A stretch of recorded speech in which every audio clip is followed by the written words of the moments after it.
yo, Jagaban. Yo, yo, yo, Jagaban.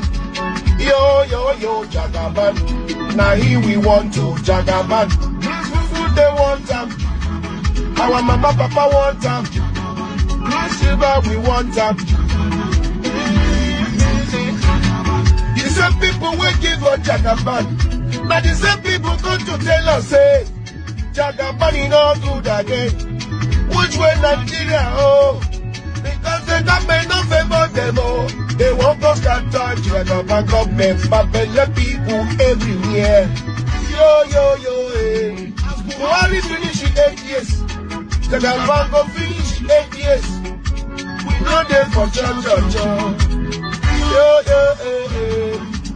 Yo, yo, yo, Jagaban. Yo, yo, yo, Jagaban. Yo, yo, yo, Jagaban. Now here we want to Jagaban. Rock silver we want them. Our mama papa want them. The silver we want them. Yeah, yeah, yeah. My country people, me and you don't say to change Nigeria overnight. It don't be my mind. It don't get easy. So therefore, let us support Jagaban. Make it fix Nigeria for us. Nigeria don't start to live it today. Adore. It's easy for Jagaban. Adore. Jìnnà sí wọn bí sọmọ sílẹ̀ o, ara ló ń ta wọ́n ṣe mọ́ o. Náà bá ń sunkún sójú, bẹ̀rẹ̀ má ti fi ìgbín sọ kò fẹ́ yẹ. Ẹyẹ kò lọ ìgbín sọnù sígbó, wọ́n dúró títí ọwọ́ wọn ò tó. Ìṣó máa ṣe ta ní kókó ṣòkòtò tí olókùn ó dá kìtìyàn o. Ó dórí àwọn lọ́tẹ̀ o. Àwọn lọ́tẹ̀ o. Ó dórí àwọn.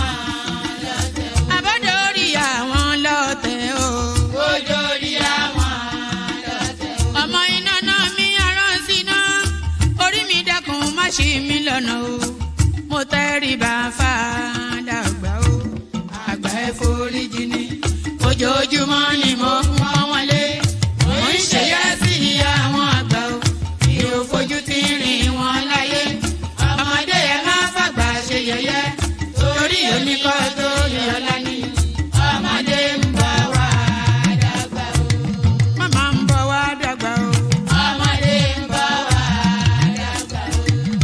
Máa ń bọ̀ wá dàgbà o. Ọmọdé ń bọ̀ wá dàgbà. Ọmọdé ń bọ̀ wá dàgbà o. Ọmọdé ń bọ̀ wá dàgbà. Bọ́lájú kòkòrò bá pẹran nígbó tó bá fúnra ẹ̀ pín ló dára jù o. Kọ̀wé mi á jẹ́ dàgbà o. Èyí mo rí màrò ẹ̀ka gbogbo náà ní ilé ayé. Sùúrù ní ṣẹ́gun ohun gbogbo. Ẹ má ṣèké mo ní ẹ má dalẹ̀. Forí orí kìlọ̀ ló jẹ́, ẹ̀yin forí wọ́rí yóò sábà mọ́, àwa ò ní sábà mọ́ láyé o. Nílé ayé o. Àwa ò ní sábà mọ́ láyé. Àwa ò ní sábà mọ́ láyé. Àwa ò ní sábà mọ́ láyé. Dẹ́bìtọ̀ rẹ̀ àtàrà ilé o. Àwa ò ní sábà mọ́ láyé. Àwa ò ní sábà mọ́ láyé. Àwa ò ní sábà. Ṣòkòtò wọn múra wọn sáré kẹrù sọkọ o, àyàn ọmọ ògbóògùn o, wọn ò béèrè lọ́wọ́ orí, orí lọ́mọ mẹ́wàá lọ ìyàwó, ohun tí ẹ wá lọ sí Ṣòkòtò, ohun rẹ lápò Ṣòkòtò mo sọ, àkúnlẹ̀yàn ọmọ ẹ̀dá láyé, kò lè yí padà mo ń tẹnu mọ́ o, olórí làlá bàrò, orí làlá bàrò, olórí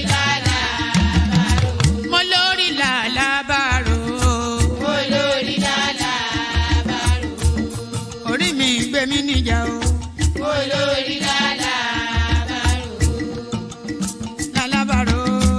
Olórí lálàbàrò. Oríjà jogun ìkànnì wọn rí. Má fi wá fàyè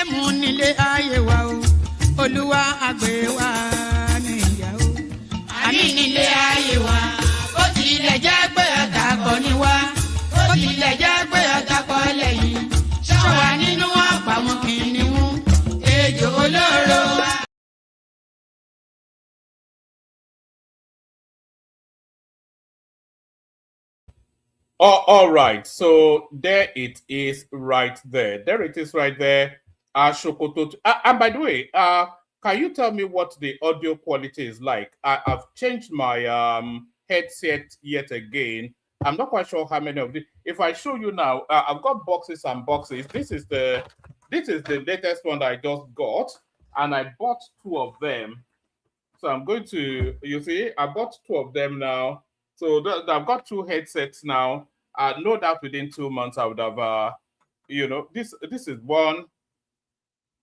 Can you see? That's one. And this is another one. Can you see? So no doubt within a few months I would have destroyed it. Almost certainly. That's just, why is it so dark? I've got, this thing has a life of its own, sometimes. So, Kokuku made in China, maybe, once upon a time that made in China was a swear word. Now, made in China now seems to be the quality that people aspire to. So, I think everything, even I am made in China sometimes, the way I come across. But good day to you, good to be in your company and all that. Apologies for the long absence. I think I've been out. Every day that I'm not here, I always want to be here, but sometimes the spirit just doesn't move. And if the spirit doesn't move, then there's no reason to do it. I'm trying to. If I do it too much, it will shine brightly into my. I don't know. Let me just leave it. I think it's more the audio than the visuals, isn't it? So yes, good day to you. So yes, I was saying apologies for the long absence. Sometimes every single time that I'm not here, I always wish to be here. But sometimes the spirit moves differently. I just don't feel the inclination. And if I'm not inclined, then I don't do it. But good day to you. Now we are competing against the World Cup. So as if we don't get a low enough audience in the average day. Now we are running up now against the World Cup. So we'll see how that goes. But good day to you. But I was glad that South Africa got a beating, actually, just from what they are doing to Nigerians in that country. I hope they drop out of that tournament fairly quickly. I detest those people, those ingrates of South Africa. I cannot abide them. For all that we did for that country, they should have a religion called Nigeria in that country for all that we have done for them. We liberated them from apartheid. We rescued them from white dominance. We're sending academics to their country to go and educate them. And what do we get in return? Just the brutality. Do you know that the first batch of returnees are now in Nigeria from South Africa? Can you imagine that? Just the insolence of that umboboti drinking population, just drunken elements inside. I cannot abide those people. Barely, I was going to say barely literate. Can they even spell literate in South Africa? Just the worst, the worst of the worst in that country. Let me see if this works. I'm just trying something here. So the worst of the worst in that country. But good day to you. Good to be in your company and all that. Oh, it's not good to let me do it. So good day to you. Good to be in your company and all that. I hope you're having a gloriously wonderful day so far. The glory of the day continues for spending it in the company of your favorite Oyo Alaafin man, which of course is me. One man went to go the Eagle Lands again. The protocol remains the same. Click on the like button, just as I'm inviting you to do so now. Click on the like button. If you are not already subscribed, then please do like and subscribe. If you want to come and join me on the screen, come in via the hyperlink that says StreamYard. Do that. Say hello to me in the comment section, super chat towards the stream. So a whole raft of so many things. I've already hinted to the goings on in South Africa as Bianca Ojukwu gets angry. Sorry. I'm just closing the sliding door there so that my noise doesn't permeate. It doesn't get through the whole house. Is it permeate is the word I'm looking for? Yes. So Bianca Ojukwu has sent, she's gotten angry, sent planes to go and bring back Nigerians from South Africa. We must look for ways to punish those people because the South Africans definitely need to be punished. So We'll be looking into that.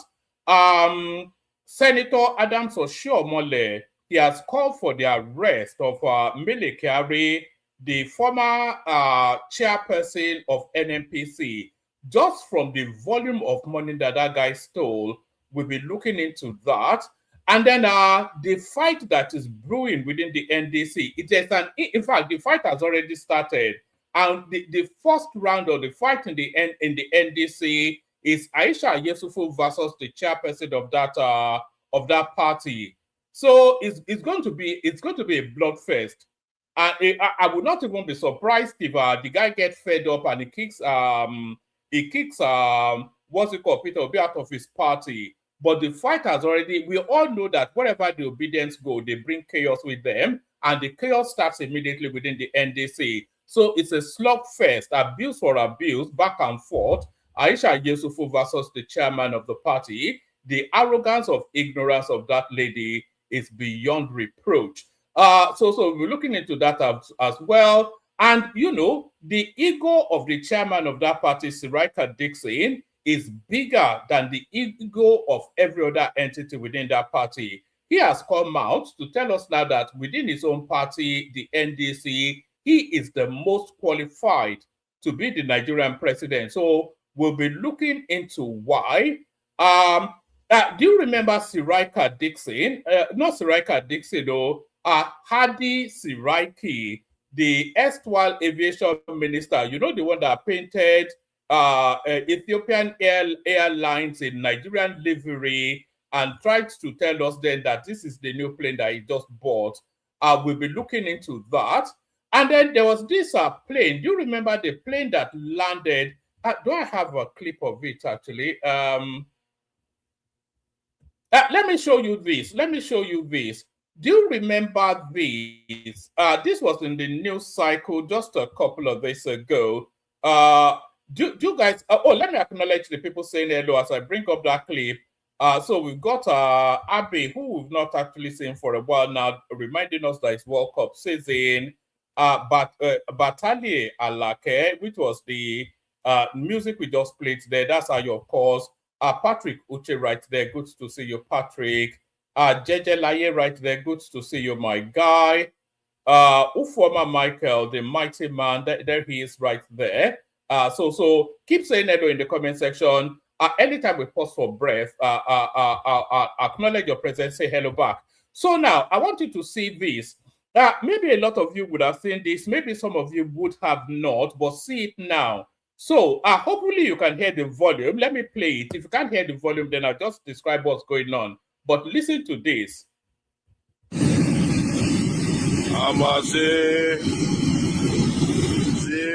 Private jet train land for second Niger bridge.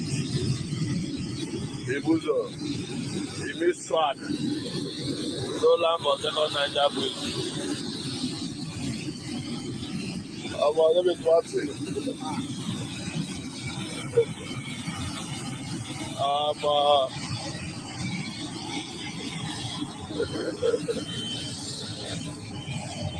Second Niger bridge na plane.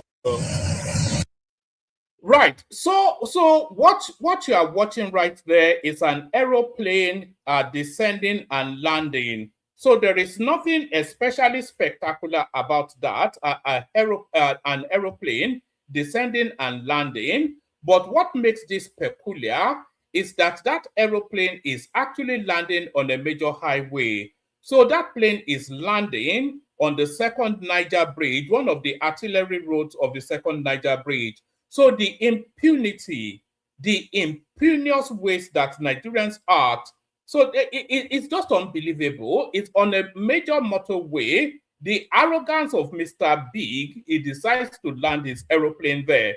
So a lot of you should have seen that, but if you've not seen it, then there it is right there. So Nigeria is a lawless country, like we all like to say, but just how lawless is Nigeria is the question. So that was the incident. Now, this is the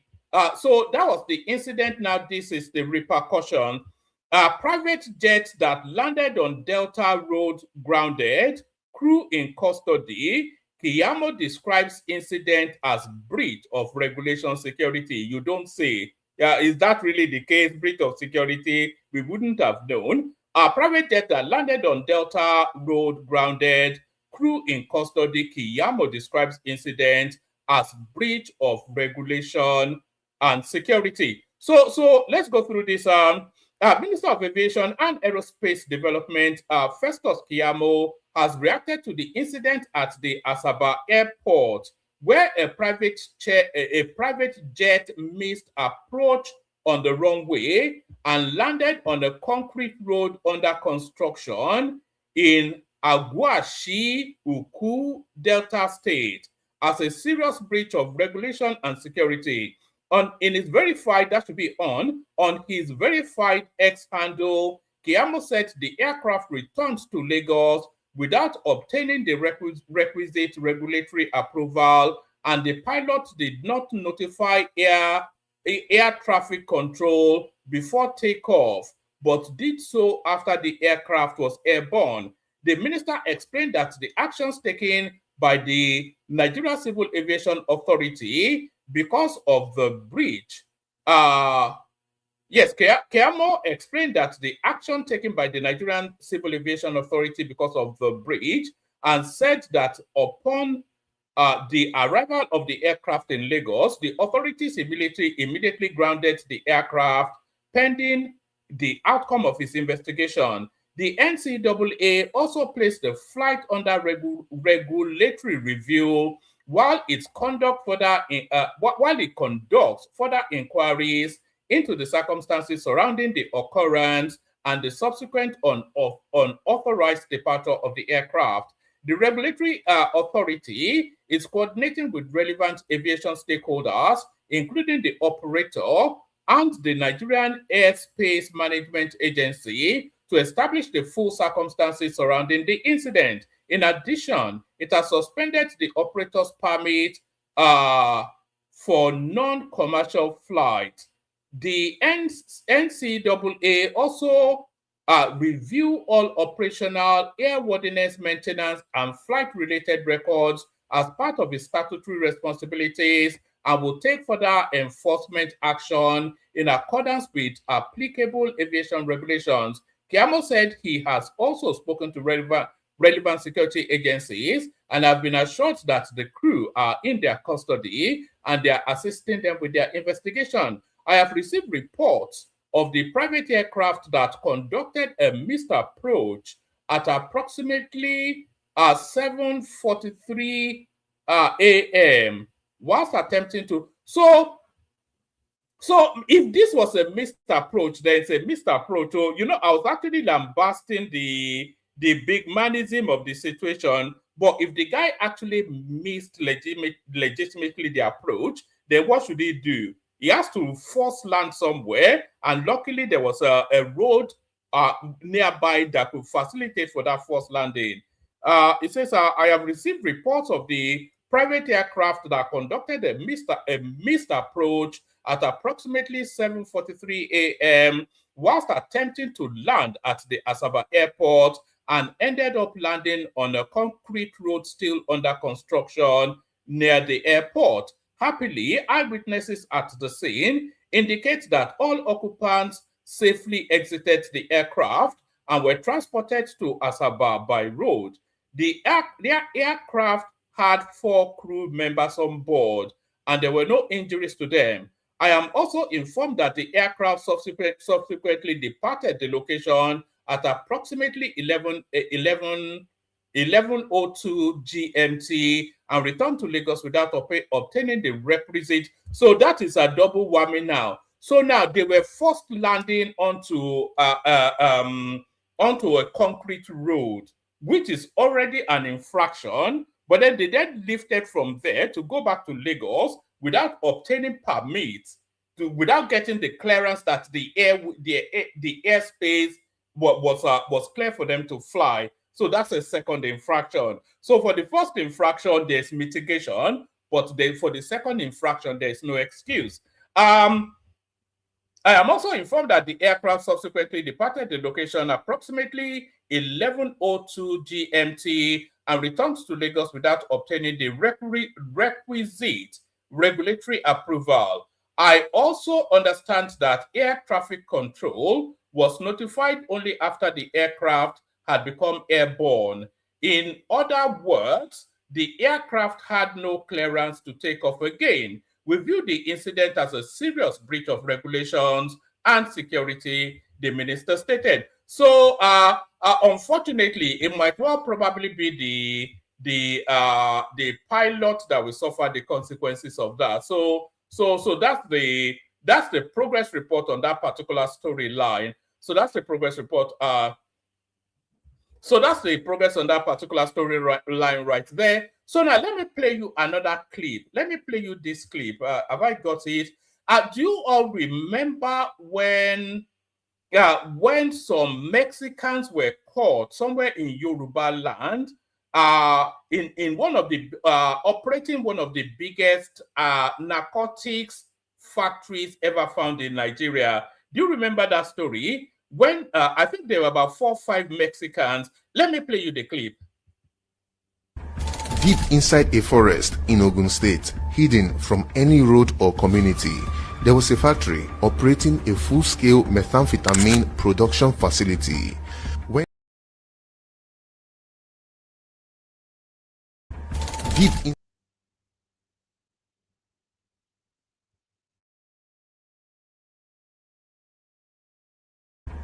Deep inside a forest in Ogun State, hidden from any road or community, there was a factory operating a full-scale methamphetamine production facility.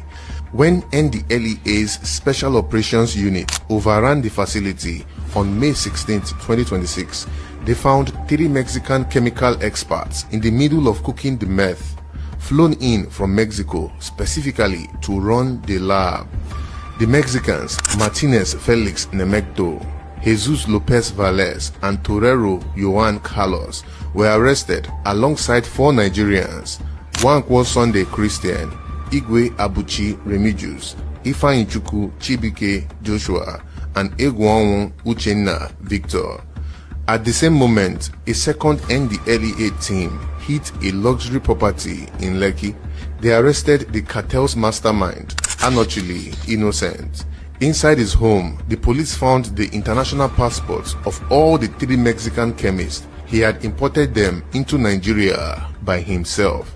2 days later, follow-up operations led to the capture of Kingsley Omonugwa and uncovered a strategic stash house. Total arrest 10, the Baron, 3 Mexicans and 6 Nigerian collaborators.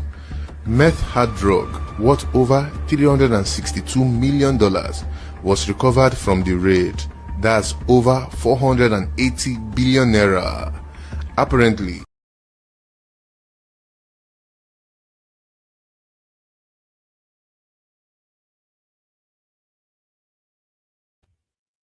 So that was the largest meth seizure that we've ever had in the history of Nigeria. Close to $500 million in net worth, money value of that meth thing. So that's one. I'm taking you somewhere because it's now looking like Nigeria is it's now becoming somewhat one of the epicenters in the world for drug manufacturing, etc. So that was a bunch of Mexican with a Nigerian overlord producing meth to the value of nearly $500 billion.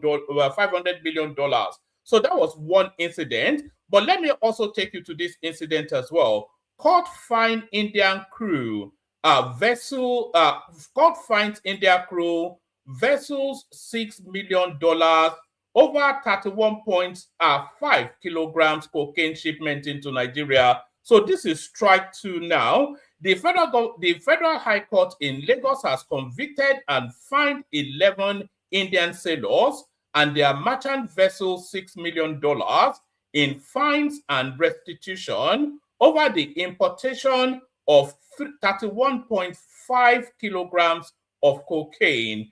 A statement on Thursday by Femi Babafemi, spokesperson of the National Drug Law Enforcement Agency, said the sailors and the vessel were arrested after operatives uncovered a 31.5 kilograms of cocaine concealed in the hatch of hatch in the hatch 3 of the ship at Apapa terminal. So that's that one. Baba Femi noted that the vessel arrived in Nigeria from the Marshall Islands. He said Shaman Bashan, the ship's master, alongside 10 crew members, were subsequently arraigned. According to the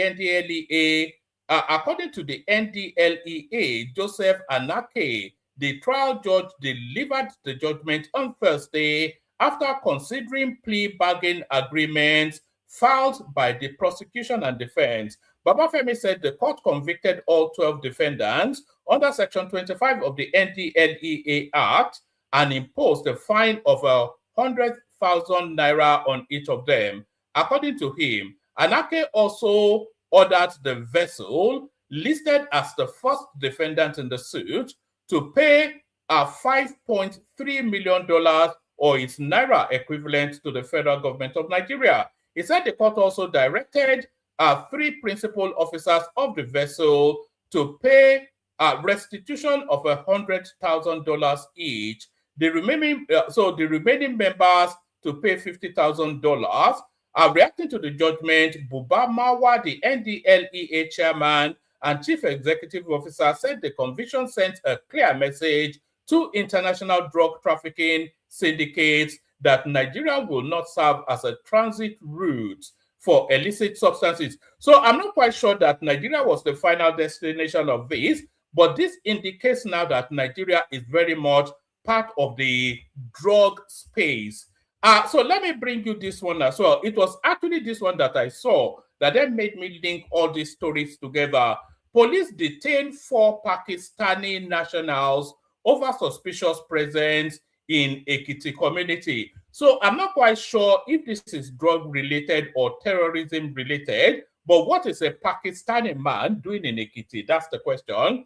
Police detains 4 Pakistani nationals over suspicious presence in Ekiti community. The Ekiti State Police Command has detained 4 Pakistani nationals following reports of their suspicious presence in Enyi, Ekiti, located in the Irepodun, Ifenodun local government area. According to Zagazola Makama, a counter-insurgency publication, the suspects were counter-insurgency, which leads us then to say that so the terrorism in Nigeria has an international dimension. I think we are all fully aware of that now. The terrorism in Nigeria has an international dimension. Well, the second in command of ISWAP worldwide was spied in Nigeria just a few weeks ago. And now this Pakistan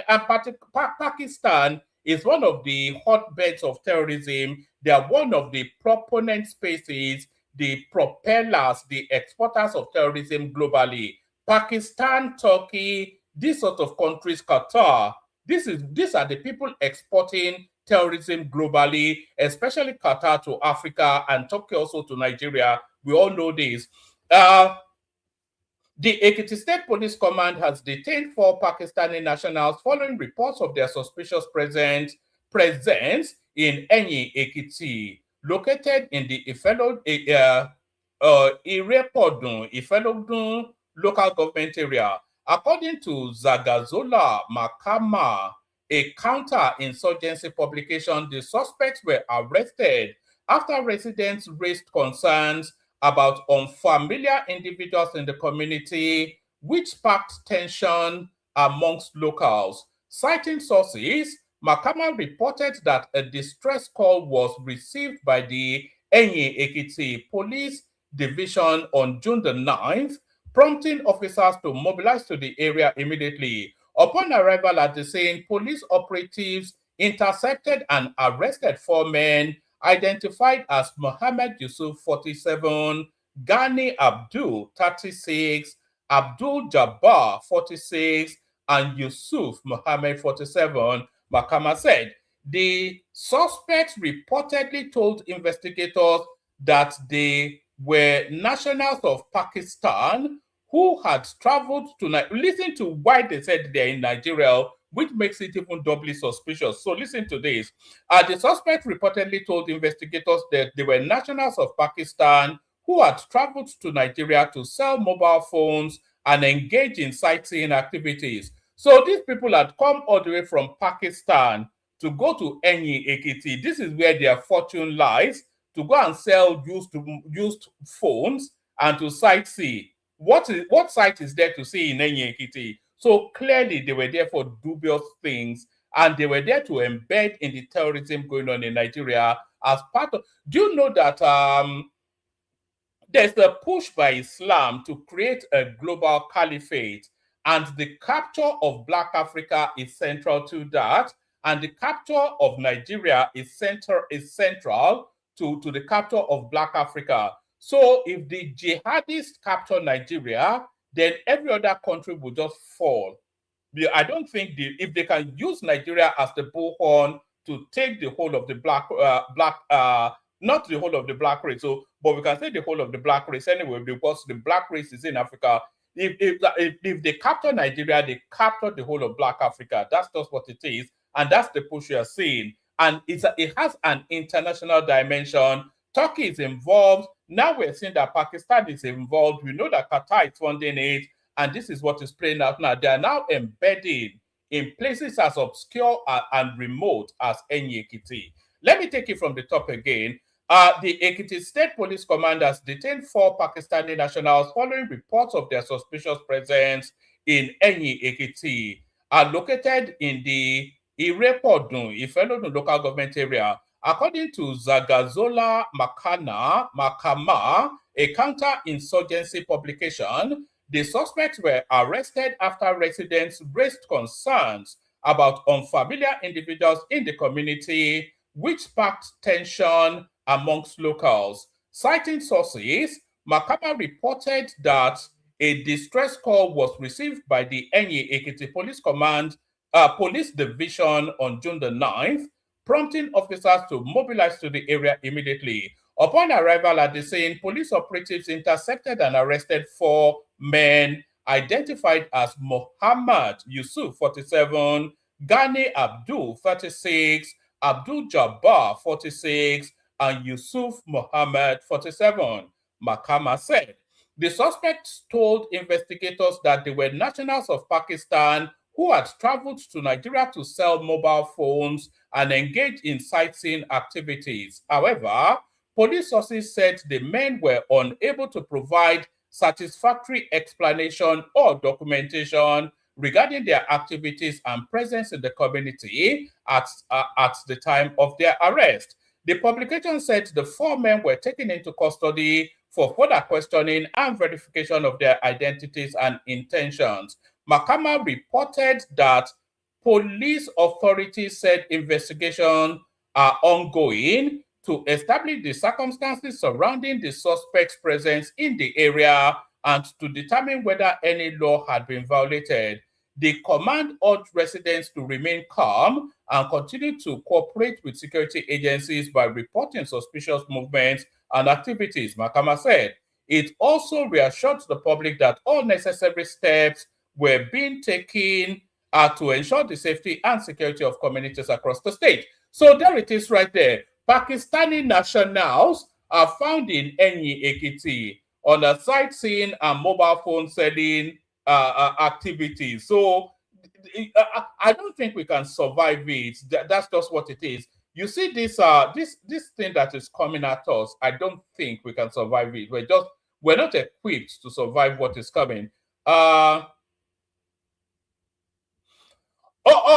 right. So let's go to state policing, which seems to. I'm trying to load up something, but it's not giving. But it looks as though it has passed through the House of Reps, state policing, and is now with the Senate. So it's now passing through second reading now. Let me give you. You see, this one now is not letting me in the national. Let me see if I can refresh it so you bring it up. It says 289 rep members vote in favor of state police. So if 289 rep members voted in favor of it, how many of them voted against it is really the question, and where are they from is the wider question indeed. Because of course we know that the Northerners will be against that. So this is not loading. So let me go on to the Senate then, whilst that one is making up its mind. All right, let's come to this.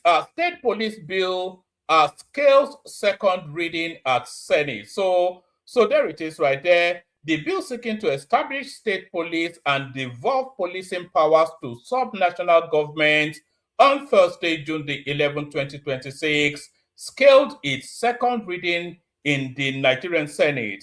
The passing of the bill marks a significant step towards overhauling Nigeria's internal security architecture. The legislation, which enjoys broad bipartisan support, was sponsored by Senate leader Senator Okoyemi Bamidele. It was referred to the Senate Ad Hoc Committee on the review of the 1999 Constitution by Senate President Godswill Akpabio for further legislative scrutiny. Leading the debate, Senator Bamidele underscored the urgent need for reform amidst Nigeria's escalating security challenges, including terrorism, banditry, mass abduction, farmer-herder clashes, cultism, armed robbery, pipeline vandalism, and cyber-enabled crimes. So Nigeria is just a cesspool of iniquities. All of these are major problems we're contending with, by the way.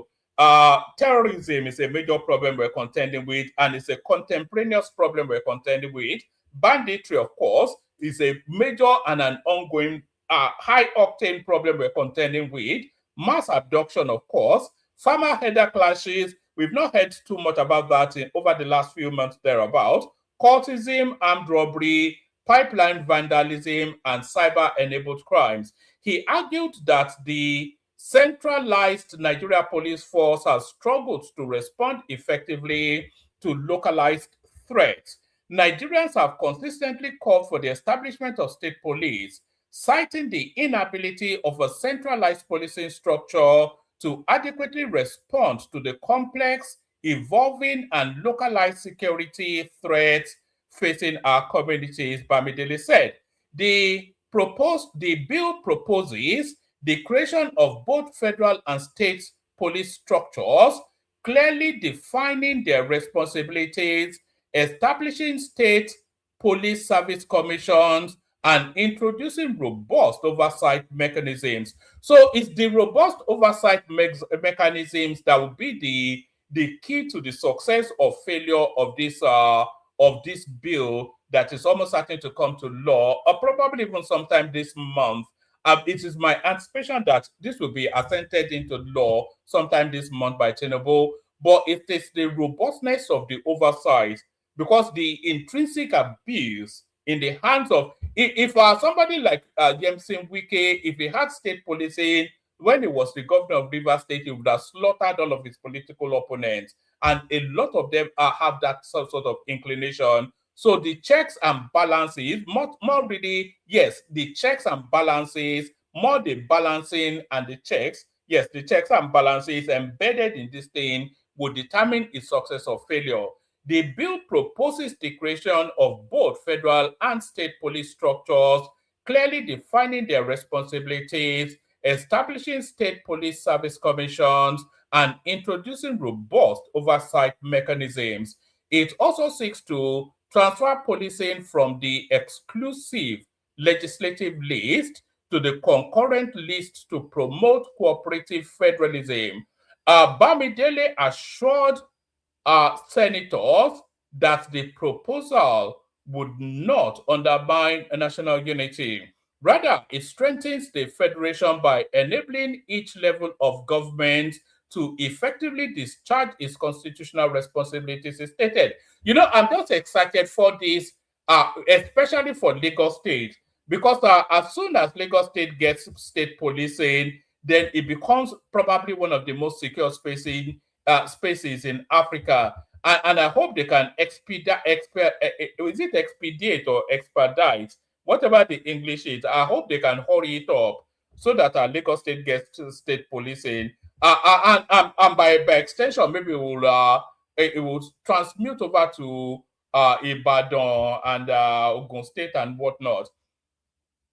The bill proposes the creation of both federal and state police structures, clearly defining their responsibilities, establishing state police service commissions, and introducing robust oversight mechanisms. It also seeks to transfer policing from the exclusive legislative list to the concurrent list to promote cooperative federalism. Bamidele assured senators that the proposal would not undermine national unity. Rather, it strengthens the federation by enabling each level of government to effectively discharge its constitutional responsibilities, is stated.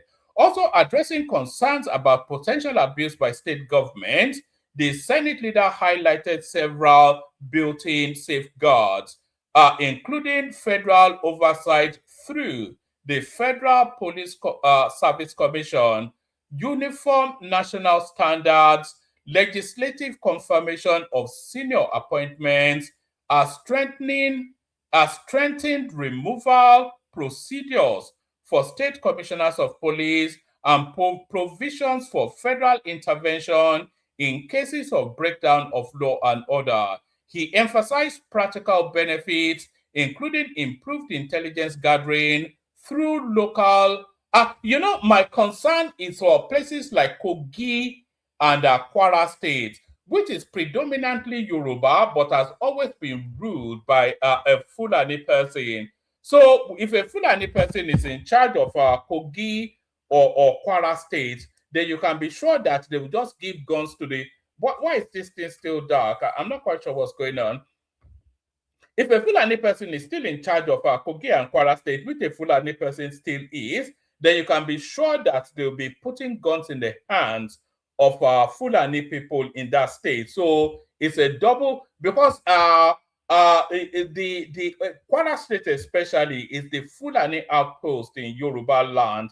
That is their launch pad into us, They until we rescue Kwara State and probably Kogi State from the hands of the Fulanis, we will never be safe in Yoruba land. It says, Bamidele assured senators that the proposal would not undermine national unity. Rather, it strengthens the federation by enabling each level of government to effectively discharge its constitutional responsibilities, is stated. Also addressing concerns about potential abuse by state governments, the Senate leader highlighted several built-in safeguards, including federal oversight through the Federal Police Service Commission, uniform national standards, legislative confirmation of senior appointments, strengthened removal procedures for state commissioners of police, and provision for federal intervention in cases of breakdown of law and order. He emphasized practical benefits, including improved intelligence gathering through local knowledge of the terrain, language and culture, faster response times, stronger community policing, and reduced pressure on the federal police, which would then focus on national threats such as terrorism, interstate crimes, border security, and cybercrime. Citing global examples, Bamidele noted that matured federations like the United States, Canada, Australia, and Germany successfully operate multi-layered policing systems combining federal and subnational forces. Senators, particularly from the northern region, largely backed the bill during contributions. Senate Chief Whip Senator Tahir Mungono expressed strong support for the legislation, stating that it would provide a legal framework to regulate security operations and help address the proliferation of unregulated vigilante groups across the country. The bill now advances to the Constitutional Review Committee for detailed examination before returning to the full Senate for possible third reading and passage. So we're 2 steps to the Senate conclusion, and then it also has to be transmitted to the state assemblies. It needs the ascension of at least 2/3 of the state assembly. So we're how many steps away from it becoming law? So it goes into a review for them to perfect the law, and then it comes into what they call a committee of the whole, where the whole Senate will pass it. So that's the second stage. And then it goes from there to the state assemblies, and then they need at least 2/3 of the state assemblies to assent to it. And then when it comes back, then it goes to the president. Maybe when when it comes back, it will go to the president for it to be signed off. So we're about 4 or 5 stages for it to become law. But at the speed that it's going, we expect it to become law before the end of the month. So there it is right there. State police coming to a local government near you.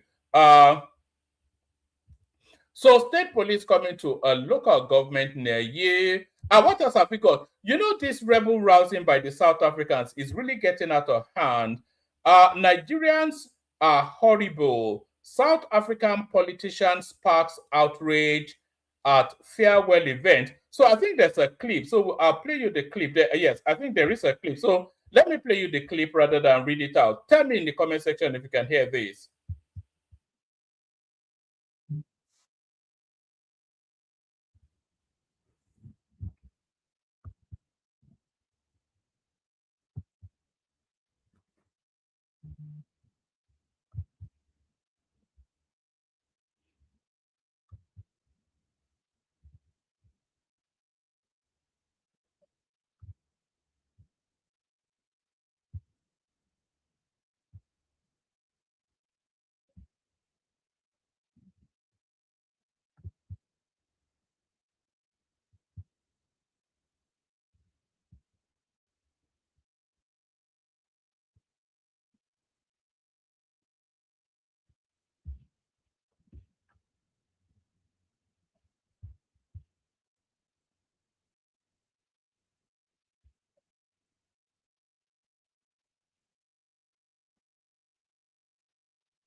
All right. I think. Hold on. Let me show you some of my processes actually. So if you're telling me you can't hear it, this is what I usually do. So I go to some app, which is this one right here, which allows you to download Twitter videos, and then so that's it downloaded already. Then I come here. So here it is now on my screen. Then I'll save it to my desktop. So which is what is popping up right there. So I'll save it to my desktop, and then I bring it into the studio. So this is now me bringing it into the studio so that you can hear it directly. So that's my process. That's what I usually do. So when you say you can't hear something, that's what I usually do. So we wait for that to upload. As we're waiting for that to upload, let's hear what as we're waiting for that to upload, let's hear what Adams Oshiomhole had to say about the erstwhile lead person, the erstwhile chairman of the NNPC. So this is what Adams Oshiomhole has to say about the erstwhile NNPC chairperson. Mr. Chairman, this committee must have the courage, the will to deploy its powers as enunciated in the Nigerian Constitution and issue warrant, not tomorrow, today, and bring Mary Akari, even dead or alive, in law. They what we call habeas corpus. Even if he's dead, we want to see the body. And he will account. I should say, here lies a man who died without accounting for his alleged crime that rose into trillions of naira. We are not talking of billions of naira. At the time when the country is borrowing money, we have huge sources of money that have not that have not been accounted for. There are serious issues not raised by laymen, raised by competent auditors. And the man is joking. Where did he have the money to pay for his medical bill in Germany? Those who are dying here, what happens to them? So I think that it is not for us to try to amend the rules that we have already agreed on. Having failed repeatedly, a serious failure, we cannot condone it. And number two, sir, you are a corporate man, we all have our backgrounds. My locality cannot be represented by a person. He's no longer a managing director. And his responsibility is to account for his actions as MD. He cannot be represented in that capacity. And so to tolerate it is for us to be collectively guilty, individually and collectively, of not having the will. And in fact, it's about will. It goes without saying that the former CEO of NNPCL has no regard and respect for this committee. It also goes without saying that he has no defense on the allegation leveled against him over corruption while in office. Therefore, waiting for the CEO of NNPCL again will amount to what we call in law wild geese chairs, and I will be part of that.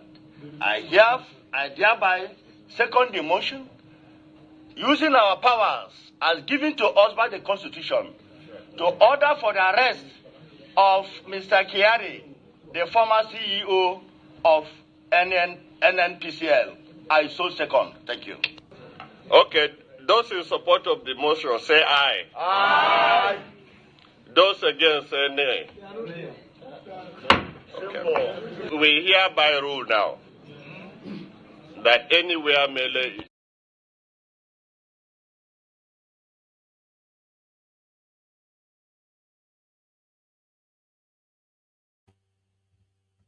Rather in the dramatic style that he's noted for, Adams Oshiomhole issuing a dead or alive arrest warrant on Mele Kyari right there, the erstwhile chairperson of the NNPC. So that Mele Kyari should have been arrested a long time ago. I heard he has escaped to the Middle East. That guy should have, a good 60% of the monies that we borrowed on that Tinubu, this guy could have given us that money. They just stole so much.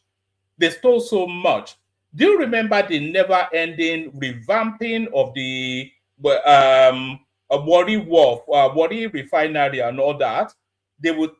Every single year throughout the 8 years of Buhari, they were budgeting $1-2 billion for endless revamping of the Warri refinery, the Port Harcourt refinery, etc., etc. Not once did it work throughout all of those 8 years. Every single year, revamping, forward selling or accrued, everything they could steal, they stole under that guy. And they just let him walk free and escape the country. So that's a dead or alive warrant for Mele Kyari right there by Adams Oshiomhole. So that's that. So now let's go back to this storyline. Nigerians are horrible. South African politicians spark outrage at farewell event. So this is the excellent, delectable, not the person speaking, though, not me or the person we're reacting to, but I'm talking about Bianca Ojukwu. So that's the excellent, delectable Bianca Ojukwu insisting that enough of the suffering of our people in South Africa. So she has sent in planes then to start to repatriate Nigerians back to out of South Africa back to Nigeria. Nigerians are horrible. South African politicians sparks outrage. So rather than me read it, just hear it in our own voice. I'm here to bid farewell to Nigeria, to make sure that they are leaving our country, and to say to them, bye-bye Nigeria. Thank you for all you contributed in our country. We did not appreciate the wrongs that you have done, and we hope that you have learned a lesson. And we want to encourage them when they go to other countries, they must take care of other countries. Today we've got zombies in our street as our children because of them. And that has cut deep in our hearts. And that has made us to resent them with all that we have. And we hope that they take a journey safe. Next time they come, they know South Africa loves its people and its country. Well, to others, we say thank you for being here, especially those who took care of our country. But Nigeria, particularly, is because of their behavior and the evil that which they've done in our country. They've hijacked our properties. They've killed our children with drugs. And that is the reason why we are so strong on Nigeria, because of their behavior. Others are better. They live amongst our people. They live in our community. They take care of our things. They're not as horrible as Nigeria is. And Nigeria is horrible. These people are horrible.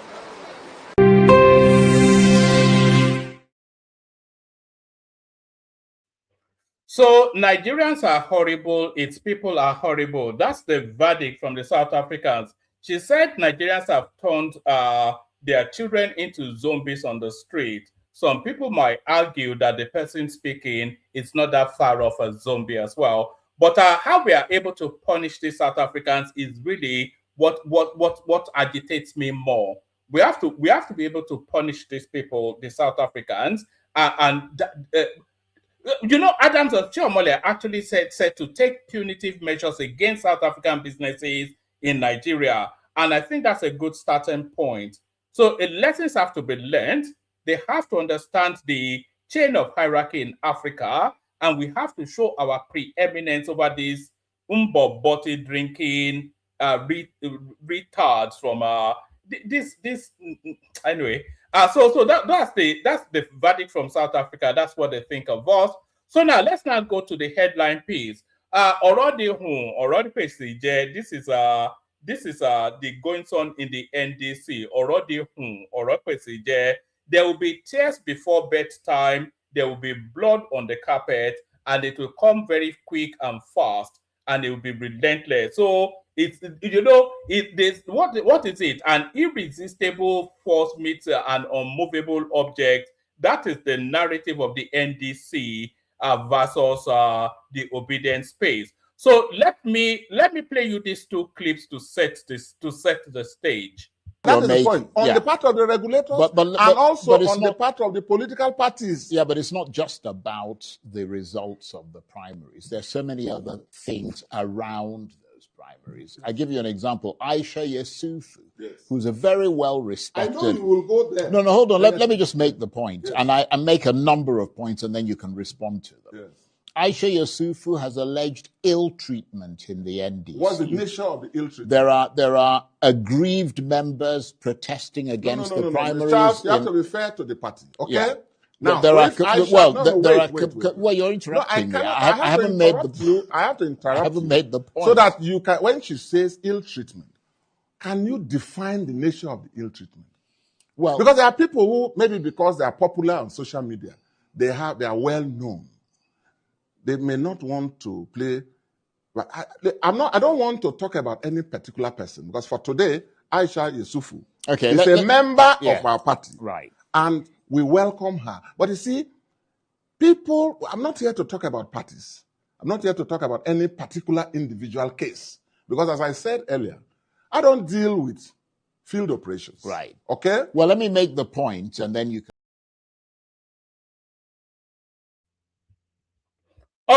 All right. So Aisha Yesufu has clapped down. I had it lined up just now. Aisha Yesufu had clapped back on that particular. Yes. Okay. Here it is. Is this it? Yes. Aisha Yesufu has clapped down on that particular outburst by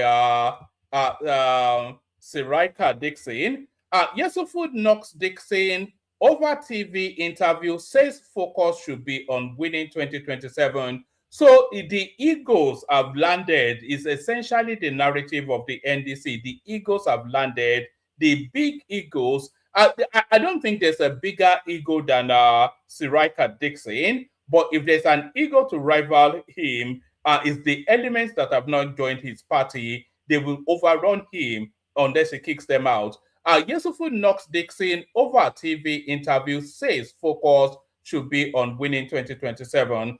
Activist and ally of Peter Obi, Aisha Yesufu, has criticized the leadership approach of Seriake Dickson, accusing him of making a recent TV appearance more about internal politics than strengthening public confidence in the Nigeria Democratic Congress NDC ahead of the 2027 general elections.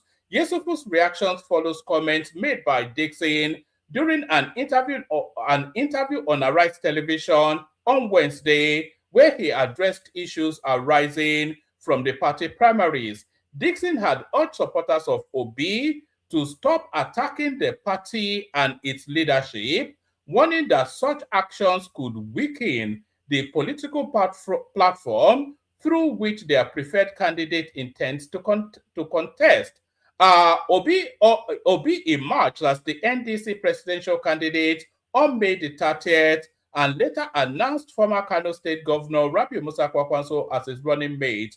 Reacting in a statement on Thursday, Yesufu said Dickson failed to use the interview to unite members and reassure disappointed aspirants after the primaries. She argued that the former Bayelsa State Governor appeared more concerned about asserting his own leadership position than projecting confidence in the party's chances of victory. This part of the interview was painfully difficult to watch.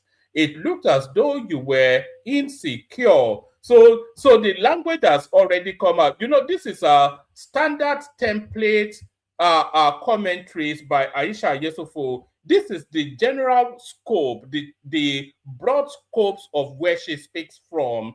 Those sort of peppy buzz words, those pinpoint pain words like insecure, corrupt, all these sort of these are inserted words intended to subliminally message. This is what they this is to tell you that the knives are out. This is a knives out sort of a commentary.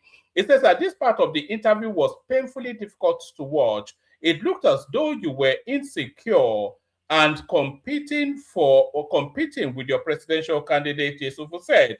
Your first major interview after the primaries should have been about selling the party's candidates and giving confidence to Nigerians that NDC is prepared to win in 2027. But instead, the focus appeared to be shifted to yourself.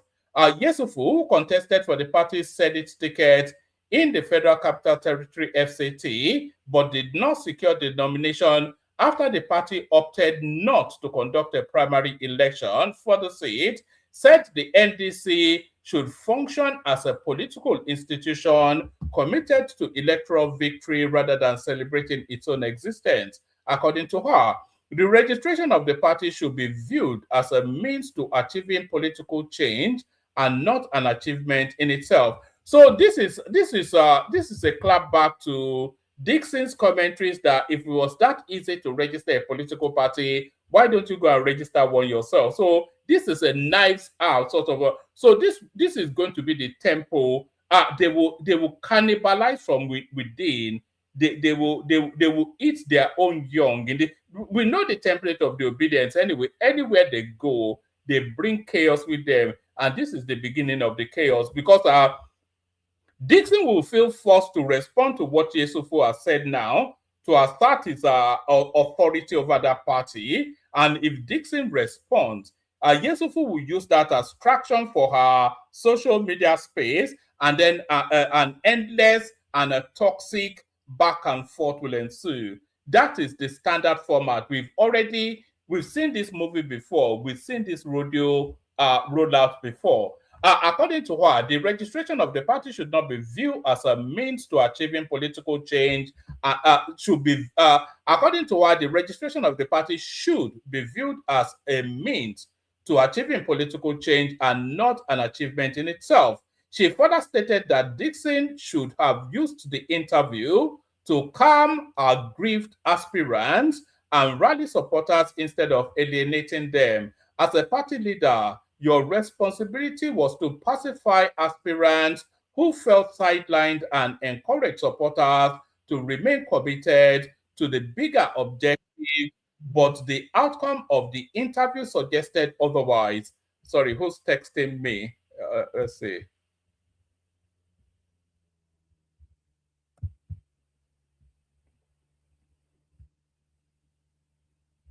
Oh, that's Joel of Nashville causing trouble. Joel, leave me alone, man. Come up, Joel, if you want to come up. That's Joel.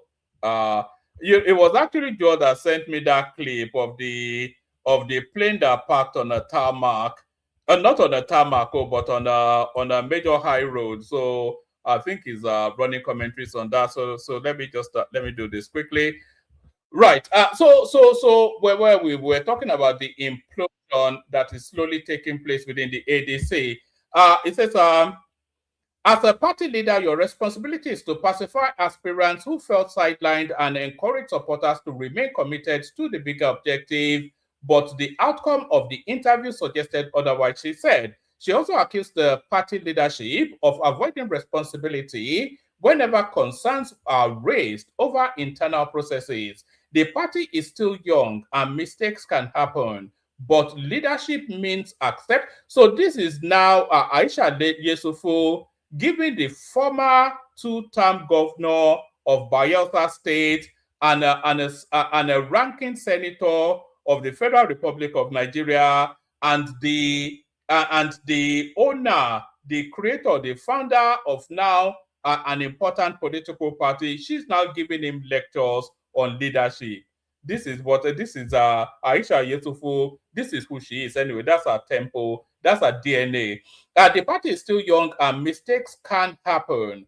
But leadership means accepting responsibility, acknowledging those mistakes, and improving from them. She added, Yesufu maintained that the larger objective should remain winning the 2027 election and addressing Nigeria's challenges rather than becoming consumed by internal disputes. So almost certainly, by sometime tomorrow, we are expecting Dickson to respond to this because this is a challenge to his authority and he would not allow that.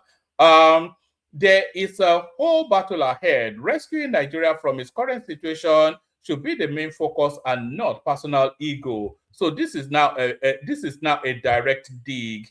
So check your excesses and park your narcissistic ego to what it's just brutal. This is a come out and fight invitation by she did it with Jensen Wike as well. This is her own. She's a one-trick pony, Aisha Yesufu. She only knows one traction, and she tractions in this direction. It's just the ugliness of a street fight. That's the only strength she has. The ugliness of a street fight. There's a whole battle ahead. Rescuing Nigeria from its current situation should be the main focus and not personal ego, she said. Addressing allegations that she failed to follow party procedures during the FCT Senate process, Yesufu defended her conduct, insisting she complied with laid down processes and discouraged her supporters from escalating tensions despite dissatisfaction over the cancellation of the primary. She said she taught part of the FCT to pacify supporters who felt sidelined and stressed that she pursued grassroots politics rather than waiting for political favors. I played field politics. I never waited for anyone to hand me a ticket. I wonder if that's a dig at Peter Obi, but there it is right there. Let me play you this clip. We're getting to the end of the readout, so anybody that wants to come up, just come up. Let me play you this other clip. This one now. So that was Aisha Yesufu digging at Seriake Dickson. But in this next one, this is unmistakably Seriake Dickson digging at Peter Obi. Watch this. Since I did not want to. So don't make it look like anyone is doing NDC a favor. No one is. Rather, the NDC and I and my colleagues are doing people a favor by granting our platform to them. And that narrative is important. You cannot be supporting Peter Obi if you are genuinely supporting him and you are disparaging me, the leader, or the platform itself. That is nonsensical.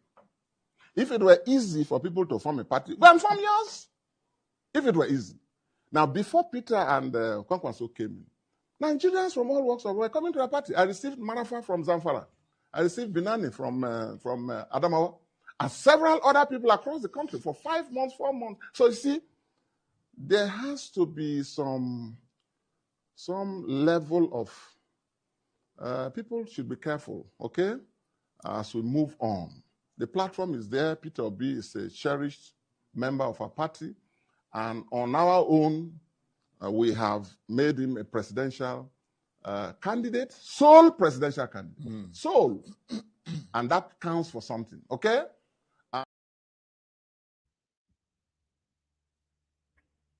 So there it is right there. So Seriake Dickson, for all that is playing out in the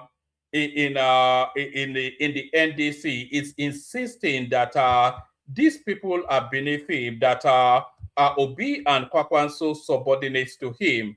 Obi not more qualified than me to contest presidency. He's not doing NDC any favor. So these are fighting words. That place, I suspect that party might not make it to the ballot. The egos there. It's just an ego trip for Seriake Dickson. He doesn't really care if Peter Obi runs on that ballot. He knows he's not going to win, but he has gotten the luster of attention that he was after, and he has solidified his party.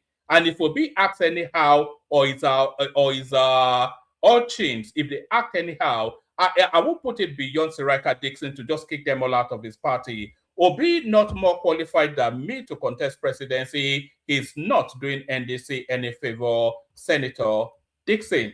Seriake Dickson, the national leader of the Nigeria Democratic Congress NDC, on Wednesday said Peter Obi, presidential candidate of the NDC, is not more qualified than him to contest the presidency. So that is a categorical and a fact-based statement. So what are the credentials that Obi is bringing to the ballot? Is bringing the credentials of being a two-term governor of Anambra State. That's all he's bringing. And a lot of people found his tenure in Anambra State quite pedestrian, and some even found it an abject failure. You might make the same argument that Seriake Dickson's tenure as the governor of Bayelsa State was nondescript. So pedestrian versus nondescript, both failures as state governors, both of them, you could argue. So that's the credential. But then Seriake Dickson brings the additional CV of being a ranking senator. So I think he's been in the senator now about 2-3 cycles. So he brings that as well. And he also brings to his leadership skills as the founder of now an important, I'm not going to describe it as a major political party, but certainly it's an important political party, because a lot of the big players in Nigerian politics have now ported into that party. So if he's saying that his credentials matches and supersedes Peter Obi as a CV for the Nigerian presidency, then there's a legitimate argument to that. So you cannot refute that if you look at it based on facts only. Obi not more qualified than me to contest presidency. He's not doing NDC any favor.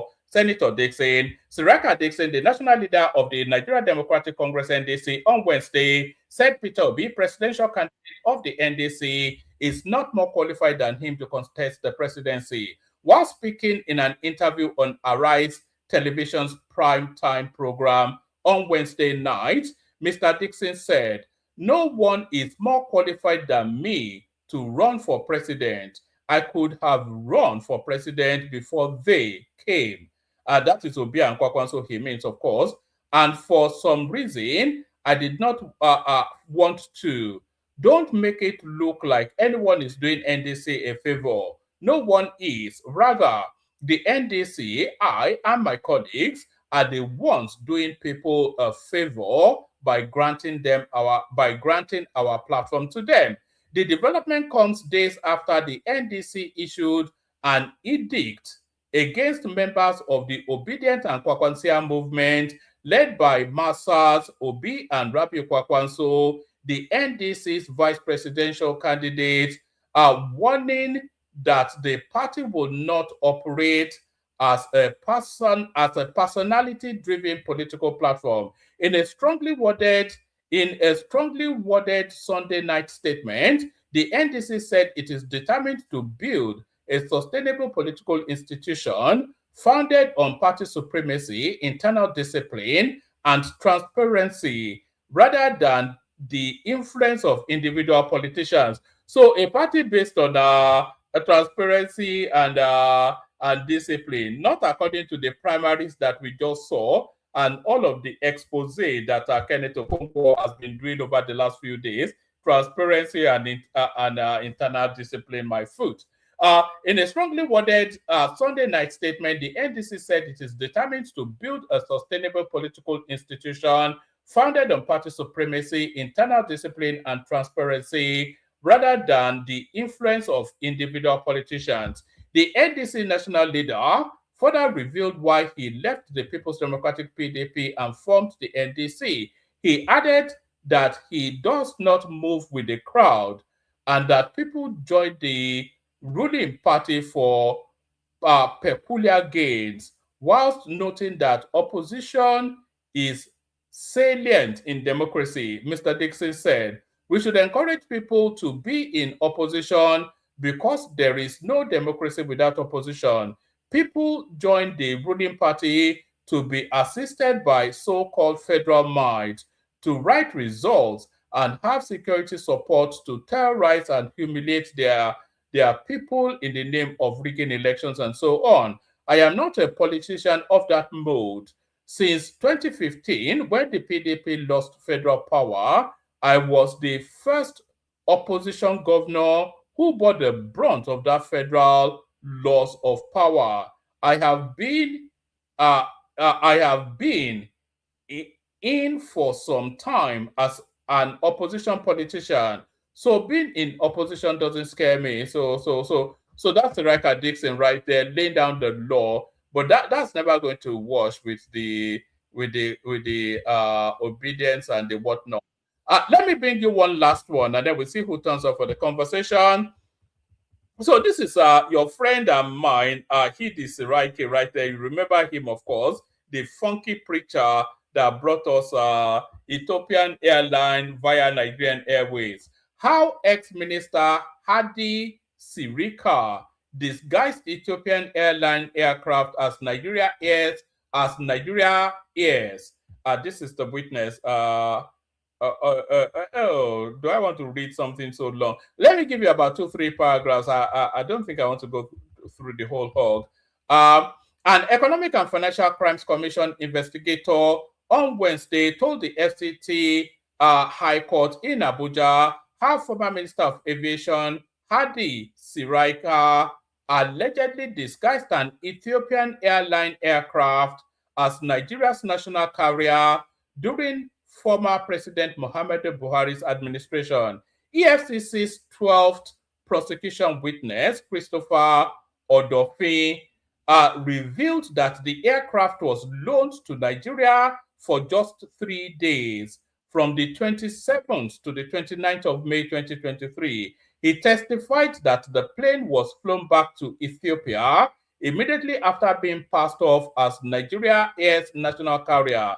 According to the witness, this was contained in a portion of the contract agreement with Ethiopian Airline, which he read out in court. Mr. Odofin also told the court that the contract was awarded to the company Tenero Nigeria Limited, belonging to Seriake's close friend Gabriel Tillman. The EFCC is prosecuting Mr. Seriake alongside his daughter Fatima Seriake and her husband Jalal Hamma, alongside the couple's firm Al Barak Global Investment, on 6 counts, including contract for fraud involving 2.8 billion naira. In one of the charges, the EFCC accused Mr. Seriake of using his position to confer an unfair advantage on TNL for the Nigeria Air startup.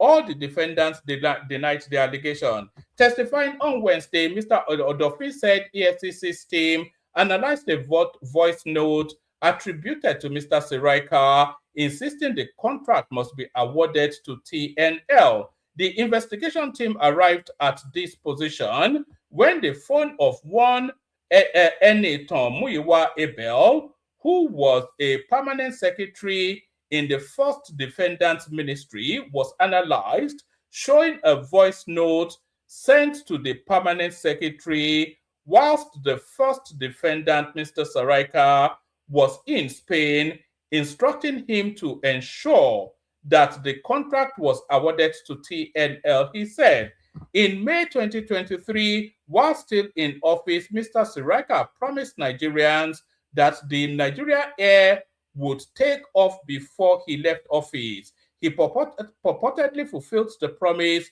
3 days before he vacated office. The purported unveiling was fraught with concerns. First, in June 2023, the Nigerian Civil Aviation Authority rejected an application from Nigeria Air seeking certification to proceed to phase 2 in the process of obtaining an air operator's certificate. According to the CNCAA's rejection letter, there was no adequate preparation for the airline's operation. Also, the former minister had disclosed earlier in 2022 that Ethiopian Airline emerged as a core investor in Nigeria Air with a 49% shareholding. This did not sit well with local airline operators who claimed they could manage Nigeria Air better than a foreign airline. During the unveiling, only one aircraft belonging to Ethiopian Airline was unveiled at the ceremony. This generated widespread concern. On Wednesday, Mr. Odofin testified that a portion of the contract agreement with Ethiopian Airline reads, the aircraft will depart from Addis Ababa late evening 26th of May 2023 for it to be positioned early morning 27th of May 2023 at the Abuja airport. The aircraft will stay in Abuja airport for static display of Nigeria Air livery until May the 28th, 2023. The aircraft will leave Abuja airport early morning on the 29th of May 2023. The chartered flight will be operated by the Ethiopian Airline crew in Ethiopian Airline uniform.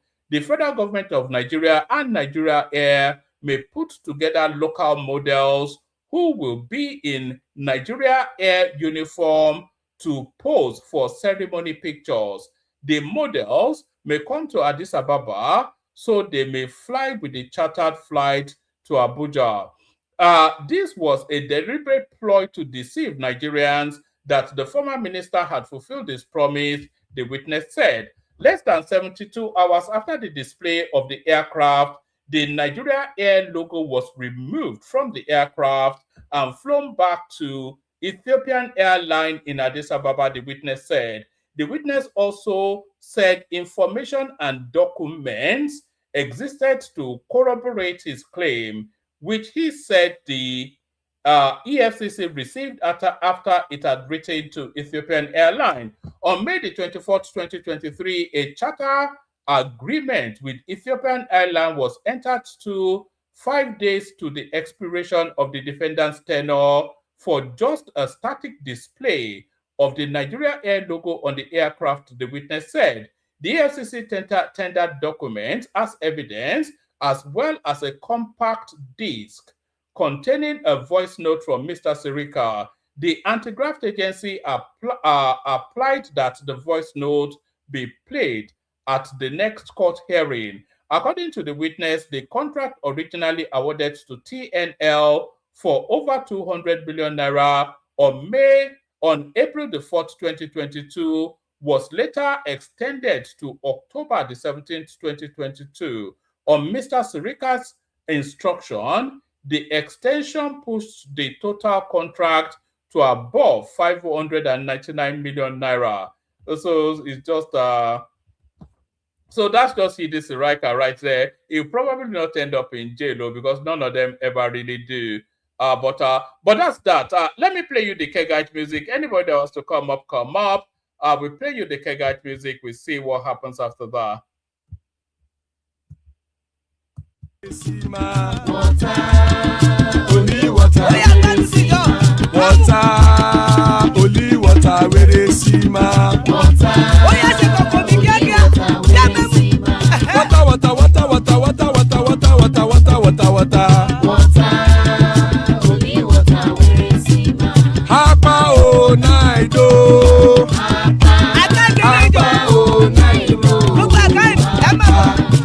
Apa, you don't come. Oh.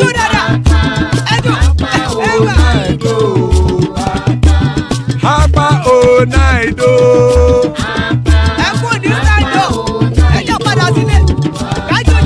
Oro kẹ̀kẹ́ ẹlẹ́mù yé o.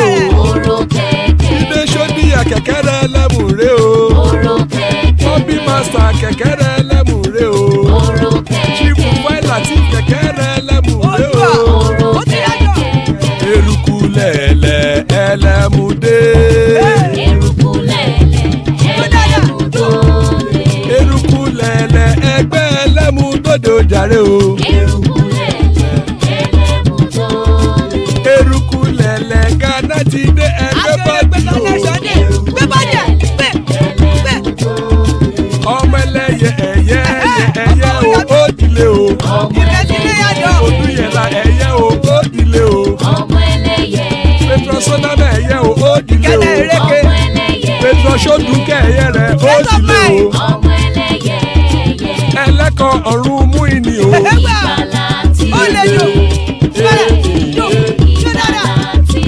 Àkùkọ ọ̀run mẹ́kọ̀.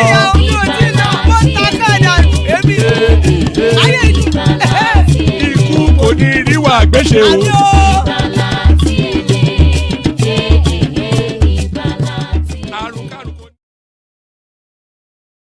It is right there. So there it is right there. Ikuko Neru Agweshime does have nothing to do with us. Joining us, King Emeka, there's Mekos right there. Good to see you, Mekos. Patrick Uche is in the house. Good to see you, Patrick. Hopefully you are behaved. That's AY right there. Always a delight. And that's Zita as well. Still plenty of spaces. Anybody that wants to hop on. Good to see you, lady and gentlemen. Good to have you here.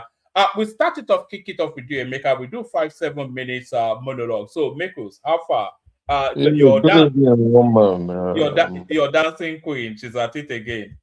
Yes, woman. We can see it, right? Good evening, everyone, and those who are listening. Your favorite panelist is back again. I will continue to shine the torchlight in the room filled with darkness. Emeka, you walking them? I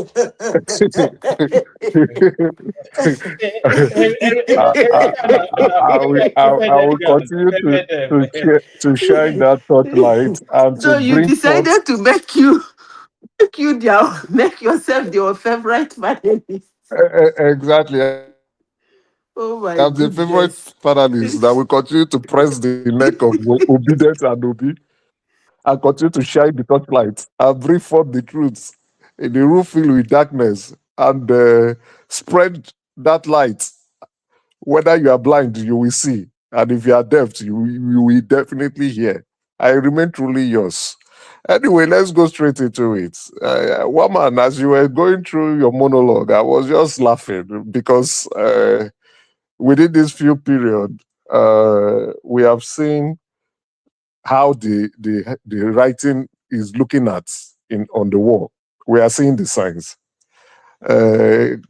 Both Obi and Dickson, Senator Dickson, they have common goals and they also have differing aspirations and interests. Their common goal is that both of them they are in this race to lose the election. They both know that is their similarity. But the differing view is how are they going to organize themselves within that political space. The infighting is already there. And you can see that it is a common trait with Peter Obi. Anywhere he goes, he creates problems. Anywhere he goes, problem. He follows him.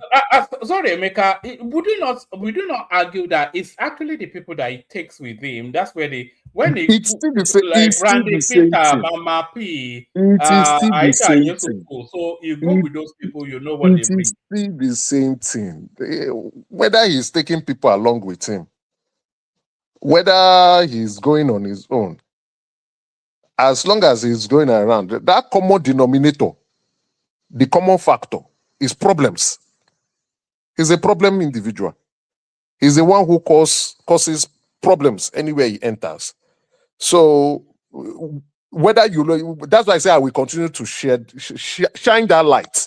So sorry, Emeka, are you following his side fight with Kenneth Okonkwo? Legal suit has now been issued. 5 billion naira. I am following it. But Kenneth Okonkwo has not said anything wrong. Almost the next day, the person one of the people who was affected went straight to Channels 2 on Sunrise. In short, he was there before the channel staff came on board. Even before they turned on generator, that guy was there waiting for them in his car. He was knocking on the gate. And he told them the truth. He was showing them. He said, yes, Kenneth did not say anything. Kenneth released evidence too. So let them go to court and iron things out. It doesn't stop the fact. Okay, not only that, you see, there's something, politicians, if you have been long, and woman, you've been long in politics in Nigeria, you will see there's something, they will be telling you something, but their body language is communicating something else. There's a reason why Dickson, Senator Dickson, went to Arise TV yesterday and did another press conference today. There's a reason. It is the same reason that Kenneth Okonkwo, the same issue that Kenneth Okonkwo was discussing about in channels. That was why he went to Arise, to go and explain things out. And that's the reason why, again, he was speaking about all public funds must go into NDC accounts. Not like what Obi, Asha Yusufu, and a couple of obedients did with Labour Party, that they gave him so much free hands. They were raising donations. Labour Party was raising their own. Peter Obi was raising his own, both home and abroad.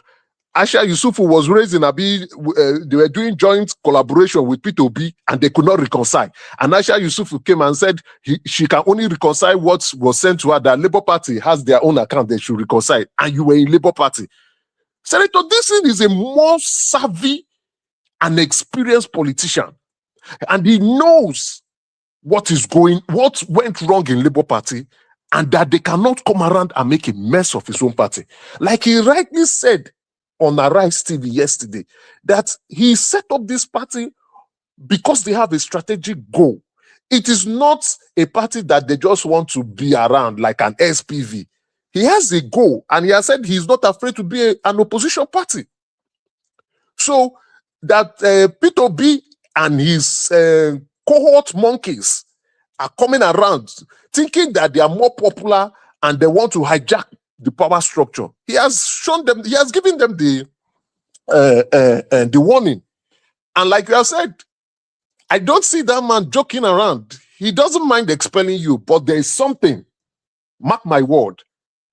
Mark my word. I don't think he will truly bring his all out to support Peter Obi. Peter Obi, yes, we know he was not going to win the election, but this time around... Sorry, Emeka, do you think at some point in this process, as Dickson will expel Aisha Yesufu to set an example? I think he will. There is a possibility, but then again, there will be discussions with Peter Obi. I think he's going to tell Peter Obi to handle her. Because there's a guy who, I don't know, I thought you would have that video. There's a guy who came out not so quite long ago, I think 3 hours ago, and said this is the truth of what happened. That Aisha Yusufu arrogantly came to say she wants to become, she wants to be the flag bearer of Senate flag bearer for Abuja in NDC. And Senator Dickson said no, that he has given his word to somebody else who had helped in building the structure, and that she has more grassroots support. She said she would nothing but that. They begged that, okay, take federal consequences for one Abara, which he called the place in Abuja. Abuariba, I can't remember, but I'll try to get the video. She said no. That even Peter Obi said, take it, you are just starting off. Senator Dickson said, when I was starting in politics, I started as a federal constituency member first. Take this one. no problem, I will hold this unopposed, nobody will touch it. She said no, that she wants this. That was how the problem started. It is either becoming the Senate candidate or never. So if she thinks she's bigger than the party, then the party will have to straighten her up. Emeka, are you also following the shady money going on, 10 million naira or unaccounted for, being charged to everybody? That is why Senator Dickson went to Arise TV yesterday. The reason why he went there is because of what happened. Obi cannot come out to say he does not know, but Obi why is he suing is that the evidence to link him to the collection of that money is not clear. He's not directly connected to it. Did Kenneth Okonkwo not publish some WhatsApp messages linking? He did, but then again, they said they are acting on the instruction of Obi, and that is correct. But stuff like that, like you cannot go where you cannot present the evidence factually in court and say, yes, Obi instructed me. Kenneth Okonkwo is right. That was what happened. So Obi is going around instructing people. You see the reason why I am shouting that Obi must leave Southeast politics. He must not represent the Igbo people. He is exploiting it and using it to make money. That is why it's in politics. That's why I said it. That both Senator Dickson Senator Dickson. No, please wait for me. You will come next. Don't worry. Hold yourself. Come after Emeka. You will come next. Let me land my business so I don't lose my train of thought. Sorry, give us about 3 more minutes. And also, please let me borrow time because the story is hot and sweet. Okay, give us 5 minutes. But also, this lawsuit by Peter Obi, is it the same sort of lawsuit against the Adeyanju? It's the same thing. It will publish in the newspaper, and it doesn't go beyond the newspaper. It's the same thing. It's hide face. Never end up in court. I call it hide face Bajue lawsuit, just to hide your embarrassment. That's Peter Obi for you. Peter Obi is running to make money from this whole thing, like he did with Labour Party. He's not running to win. Now, Dickson is also putting up his structure for money too, and for the long sustainability of that political party. That is where they differ. Where they share similarities is that the both of them know that Peter Obi is not going to win. Now, what's going to happen is with the way I am seeing him, he has had one interview, one public media interview again today. He's trying to set the pace and to let people know in the party, you are not bigger than this party. And he said that Peter Obi was there when they moved a motion, and he agreed and seconded to that motion that party agreement is supreme. So if you are going around trying to go and solicit for donation, it must come to the party account. So where which Peter Obi did in Labour Party, if he tries it, there will be the in-house fighting has already started. But what may actually happen is he would expel Peter Obi's staunch monkeys as an example. He will not want to rubbish Peter Obi because he still needs Peter Obi to go into the ballots. He still needs Peter Obi because some other candidates are running on his backs so that they can go into the ballot and still make money from it and at least be profitable from this election cycle. That's his goal. Expelling Peter Obi means that, okay, everything is ended, except the fighting is so bad and it is out in the public. I know if it's that bad and out in the public, Senator Dickson does not mind to kick Peter Obi out of the party and say, to hell with you, no election, let's go away. But then what I see Senator Dickson doing is the APC or the ADC will exploit the vulnerability that they have seen. He already said it today, that he's hearing rumors that they say he will go and collect money from the opposition party, that if they cannot bribe him now, where will they come and bribe him? Oga, they will give you that billion. You will collect it. You will collect it. Emeka, do you know a guy called Agada Abu Theophilus? Yes, the media communication director for ADC. He's a staunch. You know that guy hates Peter Obi. Yes, he does. He does. Not that he hates. No, well, it's a very lost critic of Peter Obi. So why was he appointed as their media director for the party champion in Obi? No, he was there before Peter Obi came. He left ADC and went to NDC. But it's a critic of Obi now. See, am I not a critic of Obi? But you are not the director of communications of the party. I agree. I agree because of the way Peter Obi is misbehaving, and also his supporters are edging him on, or the way his supporters is misbehaving and he does not call them out. Anybody who is long in politics will truly understand. It is the ignorant. That's why I say I'm here to say the truth, so that if you are deaf, you will hear, and if you are blind, you will see. If you are long in politics, you will know that Peter Obi is doing things that are very wrong, very selfish, very wicked, and very, in short, it is out of this world. Within the political circle, people, yes, do not really truly like Peter Obi, but they are exploiting that opportunity. Maybe if you want to run, if you are in the same political party and you see that you can give you that opportunity. You know this Agada guy that they've appointed. I think they want to use him to cage Aisha Yesufu, Mama P. No. Because they will want their digital footprints to go through him. So they will want him to coordinate people like Aisha. Would they not? Let me explain. Senator Dickson is a serious politician who wants to operate a serious shop. So Labour Party is inexperienced. You know, Labour Party is a party that is a mushroom political party.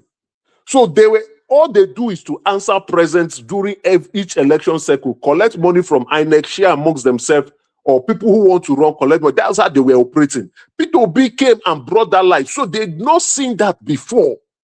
They are not proper politicians. They've not seen that light. Peter Obi exploited their vulnerability and their ignorance. But Senator Dickson is a well-savvy and exposed, experienced politician. He wants a proper shop. And if you are coming with your stupidity, he will curtail it. Theophilus was already there before they came to meet him. And they came with their bad egg and their bad mess and their bad behavior and bad foolishness. So what will you do? You will have to curtail it and say, this is not how we want to. But surely, Emeka, to align everything to the advantage of their star boy, their star turn, then they would not appoint somebody that is critical of Obi as the director of their digital footprint. He has been appointed before Peter Obi came. Yeah, then they should remove him now. If it's a critic. No, you can.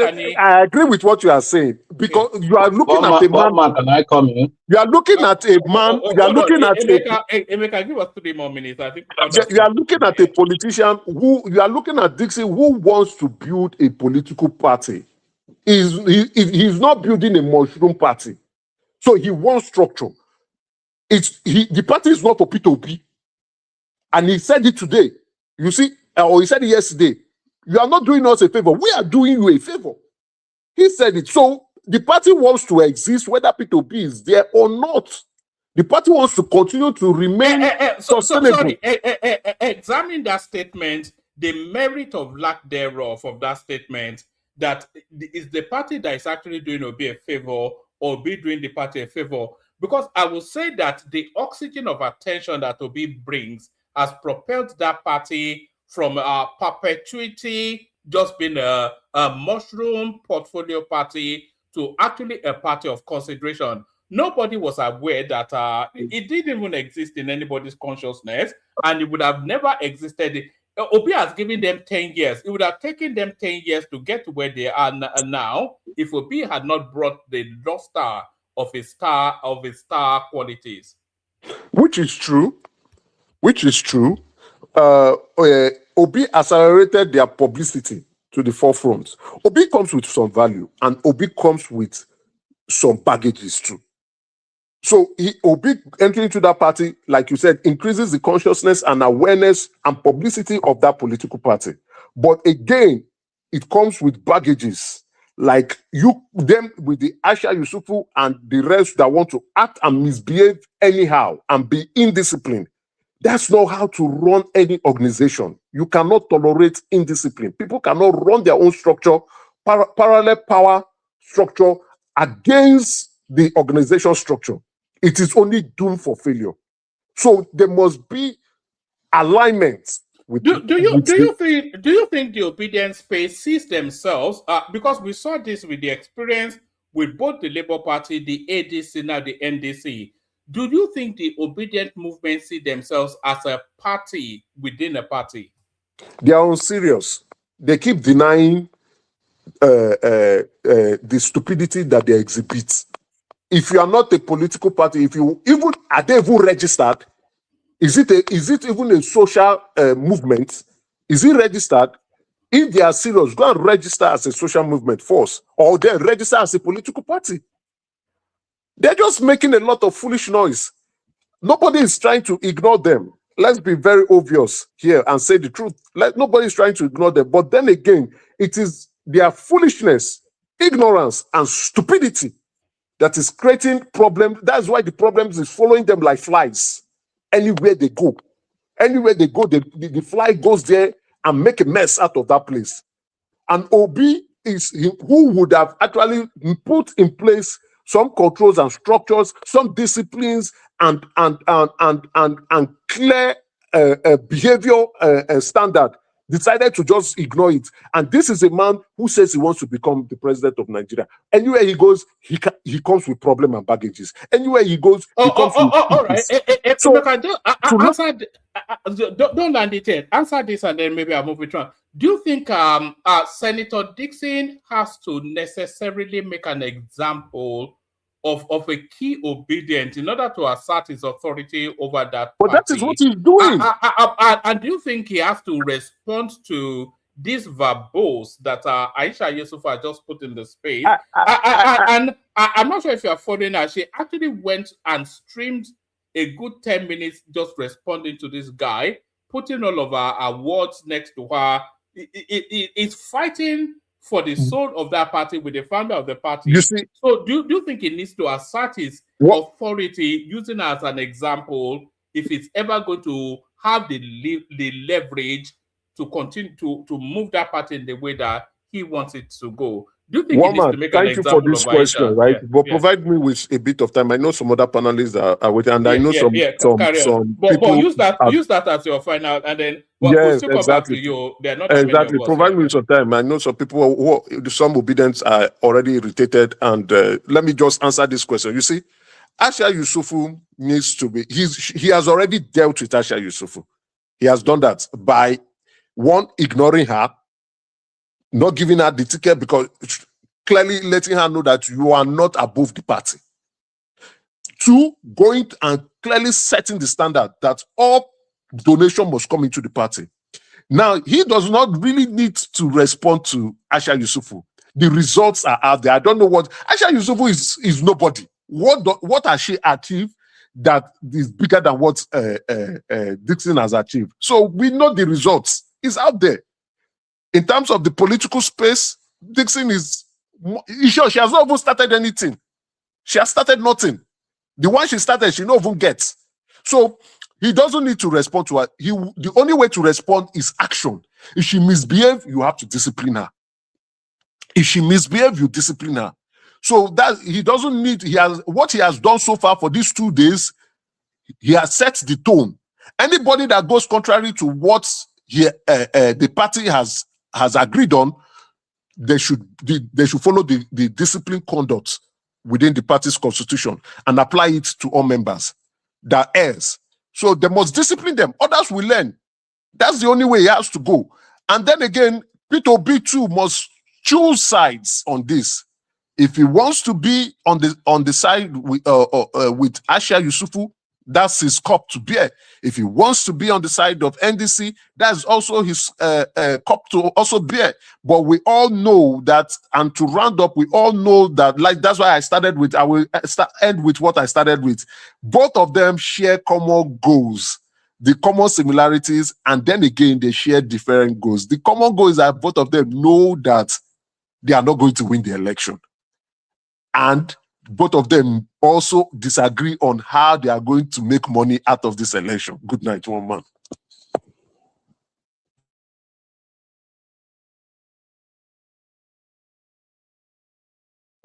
Woman, are you there, or you want me to continue again? No. I'm here. Okay, it's my turn. Just hold on now. Let me direct the thing now. You know how it goes here now, Patrick. So it's not good night yet, Emeka. I'm going to play a clip in the moment that I want you to respond to, but I don't want you to respond to it immediately because, of course, Patrick is eager to push at you, probably insult you a little bit as well as part of the template. Sorry, woman, somebody on the comment section is saying that I am busy insulting Tinubu. Of course, we are not talking about Tinubu. So I don't know whether some people they have detergent water in their brain. Like I have finished now. Stop going back now. When it comes to Tinubu, I can bring my criticism against Tinubu. I can bring my criticism on where Tinubu has failed. It is P2B we are discussing now, and P2B and his foolishness is in the media space. You know, Emeka, that is you know why people like you, Zita and Baba. Do you know why I always delight, and even why? Do you know why I always delight when you guys come up? You know, people like you guys, you are equal opportunity offenders. Equal opportunity. Of course. when it comes to wiring, do you remember how many fights you've had over Tinubu with people here? Do you remember? I agree. So that's how it should be. You know, a plague on all their houses is really because there is no politician that is serving our interest, though. Otherwise, we'll be the first country in the world. But Emeka, I'm going to play you a clip. Let me actually play this clip. You can come in after this clip, Patrick. But I want to rest this in your thoughts, Emeka, and AY and Zita as well, so that you can comment on this as well. So Nigeria is a country hemorrhaging at the seams, and whoever is in charge of that country is in a mortal struggle to hold it together as one country. This is what. Let me show you this.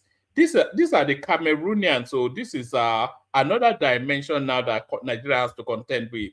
You this our video, you cannot do anything. No anything again. I'll video you. This is our line. I'll video you. Why cross border? Someone will video you. I'll video you. You cannot do anything. Our video, you cannot do anything. I'll video anybody.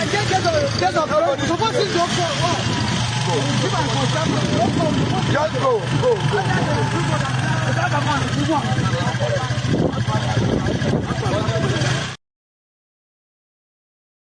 So that was the Cameroonian. Those soldiers you are seeing right there, they are Cameroonian soldiers crossing our border into Cross River State to intimidate our people. But in a lawless country like Nigeria, it's a free for all. We're seeing Pakistanis coming to intimidate people in Ekiti. We're seeing Mexicans coming to intimidate people in Ogun State. We're seeing Indians coming with drugs, and it's just a lawless free-for-all. But Patrick Uche, floor is yours. Patrick Glory, rather. You call me Patrick Uche, yeah, Patrick Glory. Patrick, floor is yours. Yeah. Mama, good morning, everybody. Let me come to Emeka, Mr. Emeka, good morning. I see, I like to talk by my only my party now. I don't want to talk APC or ADC. I want to talk. Which of them is your party? Sorry, Patrick. Sorry. Yeah, is it Labour Party?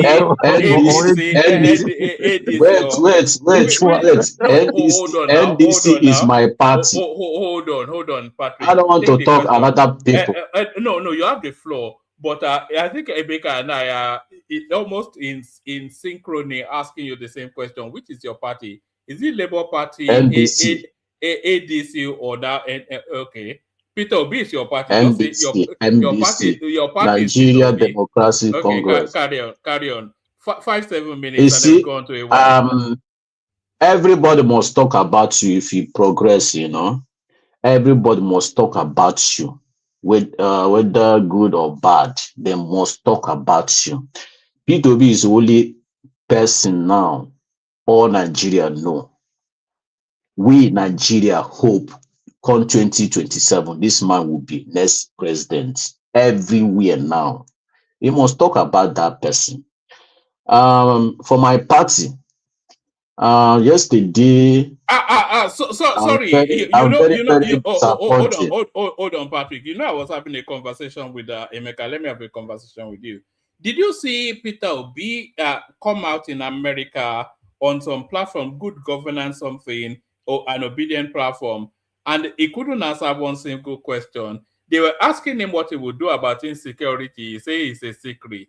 And all this sort of nonsense that we Yes. As a candidate, you cannot say I will do this. I would, because anything but concern insecurity cannot discuss it in world platform. He know what he would do. Because if you say now he can do this, for some people can vote for him, maybe change mind. Say, oh, this man want to buy us. No, I cannot vote for him. So you cannot talk about insecurity. So as a politician, you get the question you're supposed to answer, and you get one you're supposed to give answer correct. So let me talk say about my leader. Dickson. I'm very disappointed. A leader will be a leader. No, you cannot come on TV like this, open your mouth, they talk down to your member of your party. You do Asha yourself. We're supposed to say, okay, I'm very sorry. Before this lady came, I'm already have a candidate for my mind. That's all. You don't need to just bragging. I'm the leader. I'm the leader of the party. Supposed to. I don't need this. P2B. No. You cannot say that now, because I noticed something. He talk everything he's saying that interview yesterday. He saying it because of something he know, he see. Jiros Abura writing in space. This man read that thing. You already supposed to united your party and everybody. You cannot talk anyhow. They're not supposed to talk anyhow. So I'm very disappointed in that man. So let me come by Kenneth Okonkwo. By Rebecca say Kenneth Okonkwo is right. My brother, Kenneth Okonkwo is not right. Every evidence Kenneth Okonkwo bring last time now, go back to your. He deleted that evidence. He deleted it. He cannot go and bring party account number. Present saying a P2B ask you to pay. You're supposed to know. Evidence in the court. He told me is not evidence in the court. Because that thing he brought, that receipt he brought, he only deleted that receipt now. Is this party account? It's not P2B account. P2B never told anybody pay 10 million. P2B is a candidate. He's not a chairman of NDC in Anambra State. He's not a leader of NDC in Anambra State. He's not a secretary of NDC in Anambra State. Why are you mentioning this man's name? Because he requested something with this man. This man, so no, I cannot do it. Since this man say he cannot do that thing, he requested for him. Since then, Kenneth Okonkwo started calling this man a weak man, this. Then he meet Atiku. Atiku fulfilled that promise. Renting house, Kenneth Okonkwo house in Abuja. Since then, I will support Atiku. The same Atiku you told us, Atiku is corrupt. Atiku is this. Atiku is the same Atiku now. You present Atiku. Atiku is a messiah. Anybody who voted P2B is voting to him. Who can't talk with that one? And P2B keep silence. Till now, he's saying, calling P2B is a scammer. What do you mean? You see this lawsuit, P2B will use Kenneth or Congo show Nigeria people example. He will never draw that. People already calling him draw. P2B said, no, I cannot. You will come to court and show me evidence, everything you have about me. Bring it to court. This man is not a lawyer. No, he cannot come out and say, this man told me, this man said, this man told me. Because he want to bring him down and promote Atiku. I hope this man understand politics. I think he is still in Lollywood actor. No. If you want to promote somebody, promote that your candidate. Show that candidate to the world. Promote it. Leave P2B alone. You know, all those things he's doing, just nonsense. Go and check. He deleted that evidence he brought. The man came to the Check and Rise TV, said, I didn't talk to Congo that you. I said, our secretary told me. I didn't talk to Congo. Anything about NDC now, to Congo will put it in P2B head. But it is not been so. Are you not a member of NDC? You are ADC. Can you focus your party? Can you promote your candidate? He said no. How can you promote your candidate? You promote P2B a lot. He is mine now. He brought P2B down. You don't know he promotes P2B. Still promote P2B like you people. Mentioning P2B every blessed day in this platform. Because when you are mentioning P2B name, we are Nigerians those who inside the video begin to say, who is this man when they call P2B? Everybody they talk about. That is promotion. They begin to know this man. When you thinking you doing him my brother, you promoting him. Continue. And remember, everybody must not like you. Some will like you, some will hate you. That is nature of this world. If you don't like P2B, fine. But don't say anything this man didn't told you. Don't put this man down because of it hurts him. P2B is not a leader in NDC. He's a candidate with Kwankwaso. He cannot, in Anambra State, P2B never put somebody in Anambra State, go and do this, go and do this. No. So I supported this man today because this man is in all the candidates coming 2027. This man is number one.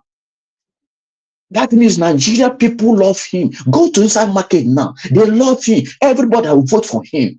No matter anything you are Congo and his cohort is talking about. Because that man will apologize. Because they proud, Mr. Congo, he will never allow him to apologize for Nigeria. But he meet P2B in the court. That court, that barrister, they will sanction him. Nigeria law something he already petition himself to sanction him. So I supported P2B today. Let me tell you, if you say Tinubu, he cannot compare Tinubu with P2B. Go and check. Since 1999, the best governor Nigeria produces P2B. Tinubu name is not there. How can you support the man who have a whole Lagos, a whole mineral resources in Lagos, doing not 80s?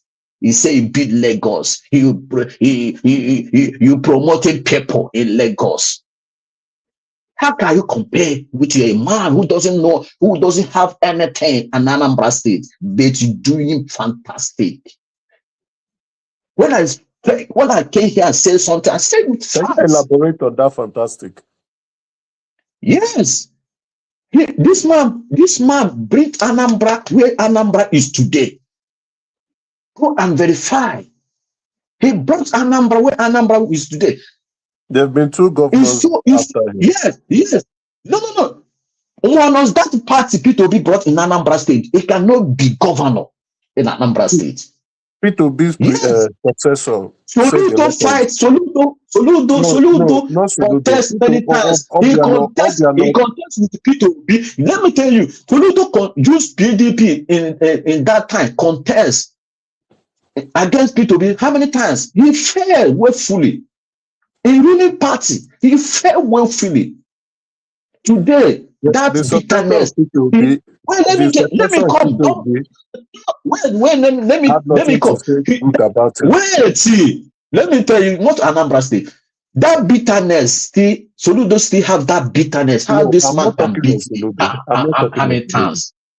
I am not talking of Soludo. I'm talking about the person P2B brought to become his successor. Who said P2B didn't brought P2B didn't brought anybody. P2B. That's my problem with this. They just tell a lot of lies. Let me just stay mute. Obedient are lies. Apuga brought somebody. P2B support that thing. That person Apuga brought. Then Soludo step down. This is turn of this region. That is the problem Soludo have with P2B today. Because P2B want to, everything P2B is doing, long time ago, he like a normal process, good process. You know, that is told Soludo, step down. This is turn of Anambra East. Step down. That is the problem Soludo, after Soludo decamp from PDP to Apuga. That problem Soludo have today, that bitterness. Now the same thing Kenneth Okonkwo is doing, because he tells somebody rent house, I need house in Abuja. The man said, no, I can rent hotel. Anytime I came to Abuja with you, it can lodge there. I pay for the hotel. The man said, no, I need house. You rent it. People said, no, I cannot.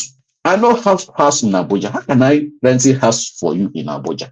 I can pay for hotel.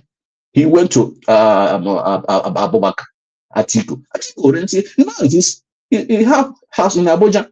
Since then, this man is dancing. Oh, girl, dancing. He called these people. He dance. He want to bring the same man who brought you to natural politics. He want to bring him down.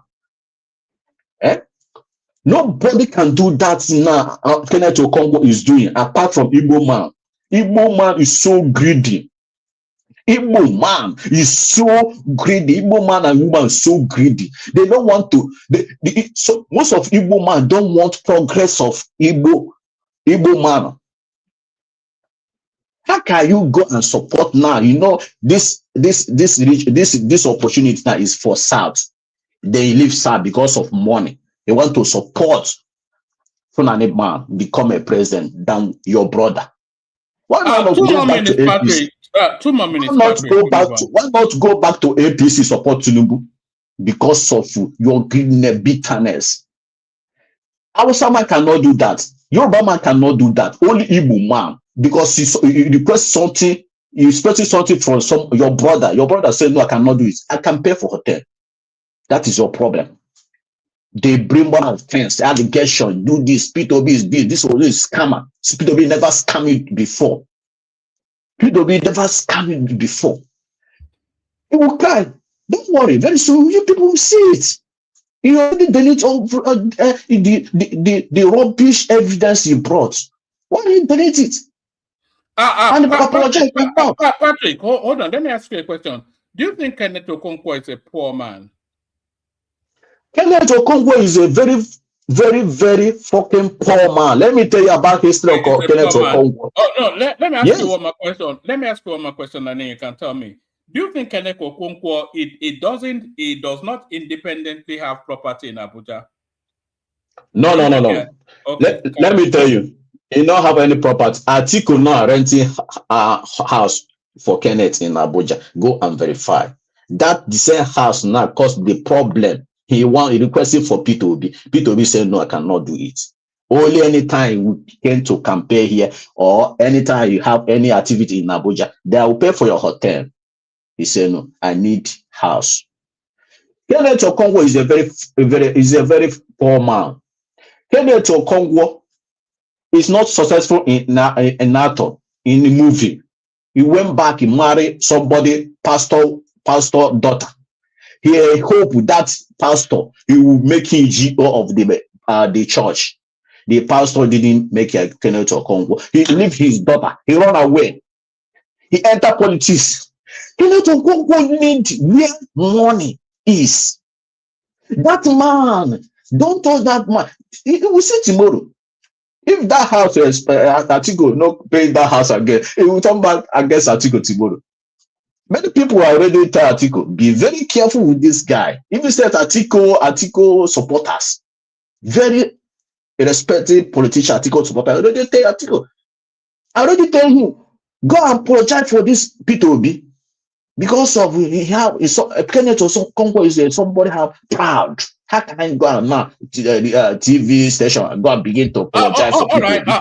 All right, Patrick, let me ask you one more question. And then with that question, just give us about 1 minute, no more. And then we're going to AY. Who do you think the biggest turncoat is? You know what a turncoat is when they say somebody is a turncoat.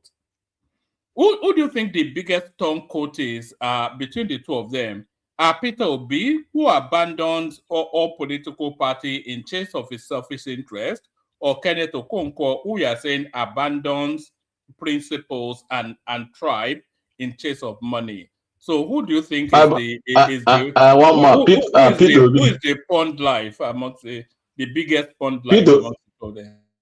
Peter Obi is not bando any party. He finished with the Apuga, he left. They finished with the Labour Party, he left. He never in this life Peter Obi abandoned any party. You know, where some people bring that sentiment, that I don't like that you abandon this, or abandon. No. Did he finish with the ADC too? No, he finished with the ADC because he writes letter for them. He enter NDC with the letter. You know, agreement is agreement. They say yes. They submit the letter for them before he decamp. After he decamp, then Atiku say that interview Atiku make, he say he will contest. They went to Atiku back, say, Baba, how do you? He said, Atiku told them, I am owner of this election. I'm owner of this party. I cannot step down with anybody. Peter say, agreement, this agreement is not agreement anymore. You people cannot keep agreements. Then so I will left. He left. All right. Thank you, Patrick. It's not problem of P2B. It's the problem of NDC. It's problem of NDC. All right. Because come 2027, all right. P2B will be next our president, whether you like it or not. Are you a member of the Rotary Club in Oka? Are you a member of the Rotary Club in Oka? I'm not in Oka. All right, because hold on. All right, but are you a member of the Rotary Club though in Oka? No. I'm a member of People's Club of Nigeria. Okay, because that's the only president that Peter Obi will be in 2027. I'm a member of People's Club of Nigeria. All right, maybe Peter Obi can be the president. Let me tell you something. In Abuja here, I have more than 2,000 followers. Have voters card. I'm sponsored by myself. Let me tell you, people never know. In Kaduna, I have more than 3,000 followers. 10,000. You see this election, because last election I didn't participate anything in 2023. But this election, Tinubu is going back home. Atiku is going back home. Go and mark it. Now we see politics. I don't contribute anything with you. Hold on. Do you want to put money on that statement? I've already put my money. I have more than 1,000 car now. I'm printing for NDC. My supporters use and now do campaign in Abuja, in Kaduna, in the north. Yes. Are you Dangote? 1,000 cars. My boy, don't know me. If you want to know me, I will tell you. Go and check about my history. Don't know my name. Hold on. I don't need to know you to know that you don't have 1,000 cars. Not even Elon Musk has 1,000. I said I bought now. You bought 1,000 You see cars. this campaign. You see what Obedient want to do now in this campaign. NDC say they don't want all those contribution. The Obedient will use that opportunity, contribute that money, campaign with P2B, leave them alone. Let them just go and find themselves out, you know. So I thank think God the leader. people like you is why P2B is having problem in NDC. People like you. Well, and including people My like you as brother, well. I campaign for I campaign for my own. They let them campaign. All right, Patrick. Let me pause you only because others have been waiting for as long as you have. But it's not. You know, Patrick is a rational mind, but with a more street vocabulary. They are the same people, though. They say the same things. It's just that rational mind has the Oxford English and Patrick has the Abakaliki English. But if you listen to them, No. I have O level. You know. No. So, Don't worry. It's the size of your account that matters. You know, if the degree doesn't put money in your bank, then it means nothing. Yeah, you know, you know that in fact. All right. Stay with us, Patrick. Let's go on from you to AY, who has been waiting patiently, hopefully not falling asleep. AY, we're back where we always were. Aisha Yesufu versus the rest of the world. Anywhere the obedience goes, it's not rough fight. Well, my greeting everyone. Honestly, I think Emeka have said it all, to be honest. You see, honestly, the kind of people supporting Peter Obi, these so-called obedient, their behavior is out of this world. I'm not gonna lie to you. First of all, they don't even understand politics. They don't even understand what is going on in politics in Nigeria. It's just noise online, insulting people. There is one I was watching yesterday, was even insulting this old man. I don't even know. I think they are the biggest problem to Peter Obi.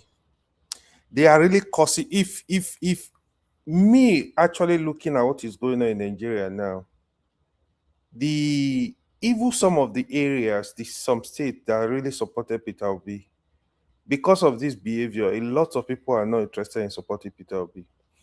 The other thing I say to Nigeria is Nigeria should try to be consistent. You see, the way Obedient are attacking, what's his name? This former spokesman. Is it Dickson? No.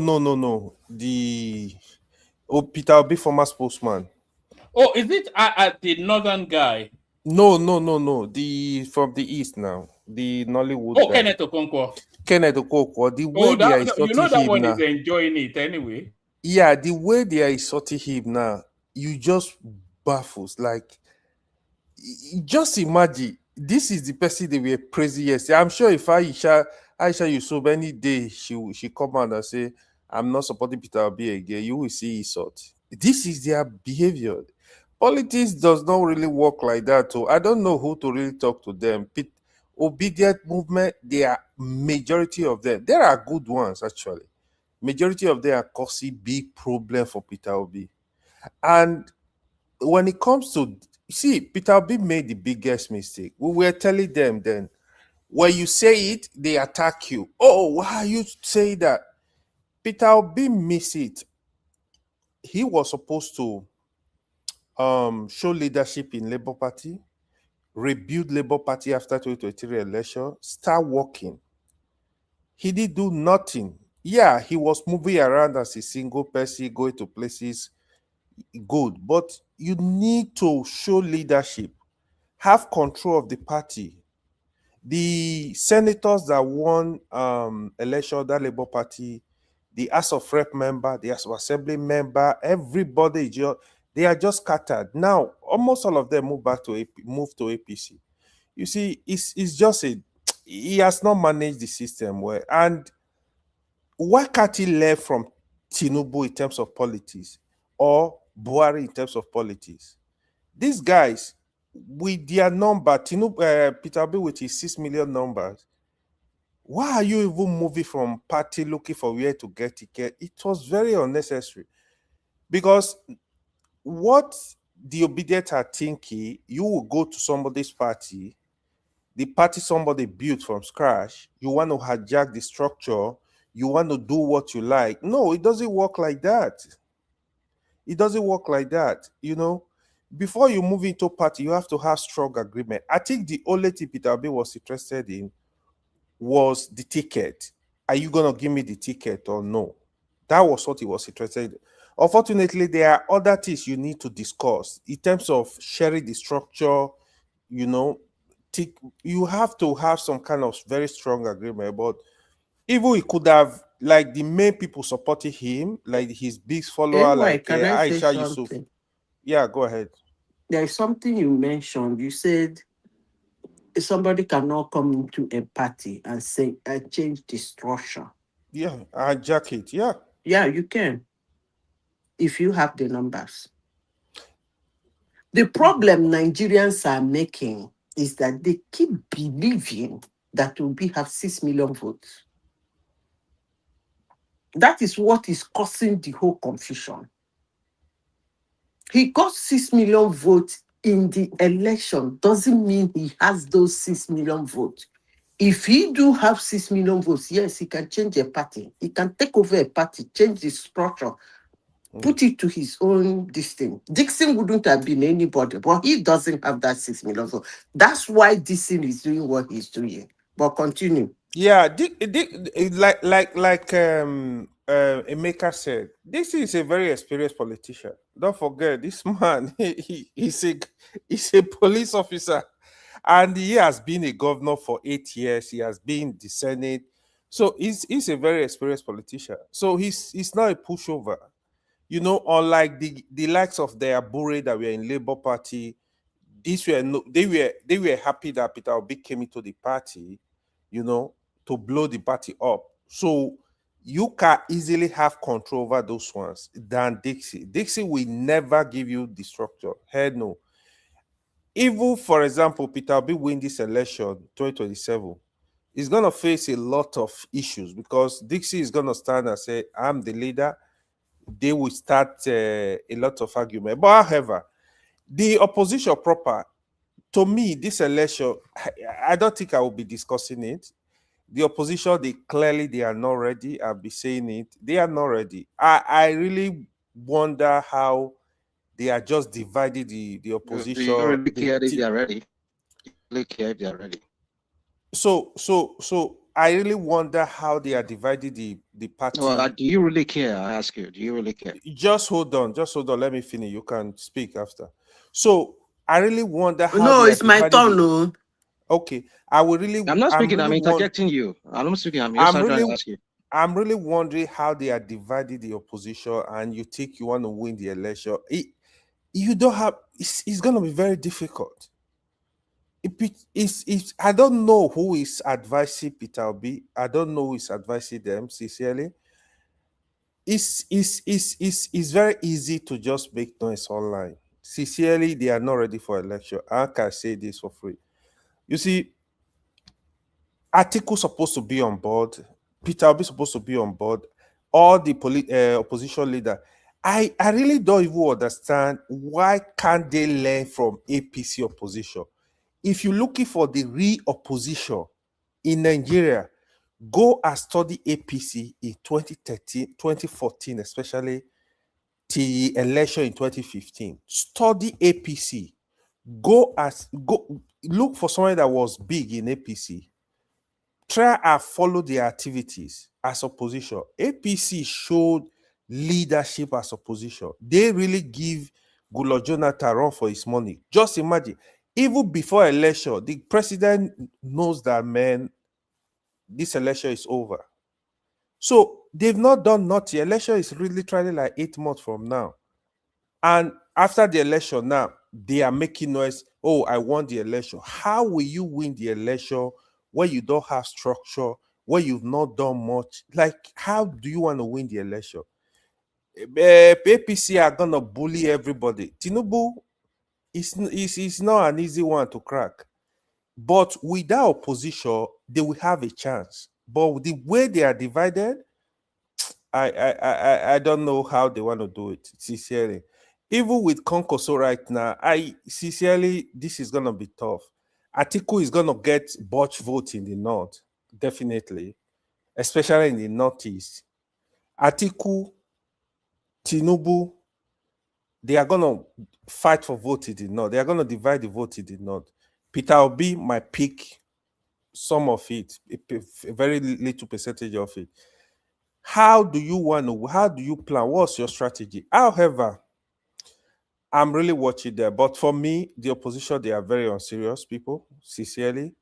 The way they look to grab power, that is not how to grab power.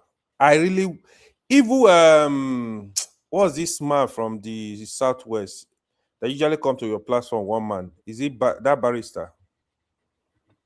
I Which wish all of barrister? them, Oh, barrister from Ondo State. I Is he can't remember. Adebayo? Oh, is it Prince? Prince, yeah. Yes. I wish all of them, sincerely, I would have even prefer Prince, so they kicked Tinubu out. I wish they could actually kick Tinubu You out. know, it's funny you should mention Prince, but Prince is actually the only real alternative in Shore is completely useless. Peter B is never going to happen. Nobody. In fact, the final nail in the coffin of Atiku Abubakar was inserted by Babachir Lawal the moment he called him Kachala. That ended his political journey, right? The article doesn't know, but it's finished. No, it's not. Yeah, Atiku was not just calculative in politics, to be honest. I really sincerely. So sorry, AY. Do you not see that the same mistakes that Atiku make with DMC Wiki is still the same mistakes that he's making now? For him to instead of him to just manage Peter Obi until he locked him in, he let him escape him because of his arrogance. No, Peter Obi was not willing to stay to be vice president. No, he could have managed him until the INEC window elapsed. Peter Obi is not a baby now. You can't. There is nothing you can do, sincerely.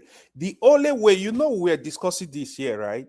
The only way I was thinking, even me and Baba were discussing on this platform, my thought was Peter Obi has agreed to be Atiku VP.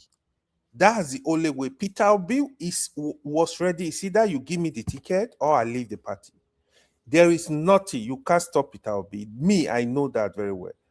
I actually thought Peter Obi actually agreed to be VP, which Obedient will really frown at. Obedient would have go after Peter Obi. So Peter Obi, he didn't really have much option, but where he really missed it was allow these guys to hijack Labour Party and damage the party without showing leadership. He would have stood his ground, make sure that Labour Party, he have full control of the Labour Party. Because people like Aisha Yusuf, you could have tended to go and contest now. Because even as he was moving to NDC, people like Aisha Yusuf, some of your top foot soldiers, you make sure if anyone that is interested in office, you make sure they give them ticket. But however, I don't know. This sincerely. So sorry, why do you not see a lot of people say that Peter Obi is a very self-serving narcissist. And if you go back to the last cycle of elections, do you remember in Edo State, I think thereabouts, when Peter Obi told some candidate that I will give you the state space, I will abandon my candidate for the state if you give me your presidential vote. So do you remember that narrative when he threw some candidates? I heard that. It was in River State too. It was in River State. So and it's the same template playing out now. Like you said, the best thing it was that look, I'm not coming alone. I'm coming with a team, and in order to keep everybody on board, you have to give X, Y, Z. Maybe we would have negotiated about 10 slots. Give me 10 slots to put my people in. But look at the way they publicly humiliated Aisha Yesufu, and to the anyway. The only thing, right? So sincerely, Peter B is not a regular politician. He's not a good politician. Let me just say this. I don't think he can play Nigeria politics. It doesn't seem so be ready, know what is really going on.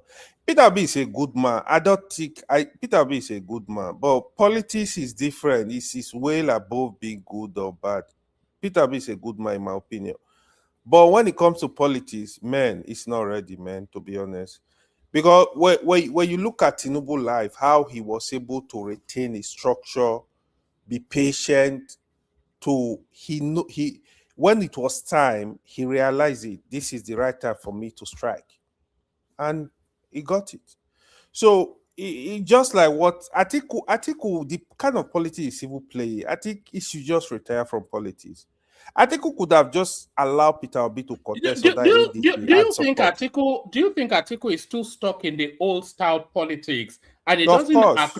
it doesn't know that the dynamism of politics has Yeah, changed, and yeah, it's still it's playing old. the politics of when it was playing Yadua, Shehu Musa, and Tinubu in the 80s. It's still playing Yeah. 80s politics in That's what he's doing. Because sincerely, if Atiku really wanted to help the system, he wanted the election to be difficult, he would have supported Peter Obi or Amechi, I don't and understand. he will Anyway, provide the vice president. He will provide, even if his son, people would have not really mind. He will provide the vice president, support Amechi or Peter Obi, and the election would have been very tough. I'm telling you this. But he doesn't care, and he's gonna lose again. two more questions, and then I'll move it around. We've got Zeta still and Rational Mind waiting to speak. Okay. Just on that space that you're in, let me ask you this one first, and I'll come back to that one. So I think any reasonable analysis of Nigerian politics concludes that Tinubu will be returned, and then if Tinubu is returned, I think Peter Obi, because he's somewhat of a gentleman, he will announce that, look, I need a rest. I'm going to be stepping back. But then what do you think will happen to the obedient that's space? not gonna happen. Well, I think it might. I think it might. That's not gonna happen. If the color of the man is as he's publicly projecting, even Peter Obi told us that, look, I'm not going to be contesting at the age of 70, and I don't think it's far off that age anymore. It's just about 6 years from that, I think. So when Obi tell you something, you go believe her. Right, well, we have to believe him now because he's selling himself as an integrity man. Sincerely, if you But understand let me take you to where my question is, and then you can wrap it all together. But my question is, so they have created this moment in time, this juggernaut, this entity called the Obedient Movement. If Peter Obi steps back from politics, what do you think will happen to that movement? Because there'll be a scramble for the leadership and the soul of that movement, and it's going to be an ugly fight. At the forefront will be elements like Aisha Yesufu, who thinks he's the second in command to Peter Obi, and then you have elements like there's a guy called Tudor Bams on Twitter who thinks it's a front. So how do you think the obedient space will survive post-Obi? And what direction and who do you think will take the lead? Sincerely, obedient movement will die if Peter Obi is leaving politics. It's not a restructure now. Sorry, I don't think so. You don't think it's too big to die? I think it's too big to die. It is not too big. Just watch. Hold on now. It will die. Here is the reason, right? So it's not a real political structure. So nobody is funding it. There is no leadership. Peter Obi is not showing sufficient leadership, to be honest. The only thing I think obedient movement can do after 2027 election, if Peter Obi can direct them to, because sincerely after 2031 election, forget about it. The North are going to have it. There is no South. Anybody that want to contest from the South is just wasting his time. So the North will have it. So except Peter Obi can. And by the way, that is why I said Obi will retire from politics. Yeah, he will retire, because Obi knows that after 2027, then that's a 12-year win. He can't wait 12 years hanging around. So you see that obedient movement, right? Okay, right now they don't trust Kwankwaso 100%. This is problem number one. Kwankwaso might face. Kwankwaso will run with Peter Obi. If Kwankwaso shows sufficient loyalty, and it demonstrates like I really like put in the work. Then obedient movement, part of obedient movement can support Kwankwaso in 2031. Or the natural person to actually lead that movement would have been Dati Yusuf. Now Dati Yusuf has separated from Peter Obi. Dati Yusuf, I don't know, if I were him, he would have positioned for 2031 and use the obedient movement, do a lot of work in the north. 2031, we could have a very big change. I'm telling you, obedient movement, a lot of them, if not 70-80%, would have supported Dati Yusuf for president. But Dati Yusuf now, he moved out from the obedient movement. So that's a problem. But sorry, who do you think the obedient movement have a natural sense of kinship with more? So who do you think they feel akin more towards? Somebody like Dati Baba Ahmed or Kwankwaso, who do you think their natural instinct? Yeah. Dati, before now, Dati Yusuf, Dati Yusuf. Before now, obedient movement really love Dati Yusuf. Even 2023, they I think really they still love do, Dati Yusuf. I think they still do. Yeah, I mean, obedient movement can still support Dati Yusuf, but Dati Yusuf needs to position himself right now and start working for 2031. He can offset, he can make the change. Because even 2023, Peter Obi was just too gentle. Peter Obi could have caused a lot of problem for the political space after that 2023 election. Peter Obi can burn that country down if he wants to. Yes, now 2023 would have burned the country down. Dati Yusuf, that is what he was campaigning for. He told him, he said, listen, let's hold parallel government. Let's go to the Washington and start making noise. That's what you're supposed to do. You got to make a lot of noise. But Peter B, he's a gentleman now. He's a perfect gentleman. If it was Showore, if you let me say this, if you give 6 million votes to Showore, I swear Tinubu they no swear Tinubu in. You know why in Yoruba language we say otoshi what does that mean? If you steal chicken from a poor man, the whole community will hear about it. If Showore gets 6 million votes, they will hear from it in Pluto. In Pluto, they will hear about it. If they give Showore 6 million votes, noise will be relentless. That country no go get peace. What are you talking? Peter Obi was he probably didn't really want to create crisis in the country, just like Olo Jonathan. He didn't really want to create crisis. Do you think he will after this cycle? Because I think his people are primed and ready. If it's if they get the sense that they want him he wants them to burn the country down. Sincerely, I don't see that momentum. That momentum is not there. Peter B cannot repeat what he did in 2023. I don't see that happening. But they can prove me wrong. I don't see that happening. All right. One of the day I will break it down for you by state. I don't see that happening. We're getting close to that when we start breaking it down by state. Let me ask you one final question. Give a very brief answer, and then we'll move it around. There's people waiting now. You were talking about Atiku earlier on, but what do you think Atiku's interest is? Because we were saying if Atiku wanted something, he would have stepped down for Peter Obi, pick somebody, and they'll give him the free hand.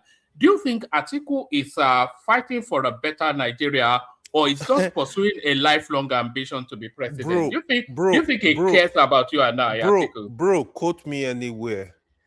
Atiku will be worse than Tinubu that is in power now. Atiku will be worse. Me, in my whole silent moment, I really pray for Nigeria. Even despite I know a lot about Atiku, even despite I don't like him as president, I still pray if Atiku will be the best, will be the person to change the country, God let him win. But in me, looking at Atiku, what I know, Atiku he just want to mark register as president. Atiku does not have nothing to offer Nigeria. I don't even know why people even discuss Atiku. He has nothing to offer Nigeria. I'm telling you. All right. So on the basis, he's not interested. On the basis of that, then Atiku has no reason to step down for Peter Obi, because the only reason why Atiku will step down for Peter Obi is if he feels that he wants a better Nigeria and Tinubu cannot offer that. But he doesn't want a better Nigeria. He just wants to be president. Exactly. That's all he's interested in. But let me say this one last thing. I don't know who we want to pick as VP. Some people have been hearing I've mentioned name. I even heard Okojo Iweola. Sincerely, Ngozi. Sincerely, if Atiku can pick Ugozi, this election can go very difficult. But I really doubt if Ngozi will agree to be on that. You don't talk about Ngozi like the one that they talk about Aisha. Ngozi is too big for him now. Ngozi is too. If Ngozi wants to run as a vice president, not with Atiku, because he's if Ngozi, you see, we've missed so many opportunities. Like during Buhari 2015, I was canvassing, why can't they pick Sanusi? If they had picked Sanusi and Ugozi, probably that's a winning ticket right there. This is winning. Like, I don't even know. These guys, they are not interested in Nigeria. This is my problem now. That's why this whole election, the way is going tribal, the crisis, I'm not just interested in the election. I was listening to a platform yesterday, even today. It was all about the speaker, obedient, the way they are just taking this, the direction they're taking this election is very. AY.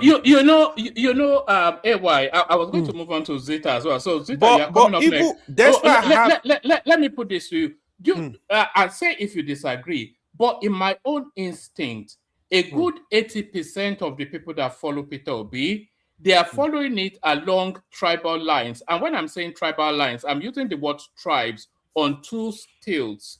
The first tilt is the ethnic tribalism of Igbo, and then the second tilt is like supporting the football team. So I'm an Arsenal man no matter what. So I don't think a lot of them actually think so Peter Obi has anything to offer, but they have nailed their color to the mast of Obi, and it's like a ride and die sort of or something. Do you understand? You have a point. Politicians, they will do anything to win election, right? That's true. But when you see the Southeasterners, they believe in Peter Obi. This is one thing. But the one I don't like about a lot of them is where you don't want anybody to criticize Peter Obi. Peter Obi is not God. When you say something that, oh no, Peter, they start insulting you. They start, oh, you hate Obi. This is my problem with the supporters of Peter Obi. Allow people, you want to be president, allow people to criticize him, allow people to speak up. All right, we must move on to Zita. But stay with us. But one final advice to you as we go on to Zita. AY, don't ever go on TikTok.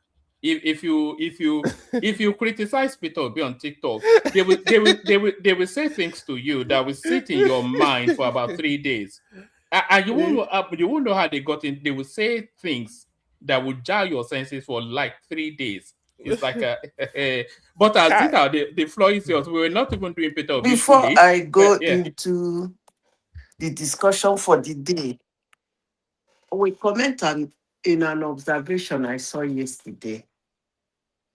One of Nigerian musicians did something.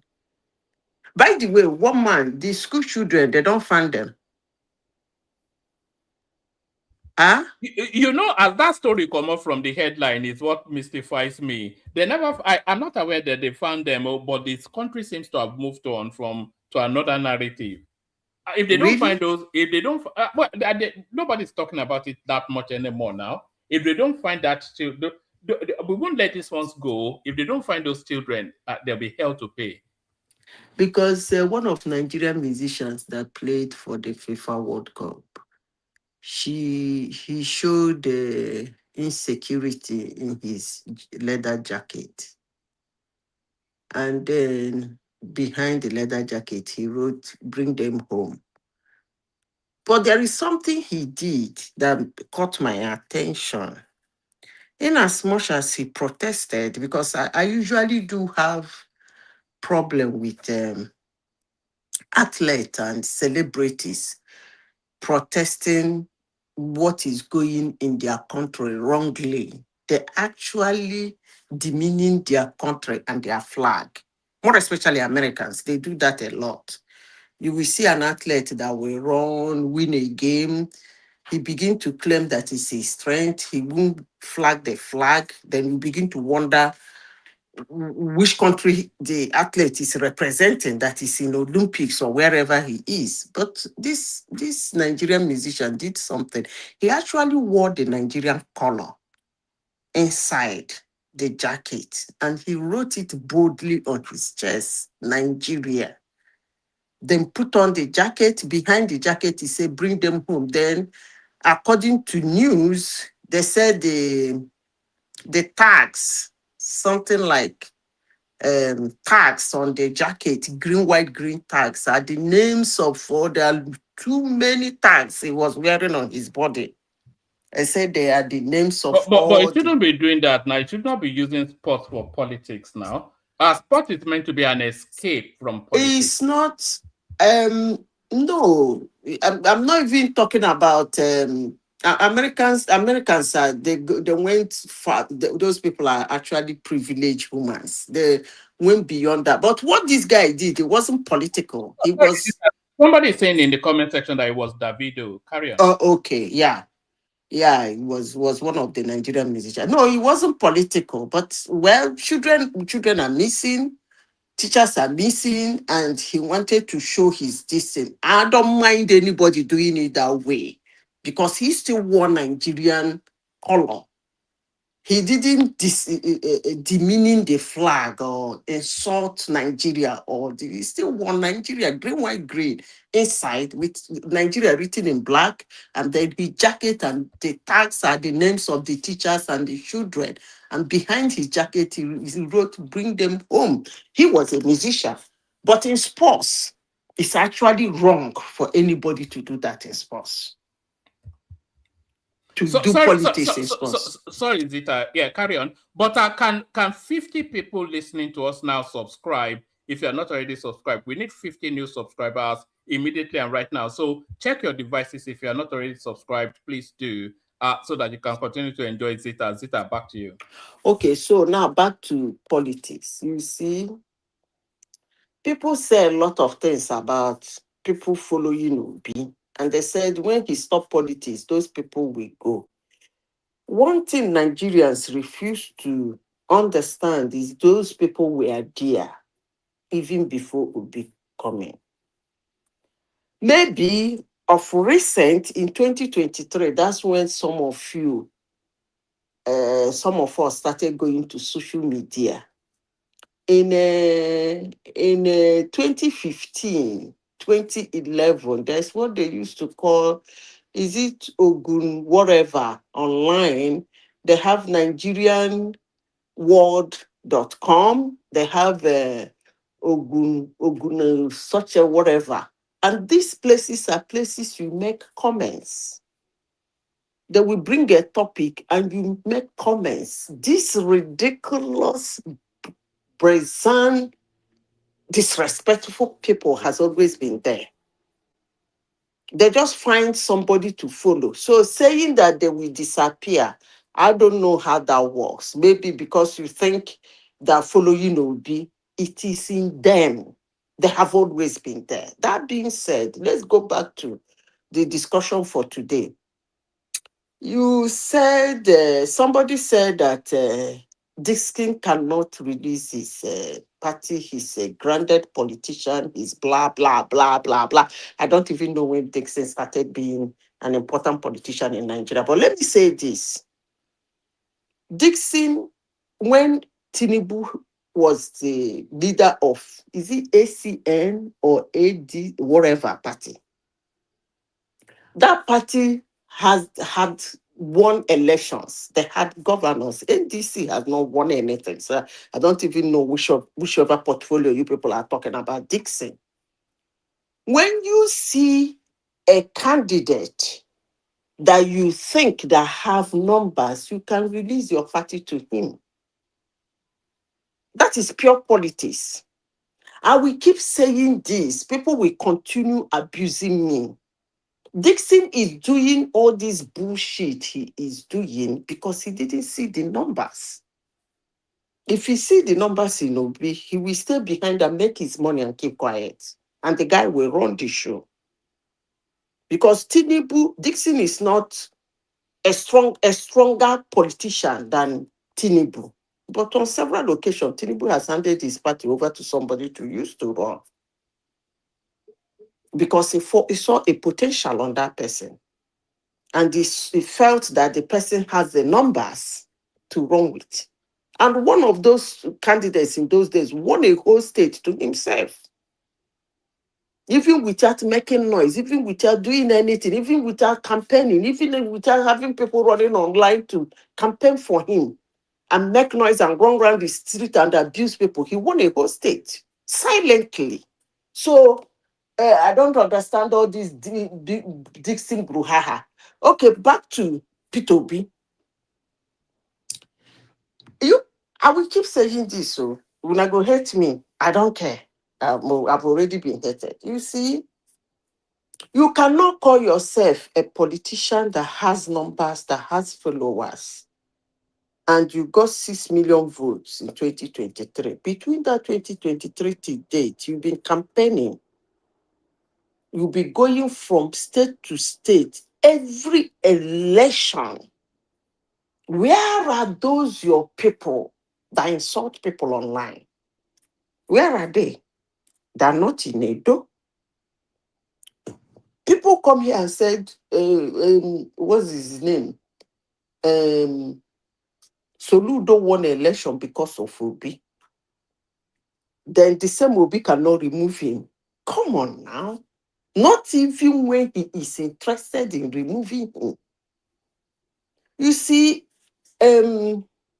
people see politics beyond, they see it on levels of deliverables. People they don't like. People they believe right inside their brain that are not supposed to win an election. But politics is not like that. I can assure you, politics is not like that. Politics is a chessboard. So forget that. Look, anybody who comes here to tell you, hey, we are going to vote because a particular country is suffering, the joke is on you. If our leaders have been doing very well, hello, can you people hear me? We're all listening. We're all listening. If our leaders are doing very well, the world will never be where it is today. If all the leaders that have been being voted, if they have a mission, they have a vision, come on now. Look at the 7 continents in the world. It's in chaos. And let's say 70% of it is a democratically elected government. The other 20% is one shenanigan. The other 10% is a dictatorship. And then what? The world, planet Earth, is bleeding. So for anybody to come here and say, hey, this man did not do well, and therefore he's not going to win election, we're going to put somebody who, come on now, forget it. That will not bring vote to. It's a chessboard. Who plays the chessboard well is going to enter there. Trust me. Who plays the chessboard? Why I keep telling people, in 2023, I told people that Tinubu will win this election. Everybody abused me. Some of my friends didn't talk to me. I said, look at him. He's the only one that have entered Abuja. The rest are still in Ore. Some are still in Anambra. Some of them are still in Adamawa. They said I'm talking rubbish. Now, I'm still saying the same thing. Not because Tinubu is has done so marvelous for Nigeria. No, he is the one playing the chessboard, and the rest are watching. If he wins tomorrow, don't come here and tell me that he rigged the election.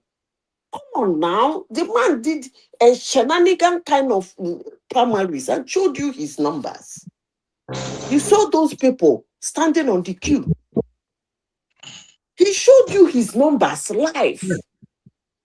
And he says a case of 0.001% of those people, no matter where you take it in the world, you will come out to say that those people will not vote for him on the election day. Then plus minus between that election primaries to the main general election. Plus 3 more minus. minutes. 3 more minutes later, we're going to Rational Mind. I know you will give me 3 more minutes because others has been talking. But So sorry, I did that to everybody. No, I will leave you to stop. Don't have much to say. No vex. Give and take plus minus. You can remove maybe 1 million. They don't die between the day of the election primaries and the day of the general election. Then you can still add another 4 million. That those are the independent people that are not party members and ordinary voters that voted him. Election is over. But if you can get angry about it and lambast people about it and insult people about it, that's not going to bring votes. Trust me. It's not going to bring vote. Everybody should go back to the drawing table and do the math. If Dickson see Obi and somebody who can crash his party, he won't be running his mouth. He saw Obi as somebody who cannot crash his party. That's why he's giving them a little finger. Okay? A man cannot win 6 million votes in 2023 and be running around Nigeria since then. I have never won a single seat. Then him and his loud-mouthed, disrespectful idiots will come to his party to bully him. But it doesn't work like that. I rest my case. All right, brilliant, excellent. Thank you, Zita, and thank you for cooperating with the time. I know that I pushed you a little bit. We're going to Rational Mind, who has been waiting patiently. So, Rational Mind, floor is yours. Give us 5-7 minutes. We're going to tonight. Rational Mind. You don't fall asleep. All right. Haven't recovered from his bruising encounter from with what's it called? What's that guy's name again? Enigmatic. Tunaja makes a somewhat of a tepid return. Tunaja, floor is yours. And okay, he has not recovered from his bruising from Enigmatic. And now you shut me up. Look at that. All right, carry on, Zita. Then Midwest, are you there? Who is here? Kenneth I didn't hear, but I know to talk. I'm here. Thank you. Good morning. Good morning. All right. Let's carry on. Kenneth Okonkwo. I mean, what do you do with a problem like Kenneth Okonkwo? Okay, I don't even know whatever he said that is wrong. If he said that P2B said people should be paying, it depends on the context because that's what the law is going to fight on. The question is, did people pay that amount in NTC? No, there are receipts now. He published receipts. There are published Thank you. Receipts that is number one. Yeah. Then number two is P2B trying to tell the whole Nigerian that a party, he has their ticket, he's their presidential bearer. He was not in a meeting where they decide how much everybody should be paying for every seat. Seriake Dickson actually came out earlier today to say that he was part of that process that made that. So what did Kenneth Okonkwo say wrong? Come on now. What did he say wrong? He's accusing him of running a scam. Because there's a lot of ambiguity. You know, they had about 3 million naira thereabout as the registration indication of interest, whatever it is. But then they had an ambiguous 10 million naira levy that doesn't have a defined description. And that's where the contention is. And there are published receipts all over the internet of people actually paying that 10 million. And when the candidates were actually asking the functionaries of the party that what is this 10 million for? They gave them just some ambiguous thing that it guarantees them the ticket somewhat. There's a particular guy that's been traversing social media lamenting, I think it's from Nnewi West or something. They promised him a senatorial ticket, took his 10 million. The guy paid almost 20 million in totality, and then they told him to go and run a primary or whatever it is. So it's just a whole mess. The whole thing smells like a scam, and it is in fact a scam. You there? Am I here even? Okay, I think Zita's. Hello? Hello? No, we were. You muted for a moment. Okay, what is wrong with what Okonkwo said? Or did he say that they paid it directly into P2B's account? No, there's even a dispute about the account that it was paid into. Because I think in the conversation, maybe it was Charles Ayagolu or somebody, he was pressing the functionary of the NDC that which account was that money actually paid into. So there's no categorization, there's no categorical statement to suggest that it was paid into an NDC account. Even the account that the 10 million was paid to is an ambiguous account. Okay, so let him go to court. How I wish I'm a lawyer. I'll come to defend Kenneth. But this is Peter Obi's usual lawsuits now. He promised us he was going to sue Deji Adeyanju. That was about 3 months ago. We're still waiting. Now he's telling us he's suing Kenneth Okonkwo for 5 billion naira, and that one is asking that, are you looking for campaign funds? We know that won't progress any further. So this is Peter Obi's audio lawsuits that we have now become accustomed to. There is nothing wrong in what, it's just like saying Tinubu is scamming politicians, interest group by telling them to pay 100 million. Then Tinubu will jump up and go out to where he's the leader of APC. Come on now. You are their presidential flag bearer. There is no decision you will not be there. So if somebody accuses you that you are asking for that money, it's not something you should fight for. I don't understand, but come on now. All na politics. As we don't get anything to talk in this politics, your brother Tinubu has buried them. So all right, others can chime in. By the way, we were waiting for Rational Mind or Two Niger, but I think both of them are falling asleep on us. Let me play you a clip, Zita. When I saw this clip, thing, it disturbed me. So let me play you 2 clips. Actually, I'll play you 2, and then we pick it up from there. Mr. Chairman, this committee must have the courage, the will to deploy its powers as enunciated in the Nigerian Constitution and issue warrant, not tomorrow, today, and bring Mary Akari, even dead or alive, in law. They what we call habeas corpus. Even if he's dead, we want to see the body. And he will account. Are you hearing anything? I can't hear anything. Can you hear we heard it. We hear what he was saying. All right, let me play it. Mr. Chairman, this committee must have the courage, the will to deploy its powers as enunciated in the Nigerian Constitution and issue warrant, not tomorrow, today, and bring Mary Akari, even dead or alive, in law. They what we call habeas corpus. Even if he's dead, we want to see the body. And he will account. And you should say, here lies a man who died without accounting for his alleged crime that rose into trillions of naira. We are not talking of billions of naira. At the time when the country is borrowing money, we have huge sums of money that have not been accounted for. There are serious issues not raised by laymen, raised by competent auditors. And the man is joking. Where did he have the money to pay for his medical bill in Germany? Those who are dying here, what happens to them? So I think that it is not for us to try to amend the rules that we have already agreed on. Having failed repeatedly, a serious failure, we cannot condone it. And number 2, sir, you are a corporate man, we've all have our backgrounds. My locality cannot be represented by a person. He's no longer a managing director. And his responsibility is to account for his actions as MD. He cannot be represented in that capacity. And so to tolerate it is for us to be collectively guilty, individually and collectively, of not having the will. And in fact, it's about will.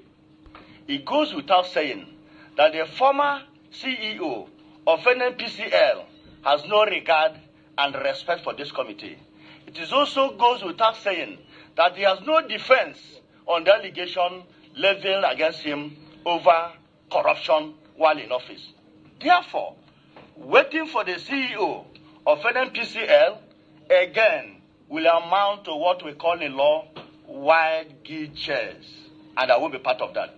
I thereby second the motion, using our powers as given to us by the Constitution, to order for the arrest of Mr. Kyari, the former CEO of NNPCL. I so second. Thank you. Okay, those in support of the motion say aye. Aye. Those against say nay. Okay. We hereby rule now that anywhere Mele Kyari, the former GMD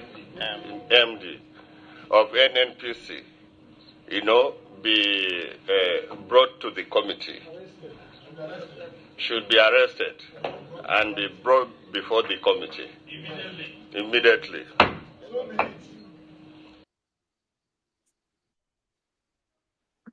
So they should have arrested him a long time ago. They should never have let him get out of the country. But let me play you this second one, and then I beg, forget those bullshit.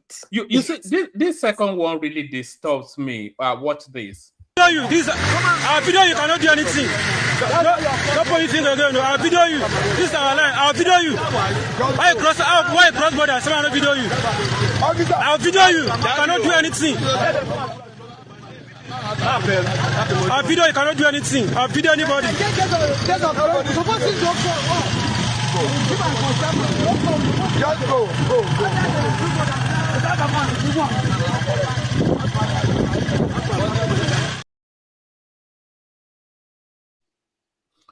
So those were Cameroonian soldiers crossing the border into Cross River State to intimidate Nigerians.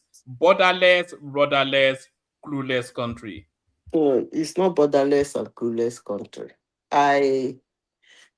You should have found out the place. I think it's around. Where is that senator then? Senator. That woman. Is she still alive? What's the name of that woman? Eta. Eta. Eta? Is it? I think I know who you are talking about. Yeah, area. Obasanjo gave Nigerian land to Cameroon. If I talk now, people will say, make I shut up. That guy has not given the reason why he released that land. Because from history, that land is a Nigerian land. I don't know what he did with it. So from time to time, one man you will be hearing, it's just that this one, somebody decided to video them. He was planning for the third tenure. That's why he gave that land. So what has given out our land got to do with his third tenure? Yeah, he wanted to please the international community because that third tenure wasn't in our constitution in order for him to lobby international to silent voices. So the international and Cameroon. France is are you dealing with Cameroon? We are dealing with France when it comes to that area. We are not dealing with Cameroon. I think Etagiwa is what people are saying. So is that ladies their area? I remember that time. That woman, that was how I managed to know her then. She's always in the television lamenting because one man that time said they used to go to their kitchens and broke their things. Where are you people in Nigeria? Even I say when I begin to see this Nigeria newly. Come on now. No wonder that they call me old high. You don't tell. When I go their country, you people don't monitor what is happening in your country. It's like Tidibu and Peter B just made everybody to start showing concerns about Nigeria. Nigeria has been having a lot of concerns now. In those days, those Cameroonians used to go to their kitchen, pour away their soups and destroy things. It's not today. That woman used to travel to those areas in those days to console them. And sometimes they go and destroy their fishing, all those things they used to carry crayfish. It's not today. Oh, that thing has been going. In fact, this boy is even bold enough to confront them. In those days, they come in like ragtags, what do they call it? Although they are not as brutal as, I think they lost some lives too, some Nigerian lives in that, but not as much as in the north. In those days, it's been a troubled area.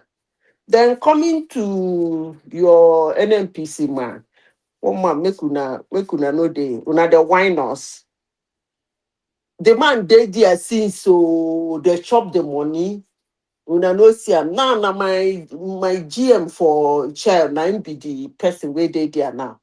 Tomorrow now when him come out to now go begin the shout say make him come bring money where in shop. I beg, I'm sick and tired of all this bullshit.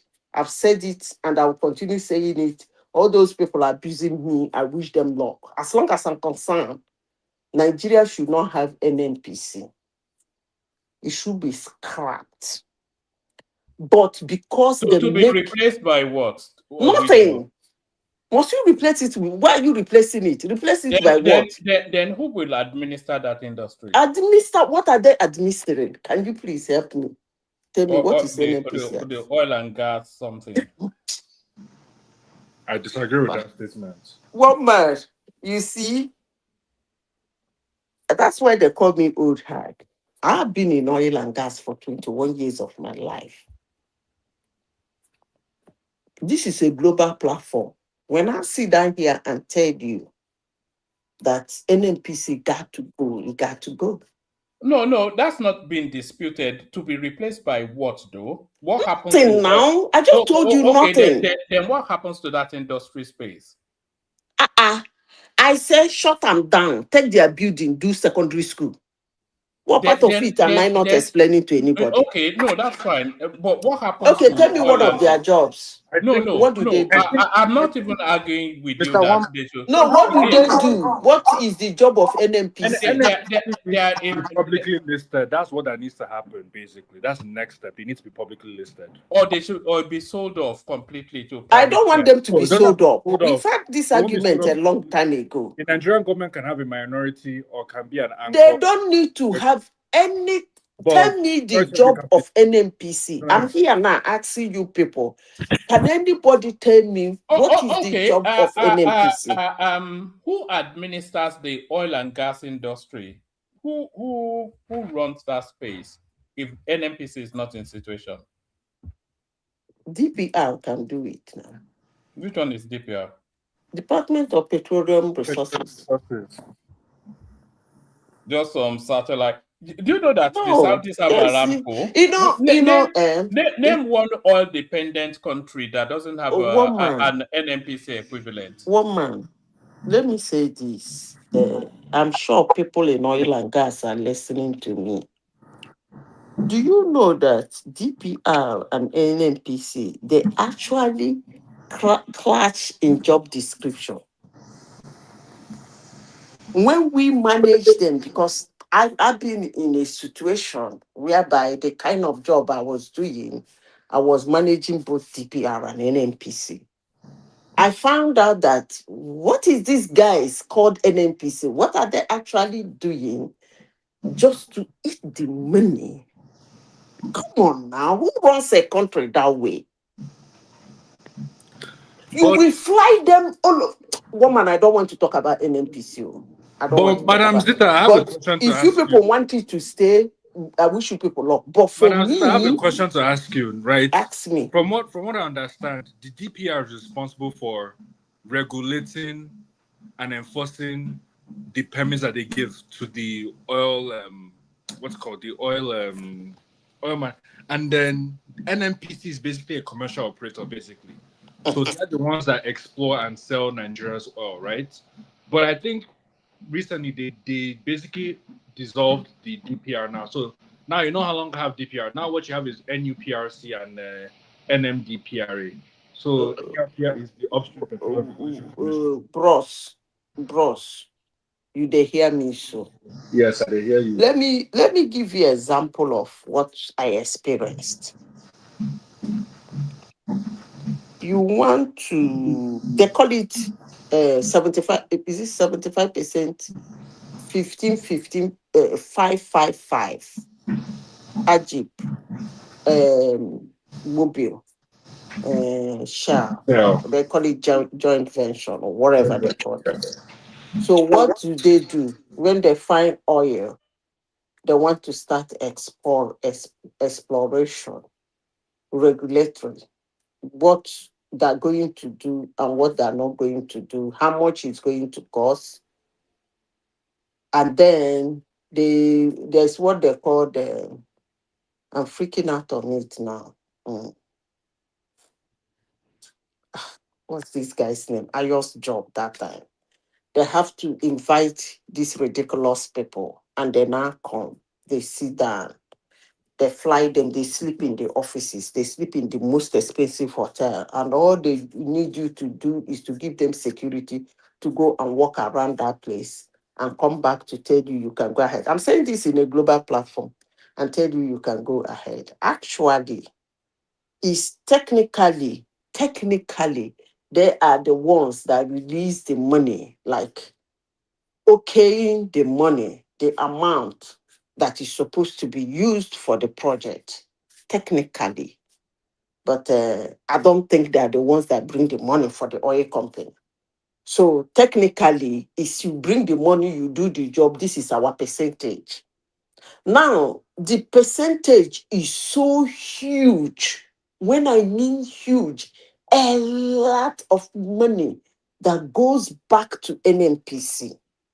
The question is, what is NNPC doing with that kind of money, if not for people like their CEO and all of them? Have you ever been to NNPC office before?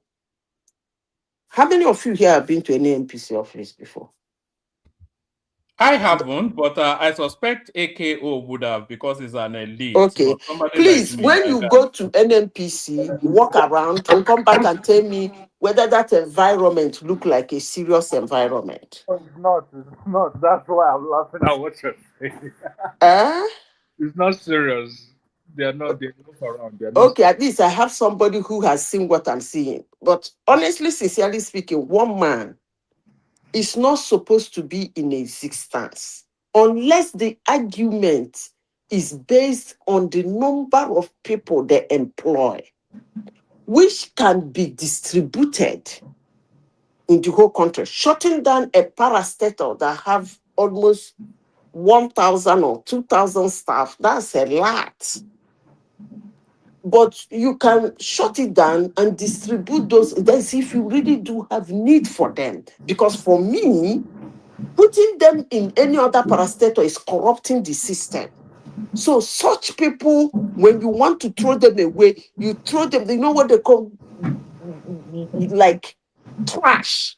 You carry the container, carry NMPC like a container, carry it and go to Atlantic Ocean and Sorry, dump it Zita. with everything that is inside of it. So nobody should come here and tell me that CEO of MD of NMPC carry three. When there is billions of dollars sitting on his table, do you expect him to look at it, to look at it and leave it? The major One man, problem with please, you people should stop NNPC this your NNPC is saga, abeg. governance. That's the issue.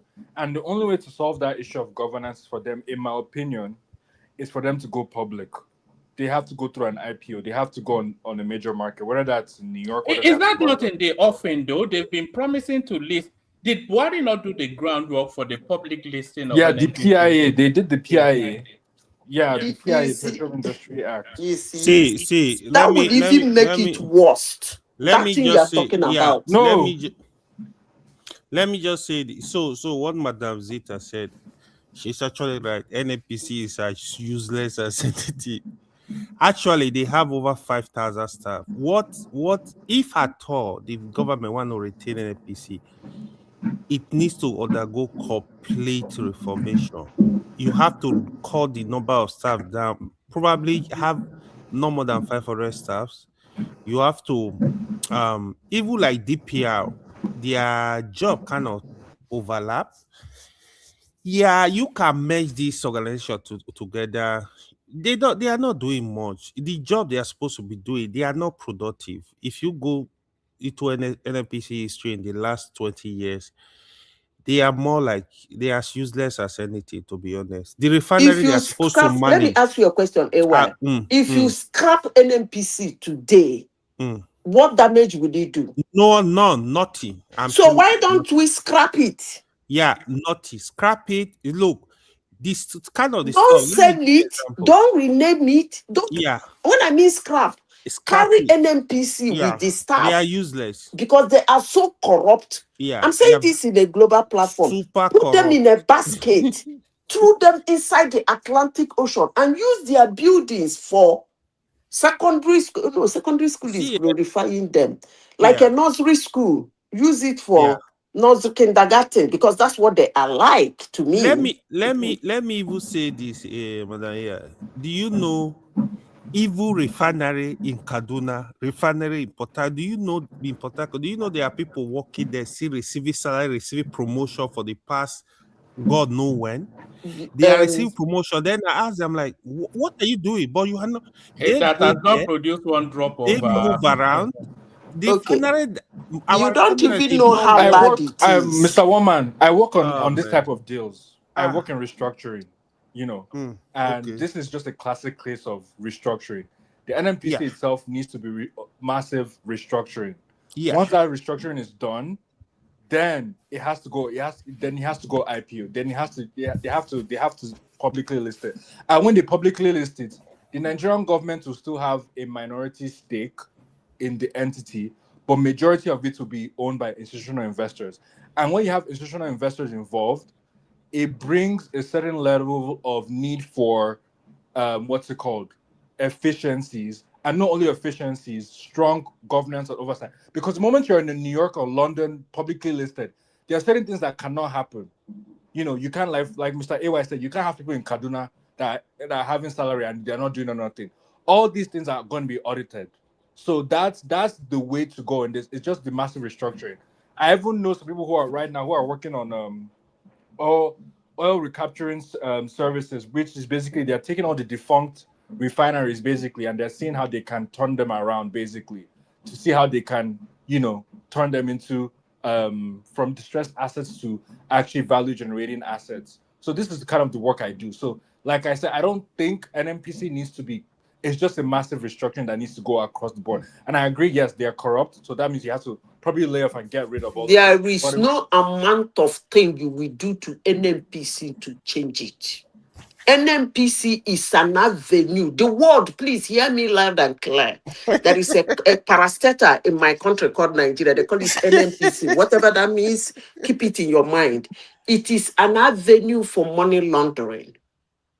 There the is other nothing, there the absolutely other option nothing the that other option anybody will give a reason why NNPC is still a parastatal in Nigeria.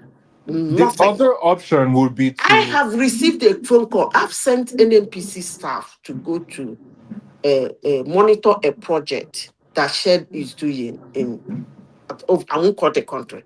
I've received a phone call and I've been asked, who are they? And I did a long explanation that didn't make sense to these people because they were not actually doing anything.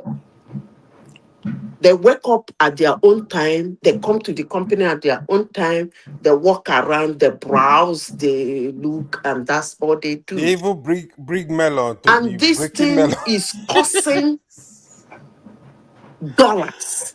And these people will warn you, I want to fly Lufthansa because I want my what do you people call it again? Flight, whatever that thing. The points. Air miles. Air miles. Sorry, This one Madam will Zita. call you. These are 3 NNPC people that are going for a particular project, for a particular department in an oil company. Then this one will tell you, you must book me in Lufthansa because of the point. The other one will say, I am not flying Lufthansa, I'm flying Qatar. The other one will say, I will not fly Qatar.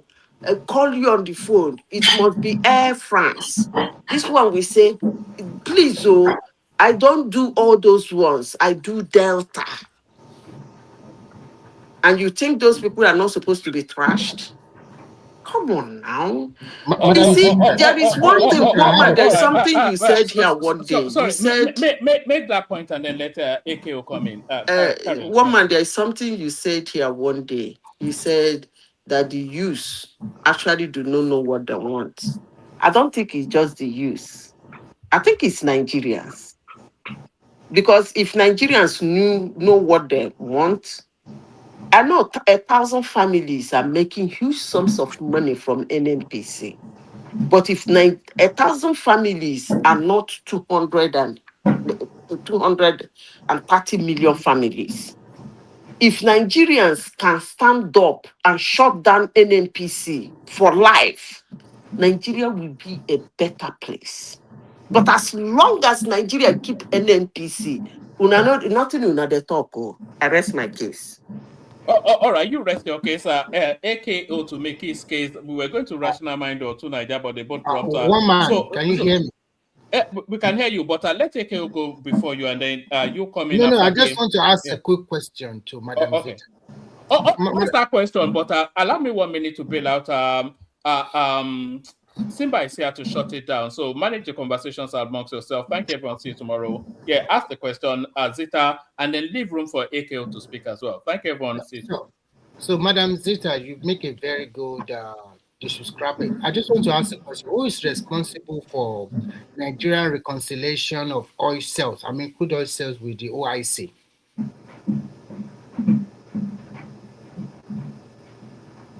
If you think it's NNPC and that's the reason why they will stay, then the joke is on you. No. I just asked a question. I just answered you. So if they are the one, and if they scrap it, do we have alternative? Who is going to get the? What is? Excuse me. What kind of country are you people running, self? You have DPR. You have Minister for Petroleum. Ministry, not minister. You have Ministry of Petroleum. Then you have another Ministry of Petroleum state. Hold on. Please. You ask the question. Let me tell you something. You see all these what do they call them? Career civil servants. They're even more grounded than those your NNPC you are calling for. It mustn't be NNPC that we do it. And as I said it before, and I'm saying it again, NNPC is a money laundering channel. Period. They do nothing. Okay. They might have job description, no, but that their job description is actually flimsy.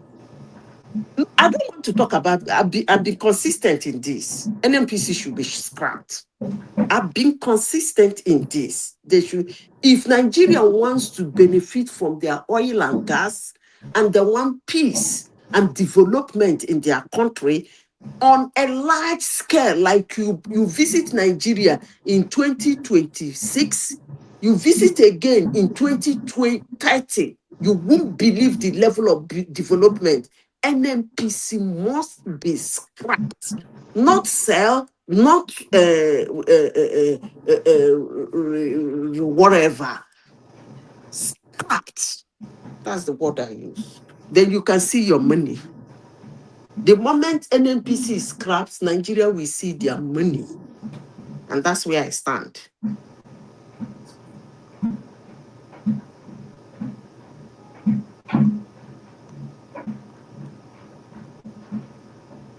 So, AKO, are you there? Yeah, I'm here. So you can make your submission. Yeah, regarding NNPC, I think they just need a massive restructuring, from top to the bottom, and the other option can be it's dissolved and then its functions can go under. Well, I'm not thinking about DPR, but a function can go under the Sovereign Wealth Fund, the Nigeria has a Sovereign Wealth Fund. So it can go under the function of the Nigerian Sovereign Wealth Fund, basically, because that's that's one of the things they're responsible for, the Sovereign Wealth Fund, basically using the proceeds from natural resources towards development projects. So that can be another angle regarding NNPC. But yeah, I really don't have much to say regarding NNPC, and that I don't know what other topics we have for the day. So, but that's all I wanted to say about NNPC. Okay, well, what do you want to say about the politics? That is going Man, on the politics. honestly, The I don't tire for our the politics. what can you me say tell you about? what we are discussing today. I think Simba does. I don't think Simba knew the discussion for today. I know now. We are talking about. We talk about what Seriake Dickson says about his And Okonkwo, and Lokoko outrage, and then there will be suing Lokoko. So what do you have to say about all those things? I really don't understand how P2B can come out and claim plausible innocence, that he doesn't know that the caucus are demanding X amount of money from certain people in order to guarantee. I mean, he has to see. I thought my understanding was that whoever is presidential candidate is probably the leader of the party, most likely the leader of the party, right? So this one that he's not aware, or he's trying to feign ignorance or be like, oh, I really don't know what's going on. I'm like, you shouldn't take those type of situations slightly. If that is happening, you should be able to address it and be like, whoever is doing it, whoever has collected your money, try to get to the bottom of it. So, but I mean, I'm tired of this political circles that we have going on. There's no clear. Okay, let me ask you this. Okay, AKO. What can you say about the personality of somebody like Obi? Because this same Kenneth Okonkwo was attacked dog during the last election, and he was saying all sorts of things about other candidates, and he was not being sued. They were just looking at him. So what can you say about the level of tolerability of Obi? He cannot tolerate some kind of criticism. Every now and then we say we will sue, we will sue, we will sue. What can you say about that? I mean, he's free to sue, right? We live in a society where you can just wake up any morning and you sue anybody, and they've bastardized our judiciary system. Lawyers, I don't even know what lawyers are doing in our country anymore. Even the Supreme Court, I don't know what they are doing. But this thing where he's going about, I just don't like how he's approaching these issues personally, and I just think it's a very it's a it's a quite flimsy behavior. I think you should address it head on. If there are elements within the party or caucus that are doing certain acts that you're not aware of, you should call them out. And rather than just letting things sort out itself. Like, for example, how can somebody pay 20 million? Oh, also, I blame those people as well that paid that money, because your mamun never do. Because how would you pay? How would they tell you to pay 20 million, and you happily pay it because they said they are going to guarantee you? Which, in what world? Which, that one is 419. I would never pay 20 million, even if Let me tell you, I think they are being motivated by their ambition because if you look at it, most of the people that are complaining are from certain region of the country, and they think that okay, what happened in the last election? That okay, most people got ticket. I mean, got elected by Obi's wave in the yeah. southeast. So most of them they move to join Obi in that political party, thinking that okay, oh, what happened during the two is going to happen, and they are going It's not to gonna happen this time. I think people are elected. already. I think a lot of people are So okay, sleeping on. look at the guy that Kenneth Oko even mentioned his name. Do you know what the guy said? He said he was even that if they give him the ticket, is going to pay for every other candidate that pay that money. Look at the level of desperation. He paid his own 10, I mean, is it 20 million? I now said that every other candidate that contested with him that pays such that money is going to refund their money. Wow. That's huge for him to do that. Simba, that clearly shows that he's thinking when he get to the house, he will recoup his money back. It's transactional. That's it now, because it was after Kenneth Oko made that allegation. The channel television now invited him. You understand? And that was when he was saying, I don't think Kenneth did not say anything actually that, because he has in fact the guy says a lot of things, and everybody, even he sent what he sent to Okonkwo to channel and they were reading it. Okonkwo did not say anything outside what the guy said.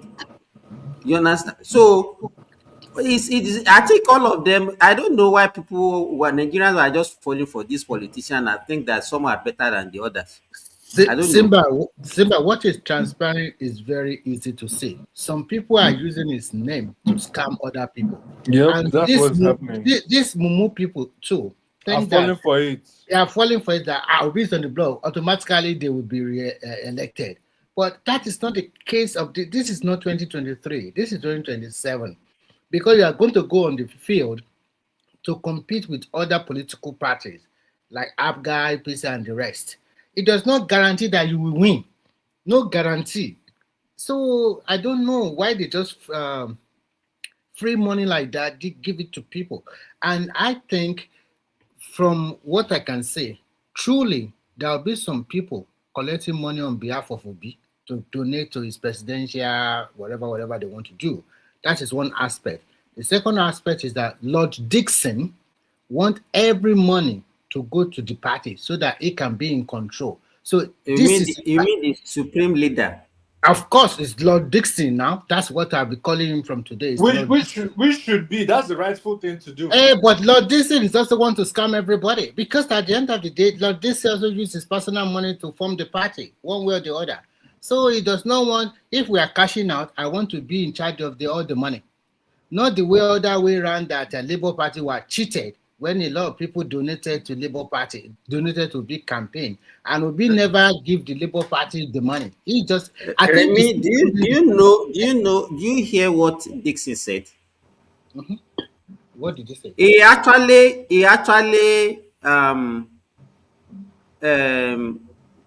said that the party is actually made for people who can have who are at least rich people that can afford to compete. You understand? But that is the essence of politics now. No, he said that what they consider is that if they look at you, they will ask you what you do, how much money do you have, how much land do you have, because you are competing against people that are very rich. So they also want people that can compete. So because that was the reason when they asked him question about why did they refuse to give Aisha ticket, and he said that Aisha is just a social media personality. She doesn't have the money, so she cannot afford her campaign. So and they don't want the people. You understand? I understand. But we have been saying things like this before. In politics, especially primaries, anywhere in the world, you must have the money. If you don't have the money, do you have the godfather that is giving you the money, or you have the super delegate or the company that will foot all this bill for you? You don't have. They thought that okay, we are online, everybody knows us, and blah blah. We make a lot of noise. Because of that, they just give you the ticket, platter of go and contest. Are you contesting? You are contesting against people that are super rich people. They might be ex-governor, ex-senator, chairman of board of director, chairman of big companies. So many big people, and you think you are just going to go there and just say, okay, I'm possible. Who knows? The point is that once they are very noisy online, they thought they are popular in Nigeria. That's wrong, because more than 70% of Nigeria that are grassroots of people that are living in that, they don't care going online. They just go on their normal business every day. And the people they know at the end of the day is the politicians that go and meet them in the grassroots that have helped them over the years. You are just shouting online. But the major politician, maybe they will go to him every Saturday or Sunday. Oh, I have a naming ceremony. I want to do this ceremony. I want to pay children's school fees. They have been helping them all along for a long time. You just think that they just get to a position like that. They just put them to be a governor. But the issue is this. The issue is this. I want you people, maybe AKO can also come in here. Yeah, You everybody know, talk. because what's the obedient, especially the obedient, I'm not talking about the Kwankwaso, because those ones I don't even know their ideology. The obedient, what they think, the kind of ideology they think Obi has, that it doesn't actually give people money to for vote, it doesn't give shishi and all those things. Do you think he's inclined with the kind of party that is actually running under? Don't mind No, Peter. Don't mind not that at guy. all. Peter B gives money. It's just that you don't hear about it. He's very secret about it. He gives money. I bet. But that is what his followers are saying now. Because when you hear people, they will say Peter B Obi they is a give good money. person, is a good person. So I don't even know what they They mean give by money, saying guy. Obi Just is like a he good doesn't person, is talk a good about it. person. He doesn't publicize it. He's very secret about it, but he does. So what if we are talking about alternative? Well, so what kind of alternative are we not talking about? Because the kind of politics that they are playing is not different from the one that we say they are not doing well. Even if you look at it very well, you will see that out of all the political primaries, political that have done their primaries, you will also see that it is APC that have done better. NDC is the worst. Even you are coming from AGC, you find yourself in NDC, and everything was in a mess, total mess. And I was saying this to Larry the other day. Why don't you wait and let's see the primaries of other political parties? Now we have seen it. Which one is better? So this NDC is in total mess, and if and I don't see how they can mend their fences. They will never mend their fences because they are different set of people. Their ideology does not match one another. Even the ideology the Obi is also Yeah, they are pushing not alive. does not even align with whatever he has in his mind. He's just lying to people. But Dickson has been in this thing since what? Since AG, since time of AG. With Lord Dixon have told everybody if to register a political party is easy, let everybody go and register their party. That is it. That means that guy can send them out anytime he likes. Yeah. If he Okay, today let I'm me not ask you presenting guys. you Let me anymore, ask you not guys. Do you think after 2027 election, because we still have a long time to go, if peradventure they succeeded in using the NDC as their platform, I'm talking about Obi and Kwankwaso. Mm. What is their future after 2027 election? What do you think will happen to both of them in that party? Do you think they will still remain in that party? The future is done. This election that will wipe out all those. You see, Atiku them, it will be them, Kwankwaso them. They will be after this election. They will be wiped out. They will not be wiped out. They will not be wiped out. They will not be wiped out. To They will me, still I contest see it against this that one. to me, I see it this way. I think to me, Kwankwaso is playing a childish politics because you have a brighter chance of becoming Nigerian president in 2031 if you have played your politics right in this 2026/2027 election. For God's sake, what kind of politics is this? You know the mindset of your people. The mindset of your people in where you are popular is in Kano, and they want you to be president of that country. How can you stoop so low to now become the VP of somebody that you are politically, educational wise, everything you are above him? That is a wrong move from him, and I think it will backfire totally. And there is no amend that is going to do to correct this what he's doing now in 2031. It will backfire him. Obi, generally, in my mind, does not really care about becoming the president. As far as I'm concerned, what is he doing now that is wrong, Iremi? What is Yeah, Kwankwaso okay. doing now What that he's is wrong? doing wrong, what he's doing now, if I were him, the politics I would play with would be this. I will be in the forefront of campaigning for you, but I will not put myself as the VP candidate to you. Never. Because politics can change every now. Everybody can see the game you are So playing. you will just be an Let me conclude. ordinary floor member of the party and No, become no, no, no, president. no, no. To be a national, look at Lord Dickson now. You can also be Lord Kwankwaso.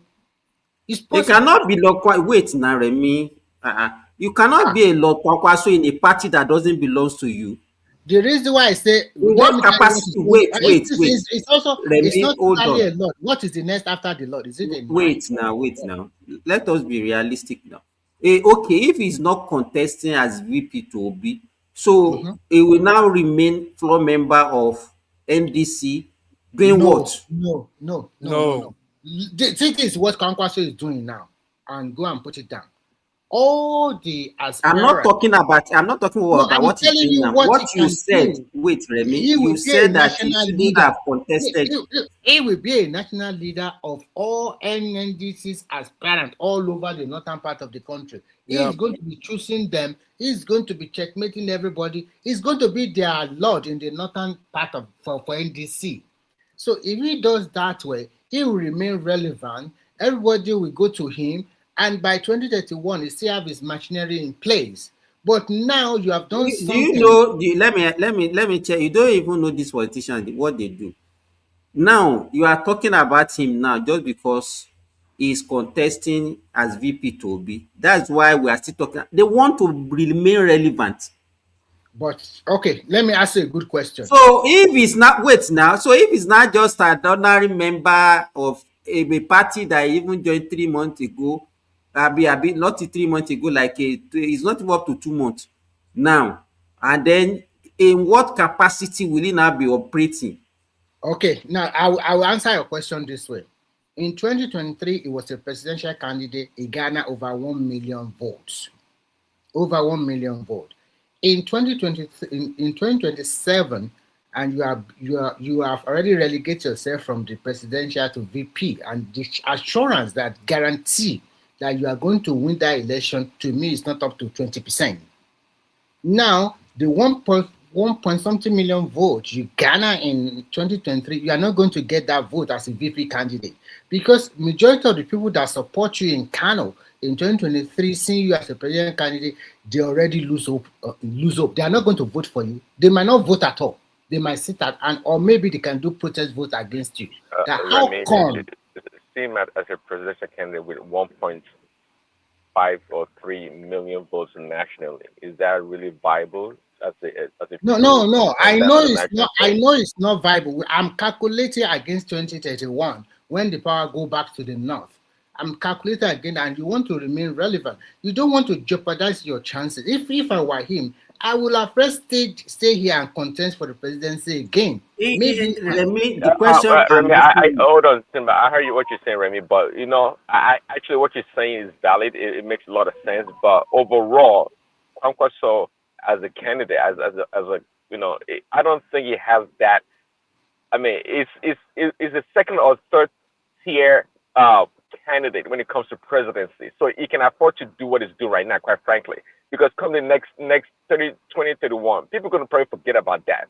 I don't think it's that relevant for someone like Kwankwaso. It doesn't have that capital to that degree. I mean, I don't think so. Okay, I got you. I hope in 2031, everybody will still be here by God's grace, and then we will see what plays out. Because to me, I think it's just a childish or it's unnecessary move.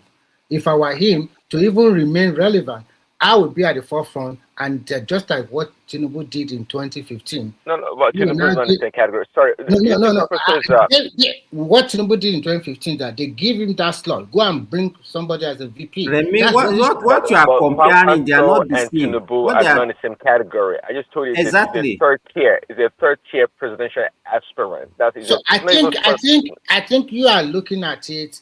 I understand the way you are looking at it, but I am looking at it from a support base, because you want to still keep that base. Yeah, okay. To that point, I think the reason why he's probably doing it is to have a national, national, people to know him nationally. I think that's why he's exactly national relevance. Exactly, trying to attach himself with Peter B. So he seems out there. People know him in the East and the West or whatever in association with Peter B. Right? Okay. Because trust me, because you know about politics and the people on the platform. I don't think a lot of people know Kwankwaso to that degree. I don't think they know him. I think being even vice president to be is I think it makes him more popular than before. I agree.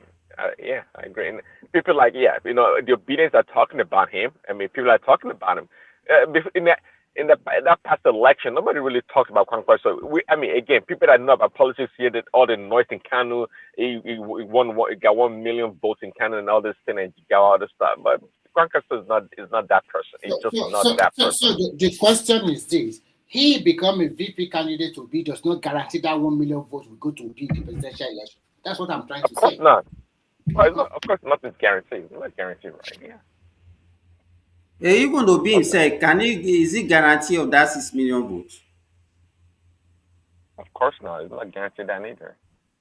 The part that a shaky party that they are in right now that is Seriake Dickson is trying to establish who is the boss in the party. And to the question about Peter B doesn't give, of course everybody gives money, but when you say Peter B doesn't give money or give shishi, what it means is that Peter B naturally is a greedy person. Number one, he thinks he's smarter. He thinks he knows what to do better with the money. So he doesn't go out of his way like some politician would do and give money away. He doesn't do that. Peter B would do out of necessity. He would give money, bribe out of necessity, not because I got plenty of money right now. Let me share. He would never do it. He's a greedy man. He feels. He doesn't regard people. He thinks. Look at him. He's not the guy that he said he stopped at a fuel station and took money out of his trunk to fuel the car. That's the kind of character you're dealing with. He doesn't give money. It is true. He doesn't give shishi. He does not give shishi because if he gives out of necessity because he has to. Please, Adi, let me ask you. Now, he's not contesting under a party that doesn't believe in that kind of ideology. You understand? And that is what the national leader of the party is saying, that they needed money. They need to spend money. Don't you think there will be a kind of clash or what between the two of them? Well, you're right on the point. It's going to be a big clash. That's a big problem. Okay, Peter B doesn't do that. Like Atiku, those guys spending money like maybe Rotimi Amechi. Peter B doesn't do that. Okay, and it doesn't like the money to flow easily. This politician. Let's keep it real. It's all about money flowing left and right. Everybody cashing in. It's part of the game. But Peter B is going to come there like I'm pious, I'm righteous. Guys, go listen to Kennedy Okonkwo. Go and listen to Kennedy Okonkwo if you want to know about Peter B. It's out there. He talks about it all the time. He does. So yeah, if Peter B tries not to make the money flow left and right so these guys can cash in, they will do him good. They will do him. Come on. They won't let him run them around. That's why Dickson came out and spoke the way he did, just like Woman played earlier or read out earlier. That's the deal. Peter B, you're not going to come here. We're only giving you, it said it, we're only giving the platform, because you would think you're a viable candidate. But don't come here with your own philosophy, ideology on how the party itself is structured to run. No. It's quite clear. He said it. It's not rocket science. He thinks he's dealing with Labour Party now. After he don't spoil Labour Party, he won't go spoil it again. Yeah. I'm sure if this king was not an Ijebu boy, oh my God, don't run those people's street too. Who be that? This thing is half Ijebu, half this thing. The owner of the party. I'm just saying, if it wasn't the sharpness of the Yorubaness in him, would have given it up and answered, whatever demands Obi demands. But I don't know. This is what happens when you're not a fighter. I think that when you're not a fighter, then you get given things on the platter of gold. You will just complain. And I think Obi just pause. Let him fight a bit, man. Christ's sake. I think that party is going to have a big problem Because the way I see it is that Obi and his friend want to scam Dickson by collecting money and giving it to Obi directly. And it would be like one man show, like to, okay, I'll just do whatever I want to, the way I can. I want to campaign, going from one market to another market, from church. He does not want to submit himself to the party plan itself. And the party needs a lot of money. And the man is looking for people that can bring him money so that they can No. execute their See, election. Peter, okay, to that point, Peter B likes to operate as an entity. Wherever he goes in there as an entity, not part of the structure, not part of the people. He doesn't do that. Exactly. See, just like in the Labour Party, all the money that came in, it went to Peter B directly, pretty much, you know. You remember those guys were complaining also, a very sharp guy. It's all about the money too. It's all about the money at the end of the day. But Peter B want to go to the NDC now saying, oh, because I'm the main attraction, I'm the star boy or whatever. All the money that I bring, it should come at direction. Peter B is like an artist. You know, I used to reign, I'm the top dog, you know. But now, he thinks he still has that crowd that he had 2023.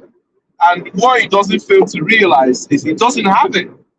He doesn't have that crowd anymore. But to prove the point that he doesn't have that crowd, will be this 2027 election. When the election comes and his vote is drastically reduced, and he will get the shock of his life, you know. And that's honestly, I just think the NDC guy, the owner, should not have even given him the tickets. He should have allowed him to contest and paid like everybody else is paid. And if he doesn't want it, he can go to Shore's party, you know, and not go and pay them. You understand? But I just think it's too spoiled for choice, honestly. And this is what happened. When you get given something on the platform, but you don't know the usefulness of it. That's why you pay for stuff. You know, it's like when you're giving people free information, you know, they will not say, you know, take you very serious. But when they start paying for it, trust me, they will take you very serious. You know, and that's exactly what's happening with Obi. You know, and on the other hand, Obi is very selfish as well, to be honest.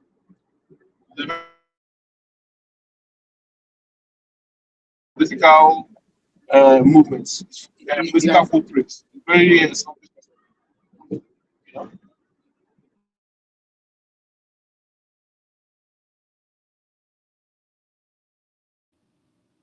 Even as it stands now, it seems NDC, the opposition are fighting among themselves. And APC is just consolidating. I think at the end of the day, Madam Zita is quite right. Can you hear me, Prince Daddy? Yeah, I can hear you. Yeah. I think she's quite right. I think they are just fighting among themselves. And if this continues, I think an average Nigeria have already seen what is going on. And I don't think that even the projection that they have that if they follow Obi, they will win. They might not really win nothing. A lot of people will cry in 2027. If you just put your money into this NDC, you are just wasting your money, for God's sake, man. It's not going to happen because it's clearly... okay, wherever Peter B goes, it's always trouble. I mean, there's never peace because this guy does not know how to deal with people. I think he doesn't have how to relate. He doesn't have to relate to other people. So that's Peter B. But anyway, unlike the Labour Party, when he had the party pretty much to himself. He can do whatever the heck he wanted to do.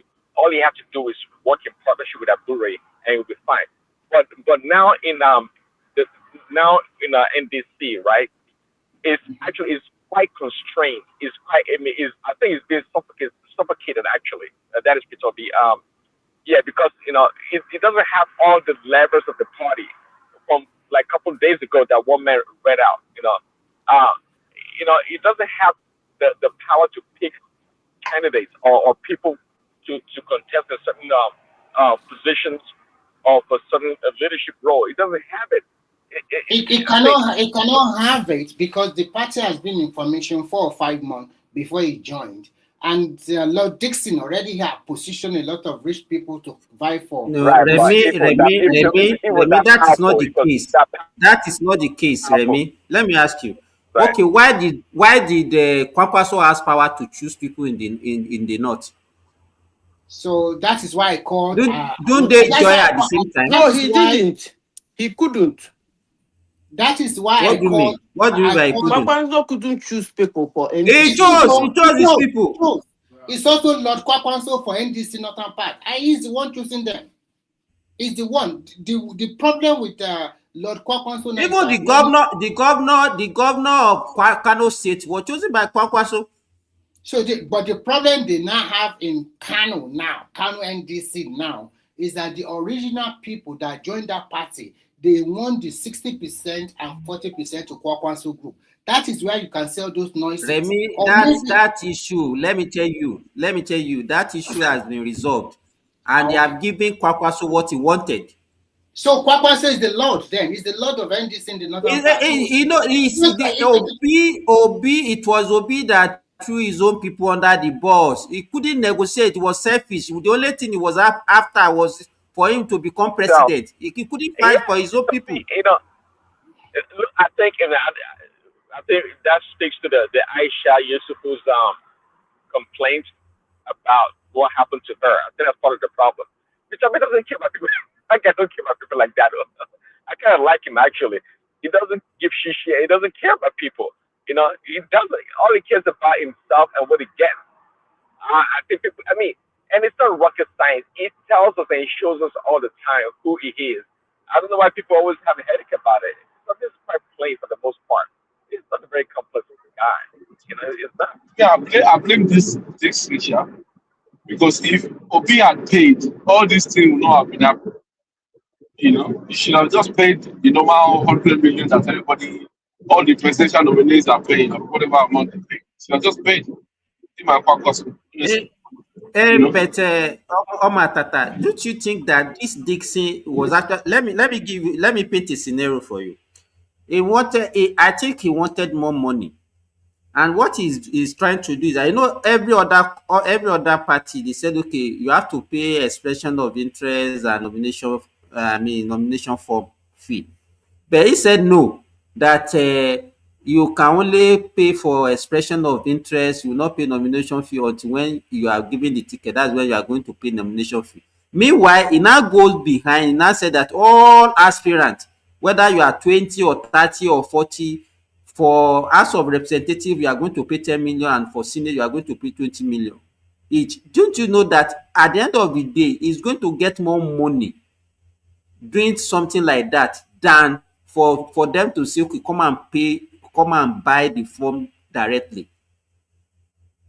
And then the other thing is he's now using that okay, Obi and Kwankwaso, they didn't pay shishi to get the nomination form, so why should they have the capacity to now be choosing whoever they want in the party? That is directly, he gave them the platform free of charge, so he will be the one in charge doing the show. They didn't pay Yeah, well, that's what I'm saying here. If Senate and They didn't pay any money now, please, Adi. no, they didn't pay any money. What I'm saying is that if this thing is charging those people, those other Senate and the House of Representatives, I think it's not fair giving Obi and Kwankwaso that free pass not to pay anything, because you're creating gap in the party. No. You have to know the guy's plan. I don't know his plan. I don't know his plan, but you have to know his plan. Plan or not, the rules. You pay. Like I said, not paying is why all these things are happening. Because if Obi had paid, it would have been more serious. All this demanding, he doesn't want to follow rules. Obi is a cloud chaser. He's a cloud chaser. He's not going to spend money. Sorry. You are speaking over one another, please. Please, Adi, say what you want to say there, Omar Tata. Respond. Now I was going to say Obi is a star attraction, so it's kind of you can say it's a favor that him coming to NBC for Seriake, right? I say it's a favor. When the Obi came, he brought a lot of people and interest to the party. So rather than charge Obi, let me bring Obi in and bring the attraction and charge the rest of the people. I think it's a good strategy. So all those people, they outspread and senators, they don't Okay, pay so for it. Yeah, but how much money has he made now from bringing them in? And why is he saying he needs more money? But You know? how much do you think Peter B want to pay? How much do you think Peter B want to pay to go on that See, I don't party? know how much they're charging, but APC are charging what, 100 million, 200 million or something? See, but if people was going to charge Peter B, Peter B probably not giving us 50 million. But guess what? Yeah, The but guys getting more than that from these you're people. forgetting one thing here. Obi don't have a choice. Where does he want to go? He can't go back to the ADC. And he can't go back to any other party because his time has run out. Let me ask you this. Okay, let's say he wants them to pay 100 million. Obi will only pay 100 million. You know that 100 million, maybe he can get it in a constituency whereby all these House of Rep, people that are competing to get tickets for House of Rep, only 10 people will pay 10 million and get 100 million. See, but they are double paying actually. They are charging them double. Listen to Canada Concord. That's what I'm saying. The guy is being smart. He will make more money by doing that. Exactly. Listen, I think woman read it earlier. The House rep are like 10 million. The senators are like 20 million, and they have multiple of them for the same position or same constituent. They're making money, making a lot of money. Obi can't pay that much You know money. when this guy came out and was saying he gave Obi free gold, on the platter of gold, he didn't charge him money and all that stuff. Now he's coming out to explain it. Now he's coming out to explain himself. All this Salai thing, it wouldn't have been necessary because Obi himself does not have a choice. Which other party does he want to go to? I have a question. You know? Well, that's what will be negotiated. Go ahead, Sally. What did Dickson say he wants his party to be like? Thank you very much. What did you say? Simba, answer that question. What did Dickson say he wants his NDC party to be like? Like ideology or philosophy or whatever. He said he wants his party to be like AAC. Thank you very much. Okay. So we are the model. Others are copiers. So that's where you're going, eh? But I heard that the guy said, excuse me, I don't know whether one man. Midwest. Let me ask my question. So, Simba, the question I want to ask that. Sorry, let me say, Emma, your device is not connecting well. Check your what is it called now? Your video. Okay, so my question is this: are you telling me that Aisha Yusufu parted with 20 million for senatorial seats and she lost? No, she didn't. Let me tell you, all these shenanigans of 20 million, 30 million. Wait now, it's actually in the southeast too, and that was why Kenneth is saying that is Obi. It's not in other region. It's basically in the southeast. So you that's what Canada Concord is happening on. Why is she not crying all over the internet? Well, let me tell you, I think the target of South is due to the fact that they have a lot of contestants from that region, thinking that every Igbo will vote for Obi and they are likely to win. So a lot of people wanted to contest in the southeast region. So they see that region as a place where they can make a lot of money. That is true. And that's why they are double paying, they're double charging them left and right. Exactly. They see it like an automatic. Once you are chosen as the candidate of the party, it's like automatically you have won. People will cry. People will thinking. People be thinking this is 2023 election. I swear, yeah. By the time they do this 2027 election, it go shock them when we say 2031 will come. Nobody go on run for election again because they don't understand the game at all. If you're riding on someone's policy, say, because Obi is here, and let's all go and collect form, and it will be like 2023 whereby people are voting for anything but APC. It go shock them this time. When you guys talk about the obedient people, apart from Woman's platform, I don't think I encountered them elsewhere. But when you guys talk about them, that they are, obnoxious, they are, they're rude, they're this and that. I always think like you guys are Agbado people or you're Tinubu supporters. So it's not surprising because I talk about the obedient the way you are. But now listen to Kenneth Okonkwo. Oh my God, talk about the obedience. It's like it was quite interesting actually because Kenneth Okonkwo, of course, right hand man to Peter B, and you know the inside of the obedience and all the structure, whatever. If he the way he talks about the obedience apart from Peter B, like wow. I mean, He it's was quite their interesting. champion before now in Pizzaji. He Oh, was number their one champion champion. before. Even what you call it, Ekene and Jua don't come close to Kenneth Okonkwo. He was their So champion. where is that Joe of Nashville? He won't come now because the house has scattered, so he won't come. So you They see, will still come. They don't learn any lesson when it comes to politics. That's how they are. You know, in fact, if you teach them lesson, they will insult you more. If you try to teach them anything, but I think if you see, donation is coming, Joel of Nashville is still calm. Go on TikTok. Go on TikTok and go and meet them.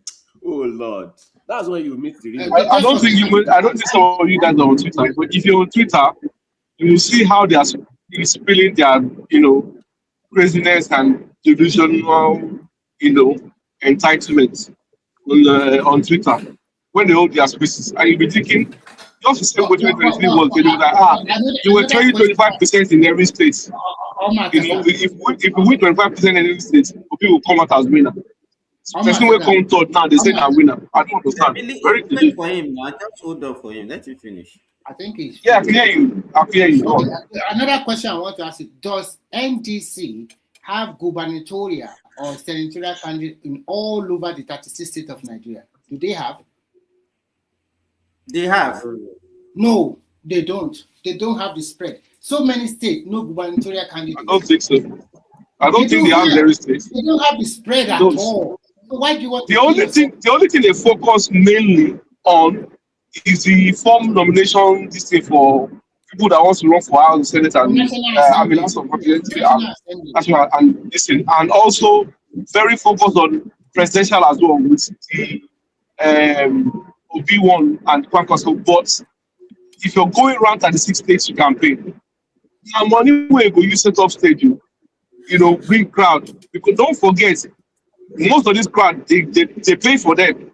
So where you won't get the money to pay for thousands of people to come support Why can't they invite all the obedient online to be filing out and for where? Those ones not to come now. They're not going to show up. And if obedient show up, it will be the same crowd that will show up in every state. You understand? Because they don't have them in all states like that. And if they do, they're maybe like rebellions and scraps, all over. But they will all be coming from if they have a big crowd now in, for example, Abuja. The same crowd they had in Abuja will be the same crowd that they will use in Lagos. They will use in Calabar. They will use in every other places. It will not be genuine people. You understand? But we all know how it goes. But one thing I want to say is, all these people that are wanting new change or saying let's try this person, let's try that person. Like Nigeria never learned. And it's the same exact thing that they want to try to do, like with this same Baba thing when while he was coming into power, they say Baba, let's get rid of Jonathan. Not knowing that Jonathan is better than Jonathan is better than the same Baba that wants to do that. Forget that one, it's not gonna work. This is not so I don't know, it's not gonna work, they're not gonna win, but I'm not saying like the Nigerians don't learn. And definitely these obedient people, these followers, they don't understand the Nigerian politics. Must they be showing? Why would you be waiting for 4 years for them to be showing you new tricks? My brother, you chop winch. My brother, you chop winch. How you take those things they win? They show them new tricks. Obi cried on television. Sorry, now, they're going to show them new tricks. Let me address this guy. Wait now, Mata. Let me ask. Who is this man? Who are you? We don't talk like that on this platform. Hold on, please. If you want to make contribution, we talk to ourselves respectively on this platform. You understand? If you are not ready, I will kick you out.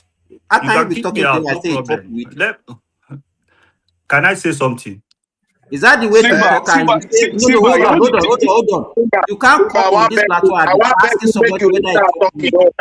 I want beg, make it talking. Me with you. I just want to say this thing here. My brother, you do sorry. online. You do online. If you want to say something, please. You will say something that people will understand very well. Don't say something with your, how will I say it? You have to make sure that you say something because people are listening to what you are saying. You cannot say, oh, it's not going to win, it's not going to win. You be God. You will not be God. Anything can happen. Excuse me. Anything can happen. There's nobody politics. Hello. I'm the one in charge here. Please give me the opportunity. Emma, when you come on this platform, if you want to talk, you understand, we give you opportunity to talk, you understand, but you can't introduce yourself by asking a co-panelist that whether he chop weed or not. You don't talk to people like that. If you are not comfortable with what he's saying, hold on for your own turn, you talk, and then I will hold on. Sorry. Simba, you know what the thing is here? If this is not even anything, but if you go on Twitter, the way they get so aggressive and so symbiotic about this elections when it comes to their candidates is just I just don't understand. Like, do you sit down and take a breather to see the clear picture of how things are, or do you just want to, to be a bit delusional and just hope that will be or nothing? Because clearly we can see what is going on. If you really want to win Nigerian election, there's a way to do it. And this guy is not doing it in that way. And the people that are saying they really want change are not even putting in the structure, they're not even putting in the efforts, they're just wailing online. While people that are going to win the real election are going grassroots and doing the actual work. Why would you, okay, look at now. Tickets that people would normally pay for, you didn't pay for it, they gave you on a platter of gold. The same thing happened 2023, where you're supposed to do this thing. Labour Party gave you the platform for free. You understand? And you control, you manipulated, you did everything. Invariably, you scattered the party, and you weren't even loyal, right? And you went to ADC to join these people, and then they didn't give you what you want, and then you now join NDC again. If it wasn't for the timeline that said you cannot join any other political party, this guy would have left NDC and probably go to another party. So this is what I'm saying. Like, a true leader, a leader that really has something to offer, does not move or parade himself like this, the way this guy is doing. And plus, he doesn't care about his followers like that, because if he cares about his supporter, Aisha Yusuf, she's a very strong person, to have as as your campaigner. But you ditch this lady, you had no say, you're not fighting for key people to be around you. You're just your own interest. And the people that follow you as well, most don't criticize critically, right? And even if they want to say something, criticize, they just think, oh, this guy is going to win. How is he going to win? Look at what other candidates are doing. Look at what APC is doing. Look at what other people are doing. And then you compare to what your own candidate is doing. They're not really doing it. And this guy has the F1 to be going around, going to the EU Parliament people and to be telling them about Africa, which I don't understand. The same people that put us in shackles and listen, you're going to tell them they don't understand. What do you mean they don't understand? If they don't understand, they won't be giving you loans and be borrowing loans and be coming into your country to tell you how to run things. It's just like, are you really thinking at all? You're supposed to be focusing, giving us the agenda point of saying, this is what I want to do. You're not saying things that you want to do. You're not saying anything. You're just saying you want to get rid of these people. And for the people that are protesting, that is saying APC must go. APC must go. what do you guys really want? You know, you want Tinubu to go and then we want to enter. Politics doesn't work like that. You fight for it. You fight for power. They don't give you anything. And because Obi has been spoiled, he has been Okay, given things on the that platter is of gold. not And he thinks that's and not it Peter and he B's thinks this fault. president and he thinks this president But may I say something small, I beg? Make the Emma and guy they think go the now. presidency will be No, given no, to you no. like just like that. You have to fight for it. Midwest. Hold on. Emma, are you Okay. there? Yeah, I'm there. Can I say something? Okay, so you can make your submission. Yeah. Okay, before I start, there is something you people forgot. This is Seriake Dickson. You remember that it was him that invited Obi in NDC. Do you remember that? I'm asking a question. Do you remember that? It was him that invited Obi in NDC. We And I can't remember listened to where him he wrote. yesterday. Wait, Emma. Now you're asking us a question. We don't remember when he wrote a letter to Obi and say Obi come. The You only can thing ask we very saw well. before the only thing we saw is that we discovered that I am insider. I am insider. That is what I'm telling you. wait now. You cannot say we remember. If you are an insider, you Okay, sell us that. sorry. I am insider. Okay, Because the only let me thing we see continue. Sorry. publicly, let me tell you, Yeah, Emma, wait. yeah, insider more than must you Peter talk? Canada Are Concord. you not the moderator? Must you talk? Simba. I should not talk. Simba, not talk. Simba, can you allow him make his submission? Must you talk? No, Okay, hold on. go ahead. I'm asking Simba. Must you talk? So what I'm saying, What kind of question is that? I think I listened to Seriake this yesterday. There is something he said. He said obedient. Send him some people that he wanted to integrate these people from obedient in this party. Hello, are you hearing me very well? Are you hearing me? Continue. We can hear you. We are hearing you Okay. clear. You can repeat that statement a little bit, please. But we are hearing you clearly. Okay. Seriake this is said obedient are trying to integrate in that party. He said it yesterday on interview. And there is something one guy just said here. That is why I came in. That is why I came in very well. Because I am insider. You cannot come to this platform, for example, now, and be saying, I know that a lot of you here are outside the country. You are not in Nigeria. I know very well. I am in Nigeria. But right now I'm not in Nigeria, but I base in Nigeria very well. So please, I'm telling you, there is one thing I don't like about this platform. Sometimes you people have to say something, what is happening in Nigeria, how people in Nigeria are feeling. It's not that because some of you are not in Nigeria, you'll be trying to advise people in Nigeria, telling people, look at what to do, look at what not to do. If something happened in Nigeria happened to you or happened to your family, you will know that what people are trying to do in Nigeria, they are right or what they are doing. If they are trying to protest, they are trying to tell you that they want to change this government. They are doing the best. They know what they are doing. So that is what I'm expecting you people to be saying in this platform. Don't be criticizing people trying to make Nigeria be better, or even if this government is not doing well, there must be an opposition. There is no way that there is not, even in church, even in market, even in street, there must be an opposition. Opposition have to do what they are doing. Don't be criticizing opposition. That is my problem about this platform. You people You say criticize you're an opposition. insider. You say you're an insider, but I don't know the meaning of that. Are you more of an insider than Canada Concord that is talking?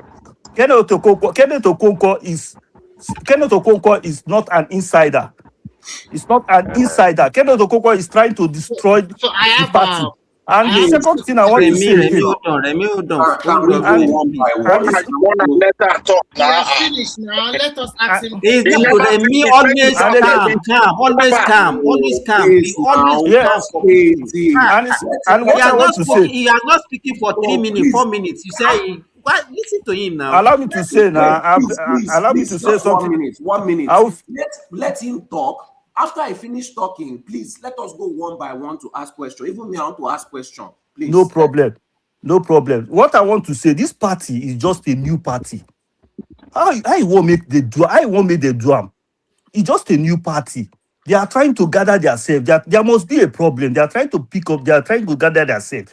But you are saying, oh, that they cannot get they cannot get this. I mean, 1 million votes. They cannot get. Let me tell you something. I have go around the country. I've go around the country. I've asked very well. I know who is leading in votes right now in Nigeria. I know very well who is leading.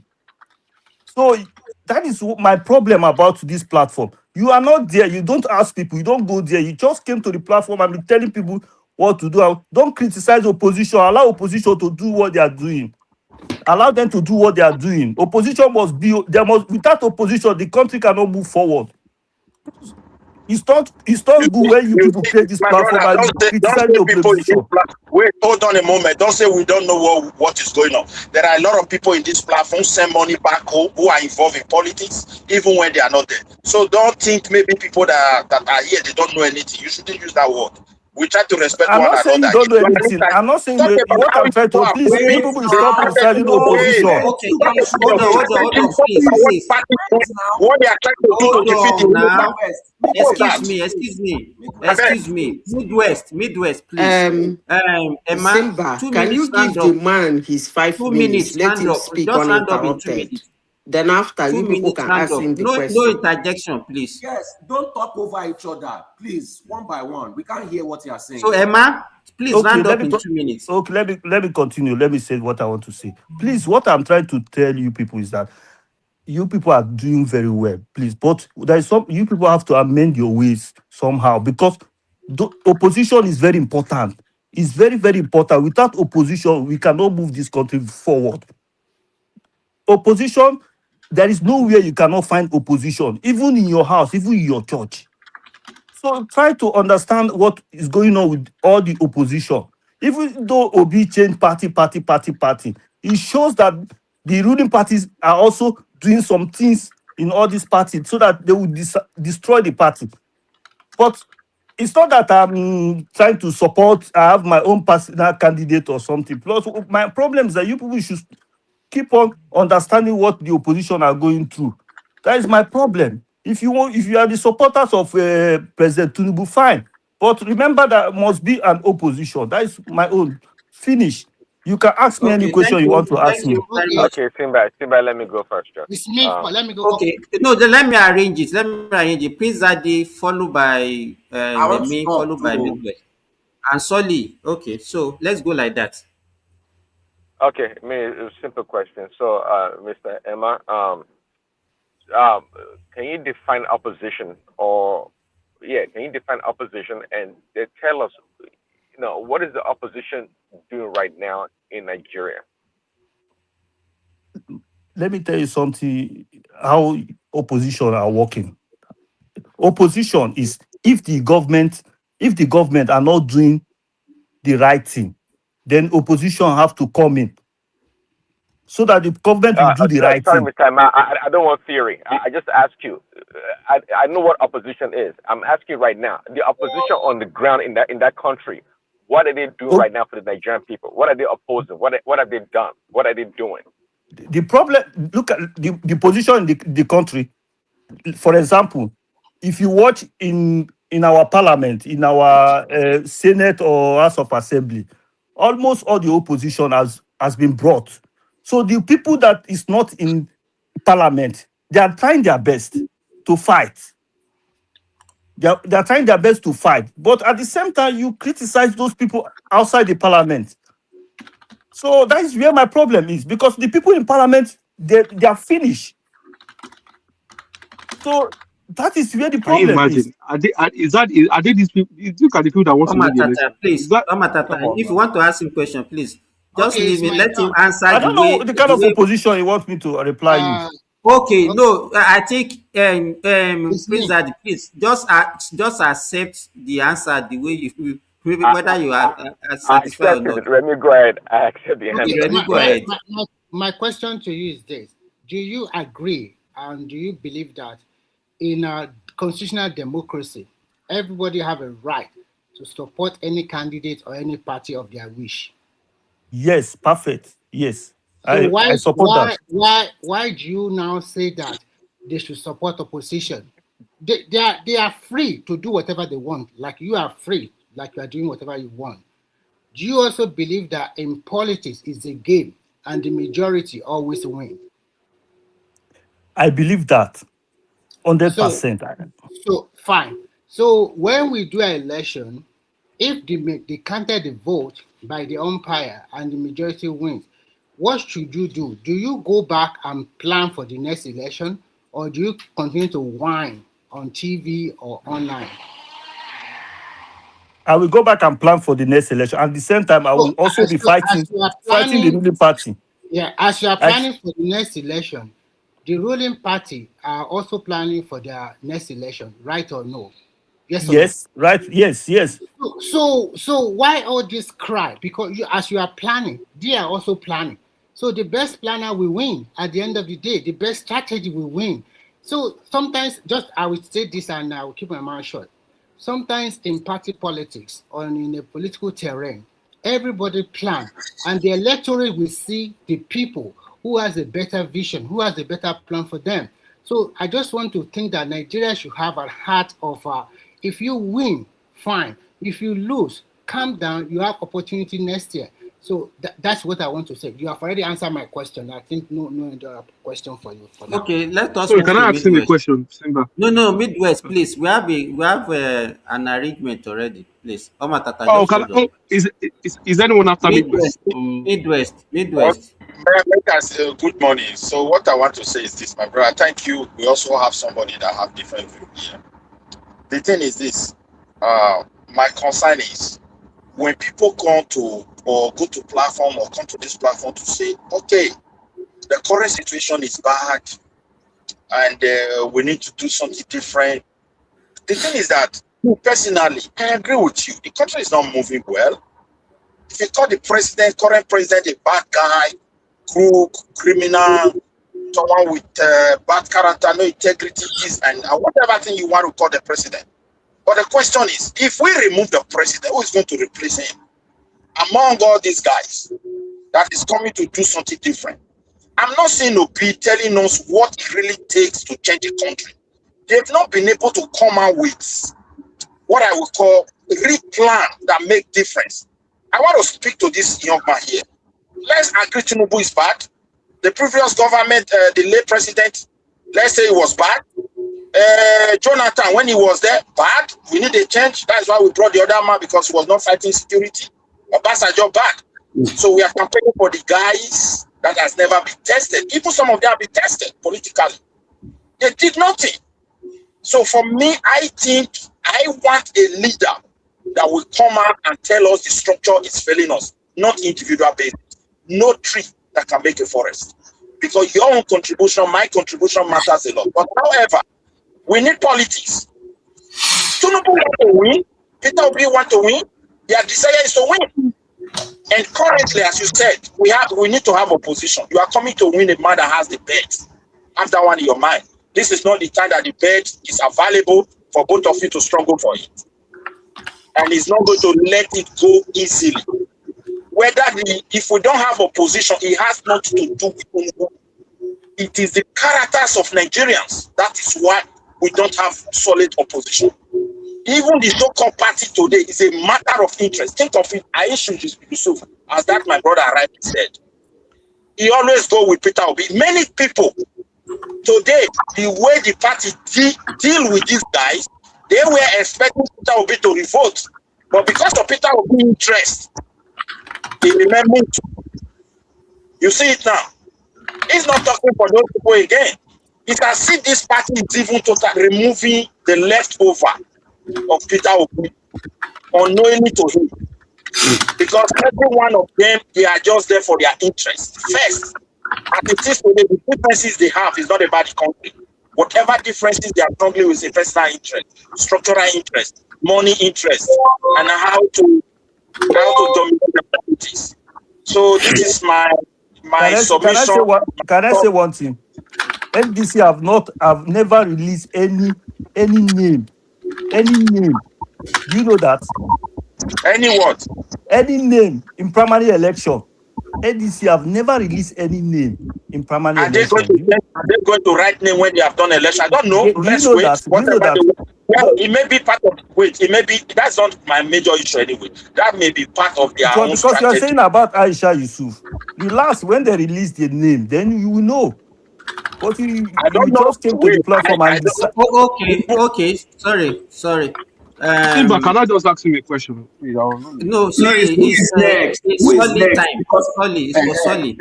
thank After you. Solly, you come. So you see, one thing I know about you guys is when things are not going your way, you start crying and acting unfair, like, oh, people should let you nobody's crying. Nobody's crying. I'm No, telling you, you don't know how to direct the Can opposition I what speak? to do. Please, Iman, I let you speak now. I kept quiet. I even help you get everybody quiet. So No, please, but don't say cry. Don't say cry. no, Don't say it's cry. tears. It's tears for me. There's nothing like tears. Don't say cry. I can stand for ADC, so I can stand for ACN. I'm talking Okay. about opposition. Opposition entirely.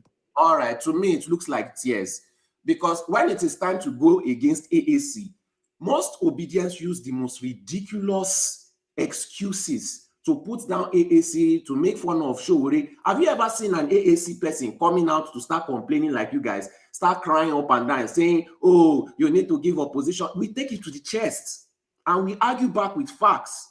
You said there must be opposition. Then stand up and fight for yourself. You can't be telling everybody to give you a platform just because you are suffering. Even the suffering that you are talking about, it is Nigerians' fault. Nobody's fault but Nigerians. Nigerians put themselves in that position. When you are going up and down, voting capitalist politicians, what did you expect? When you have a capitalist leader, that is including Peter Obi, they eat poor people. Poor people are the foundation of capitalism. You will never make it as a poor person in capitalism. Then you people will come out with your konkolo heads, no offense, and start complaining that they are doing capitalism against you, when that is exactly what you voted for. I will never have any pity for you guys because you deserve what you voted for. So why are you acting confused? You say that government is doing this and that to you. Is that not the same government you vote? Is Tinubu your governor of your state? Is Tinubu your local government chairman? All of them are failures. But you go and you want to point out at only one person and you want to remove that one person. If you remove that one person, all the others will move to your new party and nothing would have changed. But if I tell the normal obedience that, they will not want to hear. They just want to remove Tinubu first. And they will say they will figure out, they will cross the bridge later. So you think that everybody will follow you to repeat the same mistake that they made with APC? Because that is basically what you are asking them to do. And you are getting angry that they don't want to buy your scam and fraud, Obi, that has done so many bad things against poor people. That guy doesn't even like poor people. He even said with his own mouth that education is not for the poor. So you expect me, I should carry my vote and go and give somebody that literally said education is not for the poor. And you are getting offended. You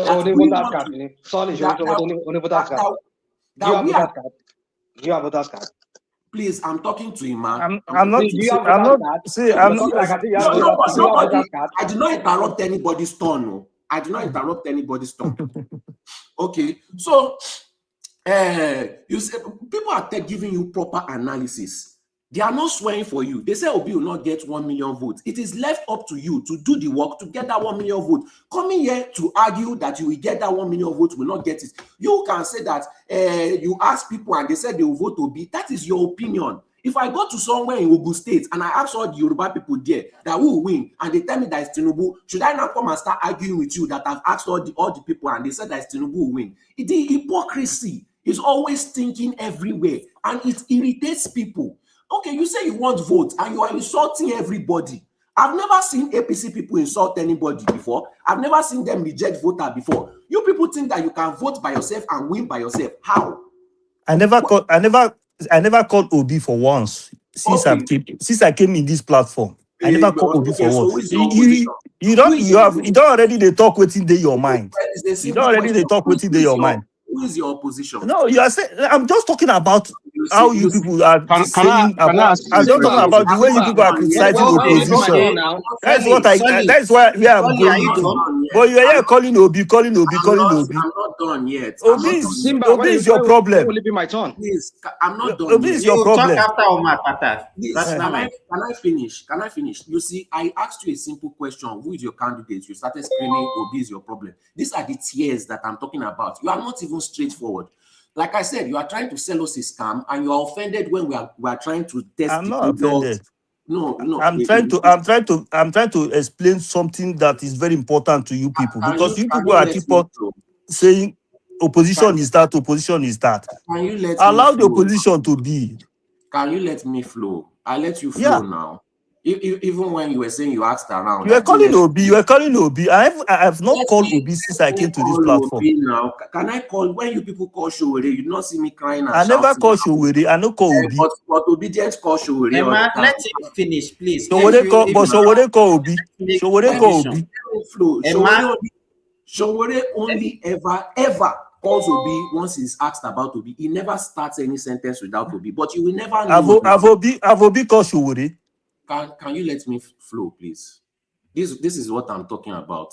You know, all these things not going to let Obi win anything. I asked you a simple question: who's your candidate? You just refuse to tell me. So I already know your spirit. You see, you are trying to sell us fake products, but you don't want us to criticize the product. You don't want us to test the product. You don't want us to review the product. And when we are trying to do all that, you tell us to get out, that we should not even buy anymore. That is what people see. So you said we should understand that opposition is going through a lot. Do you think APC is not going through a lot with the insecurity? Should they start using that same excuse also, that they are using insecurity against them, that they are going through a lot, that you should pity them? Why don't you pity them? Are you the only one that we should pity? Are you the only participant? When people are coming to mock AAC, should we start saying that you should pity us? It's politics. Try to gather people. Stop insulting them. Gather as many of people as you can. But no, you cannot resist that insult. You cannot resist pushing people away. How does that work? You want more numbers. Even when they went to this NDC, it is NDC that started this nonsense of, oh, we had 40 million people registered. Oh, we had 10 million people registered. When APC now copied them, you now started saying, oh, APC are party of criminals. Most of the things that you complain about, NDC did it first. NDC did it first. The primaries was a sham. It was even worse than the APC primaries. But you will not talk about it. You want to force it down our throats. That because you like this person, no matter the evil, no matter the terrible things that this person is doing, that we should take that person. Meanwhile, the person that has good things to offer you, just because you don't like the way the person talks, or you don't like the way the person looks, you will reject all that good hand. And you will say that you don't want to collect from that person just because you don't like that person. So you would rather suffer with the people that don't like you just because you like them. And that is how we reach this level in Nigeria. All these APC supporters, the APC does not have their best interest at hand now, but it's because they like the personality of APC. So they would rather suffer for who they like, just like white supremacists. White people in USA, they don't have free education because they don't want black people to get it. They don't have free healthcare because they don't want black people to get it. That's the same thing with Nigerians. Because you like this person, it's better for you to elect that person and let everybody suffer. You are doing the same thing in NDC, but you are pretending like Sorry, round up 1 minute, please. APC and NDC, there is no difference. There is no difference. When all these people came and they wanted to bring their criminality, their criminal system from ADC to NDC, the owner of NDC said that they want their party to be like AAC.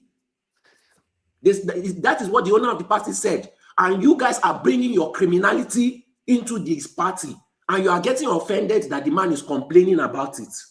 That is what the man is complaining about. So there's no difference between the opposition. You just want to force APC part 2 down our mouth because I'm not forcing you. What I'm trying to let you know is that you people have to work on your platform very well.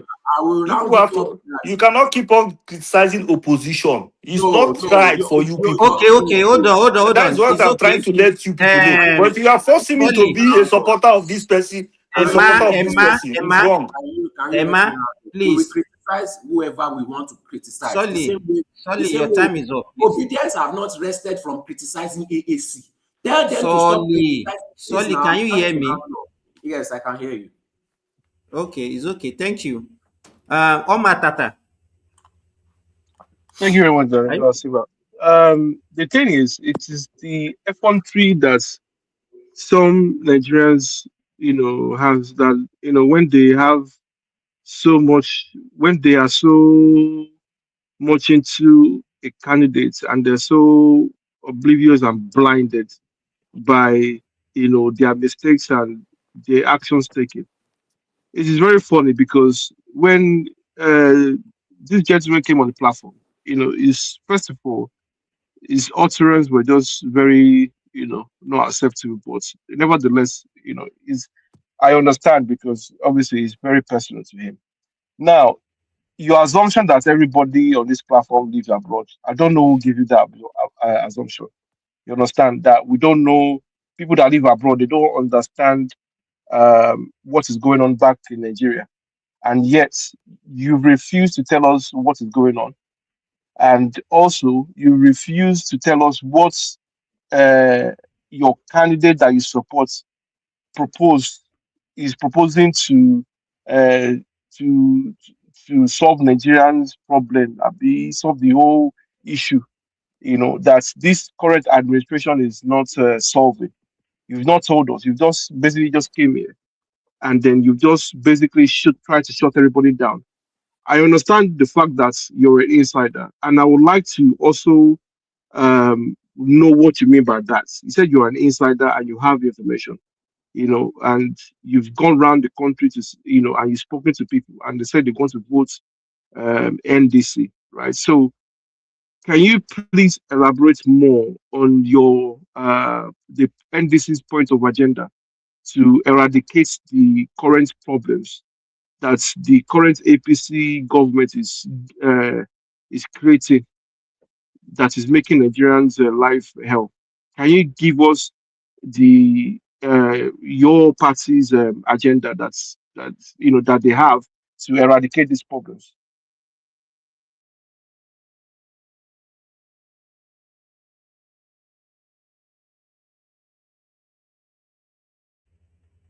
Emma, are you there? Can you guys hear me? I can hear you. I We think can hear I you. can hear you, Simba. So, if you're not ready to talk, rational mind, make your own submission. thank you. Our able I Simba don't from need your Saudi comment. Arabia. Just say what you Jackie, want so to Jackie, say. Jackie Continue Land, what you want to say. Our able Simba doctor from Saudi Arabia. The way you do to me when I was the moderator here, you tell me to keep quiet. I don't need to talk. That's why I was saying to you, you two need to keep quiet. Let other people talk.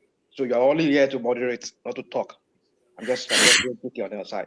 Anyways, so I know one man and his I wish he was here. That when he was here, I think I was busy on the phone with some other person for a long time.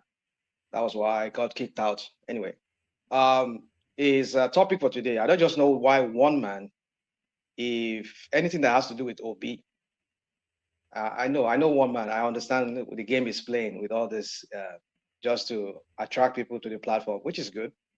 But when we hear of kidnapping and everything and all the crap going on, we don't see one man reporting on that. Too. They will never make it a bold headline telling us that 50 people were kidnapped. Some kids were kidnapped in Kogi State today. A VC of a university was shot in Kaduna today. None of those things will ever enter one man's headline. They will never make headline. But if it's OB, or something happens to OB, or they slap OB, they will bring it on this platform. But it's okay. We understand. We know where they all lean on this matter. But for me, I think it's time for obedient to sit down and ask themselves some questions. I think what Seriake Dickson said today, why there are some kind of truth to what he said, or kind of makes sense. But at the same time, the kind of person that I think he is, he should not have gone that route. I'm beginning to suspect Seriake Dickson, because I think what he did Sorry, here, rational mind. Do it you was mean more like an OB hatchet or man. Let me land. I've not even started hold on? talking. There's a question. Do you mean OB or you say should have gone that way? Are you talking about OB or Dickson? Dixon. He should not have gone that way. He should not have gone that route. The way he approached the whole thing, and he just let the whole cat out of the bag. It should be an internal thing that should have handled. Maybe it should be a little bit more. Make a land now. You can land now. It should be a little bit more sophisticated than the way he went about and talking about it. We know the obedience can be very unruly. They can be very sometimes they overdo themselves, they overplay themselves. And I think it's time for Obi now to sit down with some of his people and talk to them. I'm not saying they should not continue with their militancy and everything and cause any person papa we know we won't cause because I don't mind about that one. If not Tinubu papa when they cause them. If not when they call on Remi Tinubu when they cause them, if not Fabio, I don't care. But you see that certain things you don't mess with. And I think the way Seriake went about it, I'm still yet to understand who are these obedient that he's talking about that is blowing the backside of a fowl, that we can see the whole ass of a fowl. I don't know who are these people. If you're talking about this guy that is in ADC, Kenneth Okonkwo is not longer an obedient. It's now an articulated ADC member. So if Kenneth Okonkwo is steering this problem, is creating problem within their party for them by he dropping into their conversations, or maybe he has some moles that he has planted, like APC2 have planted their own moles, and they come and give him feedback and give him stories about what is going on, the tension that is going on, that is happening between them in that ADC. Then I think Seriake should face that person. The only person that so far I think that obedient, that seems to have been a little bit bold in talking and saying her mind, is Aisha Yusufu. And I can understand why Aisha Yusufu felt the way she felt. Besides that, I don't know what Seriake Dickson is, what the crap he's talking about. And I'm beginning to suspect him. I hope it's not just also part of the scheme, as some people have said, that NDC is set up by Tinubu or APC just to trap this guy. And it's beginning to look like that to me. But I like the way Obi is approaching this whole matter by not making issues, not joining issues with Seriake Dickson. But Seriake Dickson really did something that really made people to start doubting his sincerity about this whole thing of wanting Obi to join their NDC, because you can say you are more qualified than anybody or qualified as everybody. What the crap? What are you talking about? Why did you become the president of your presidential candidate of your NDC? Why did you go to Kaduna to go and meet with Kwankwaso and Obi? Why they were still ADC member? So why are you doing all of that? So you should not have gone that route. It's just maybe, I don't know what kind of anger. I think the guy has some anger issues too. You can tell from the way he was talking to Charles Ayogo when I watched it, was it today or yesterday? So for me, I just believe that there's much to what we're seeing. I think there's something brewing within the ATC. And I just hope this is going to be the end of the road for Obi. And when I see certain things here, I'm not saying them because I just want to say them. When I started noticing things like this, I think there's much to it. I think they want to trap Obi, and they just want to make a nonsense of his presidential campaign, because all the people that come here and blab their mouth here, all they want to talk is just to criticize Obi. I don't know why they don't even criticize Atiku. It's always Obi is the problem. And Tinubu does not sleep with what do they call him? Now Obi na cause am. If Tinubu no impregnate Remi, now Tinubu na cause am. Obi na cause am, or now Obi na cause am. It's just baffling how some of us come here will make. But it's okay. I understand where everybody lean or everybody stand on this matter. Everybody wants Tinubu, some of those Yoruba Tinubu fight people. They want their Tinubu to remain in place. I don't know what the hell the guy is doing. What has he done? How has he even benefited the Yoruba people themselves? Look at how Yoruba lands everywhere. Look at criminal of Yoruba is overrun. We just saw in what's it called in Shagamu there today. We hear what happened in Shagamu here today. Is there any place, even in Ikorodu there, Ikorodu Alegbe, that is part of Lagos State? We saw what happened there today. What are we talking about? What happened? What happened? Go online, go and see what happened. So you could have just said it already, but No, you are telling me. I'm not going to say it because I was asking you a question now. You snubbed me like as if snub you. I didn't even know you asked the question. It's okay. Sorry, go and. I didn't even know you asked the question. Oh, you won't know now because when I say something now, you just ignore me. So no problem. I don't want to. I didn't even know you spoke. You don't even know I spoke. It's okay. You don't know. Okay, I agree. You don't know. But let me move on. So my point is, you are very passive aggressive. It's the truth now. You can just kill the truth, man. So somebody like you, let's say you have a girlfriend. If she turn her phone upside down, you I don't already have a think that she's girlfriend. cheating. I have kids older than you. That's what I'm saying. I don't have a girlfriend. I have kids older than you. You are meant to confront and ask. Yeah, no problem. You ask me, no problem. You are making conclusion that I ignored you. Me that I don't even hear you. I don't want to lose my thoughts. You see, my point is just that, the whole of Yoruba Southwest is overrun with this thing, and the so-called Tinubu, when he was here, oh no, one somebody,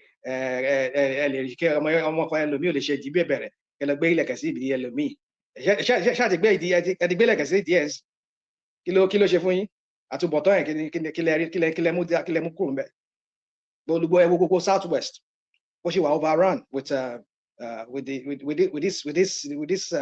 Futajalon miscreants. But it's okay. But I mean, it's not okay. But it's well, very soon. It's not your boo that. Can I respond? Please, because I was no, Solly, please let him flow. Solly, let him flow now. Okay, make it 30 seconds. Make it 30 seconds. He hasn't finished. Okay, make it 30 seconds. Simba, guys, Simba, let him talk. 30 seconds, please. Go on. No, you can finish. You can finish. So anyway, so as I was saying, I just understand where Dickson is going with this whole thing. I'm beginning to suspect it, because even in fact, besides Aisha Yesufu that brought this thing up, that was challenging the whole thing, and maybe that was voiceful about it and was not happy about how the whole thing played out. I mean, is it Ike Ike that came from Germany? I believe it was that guy. Came back and then he was talking about how they play a fast one on him. It's not. I don't think it's an obedience. I mean, and what else again? Besides Okonkwo that was causing problem, that was eavesdropping and getting moles and sending him what is going on within them. So they need to understand that what they are fighting against is not the obedience per se. I mean, and I'm surprised when his fixation was just on obedience.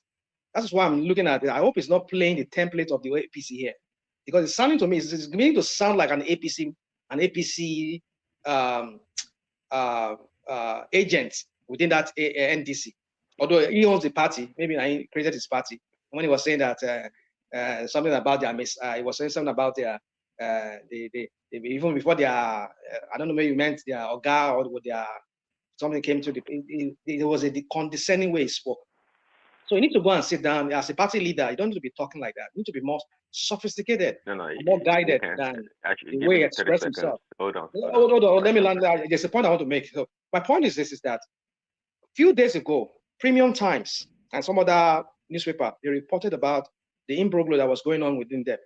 That the Kwankwaso people group, they said Kwankwaso was going to pull out. That was what many major headlines they published some few days ago.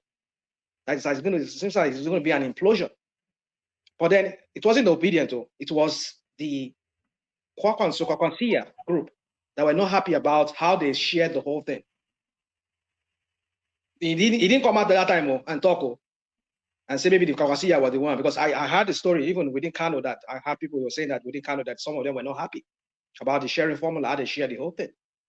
I mean, where was this NDC, so-called people that registered within NDC before Kwankwaso and Obedient joined? Who are these people that joined, that they have to have the ticket first before these people that joined them?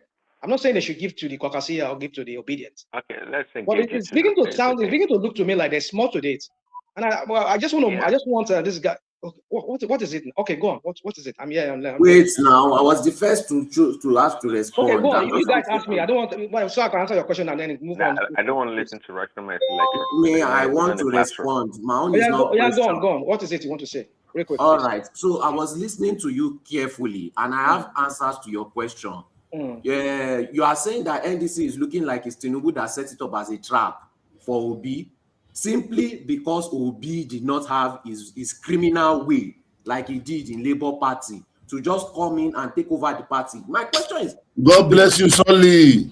God bless you. Carry on, my brother. Before Obi came to NDC, the people that were there contesting that helped build up the party, are they goats? Well, there are people that invested their money, their finances, their time in the party before Obi came. Are they goats? Are they animals? That when Obi comes, all of them should be sidelined. Is that democracy? So let me ask a question. Let me ask a question. Let me ask a question now. Okay, I've okay, not- go. I've not Can you round up finished. real quick? So I I've can not answer this finished. question. No, I was writing down all the things you were trying to spin, and I have answer for all of them, little by little. It's okay. Just go on. And the Obi platform make posters. Yes, you now came here and you said that one man's platform, when something happens that is against Tinubu or APC, one man does not talk about it. So my question is, when you go to Obi's platform, do they talk about their criminal ways? Do they talk about their mistakes, their errors, people trying to do criminality in their party? They don't do that in their live stream. I've never seen you go to their live stream to complain about this. So that is a lot of spinning and a lot of hypocrisy. You say all they want to do is criticize Obi and not Atiku. The issue is that when you criticize an Atiku supporter, they will not tell you that Atiku is not a criminal. They will not try to hide their criminal ways. They will not try to hide the bad person that Atiku is. Our problem is that you are trying to force a scam down our throat. When we show you with proof, with video, with audio, It's okay. Well, you are regurgitating on this room now. You are regurgitating. Hold on. What you just said now, you said it a while ago. You are acting like you are burning. No, I'm not burning. I just don't want to waste time. Now. No, there's nothing to please. Hold on. Just let me say No.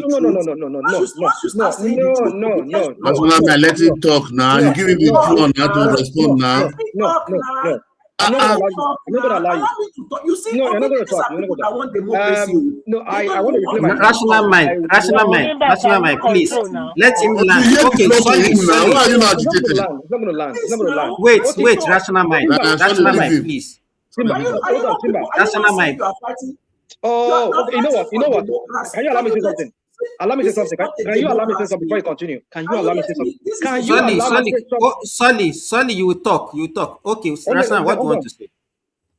All the thing he's saying, you were here when you said you have one more minute. It was the same thing he said. He still keep on regurgitating the same thing he has said before. So what is all this thing we're doing here? I don't have all the time for this. Let me answer your question. If you allow me, I'll just answer your question. I'll answer your question. Okay, before you answer his question, Rational mind, it won't be fair to him. Sorry, quickly round up. Saying the same thing again and again. That's what I'm saying. We will not. I'm not saying the same thing. I listened to everything that you said and I was typing it down with my response. So unless you are saying the same thing again, then I'll agree that I'm saying the same thing. You should accept that you are saying the same thing. Sorry, go to your point. Go to your point. I listened to you very well. Then you now moved on to the point and say, oh, Yorubas, they only want Tinubu from the whole Southwest. It is overrun by Tinubu. Please, are you telling me the whole Southeast is not overrun by Obi? What is good for the goose is good for the gander. So when you complain about the Southwest, includes the Southeast also. You cannot just be a hypocrite all the time now. We are listening to you. When you complain about what left is doing, complain about what right is, please. Apparently, obviously, you're not listening. You're not listening. You're not listening. You see, there you go. Listen, no disrespect to you. What is this now? This guy. No. It's okay. I don't want to listen to you anymore.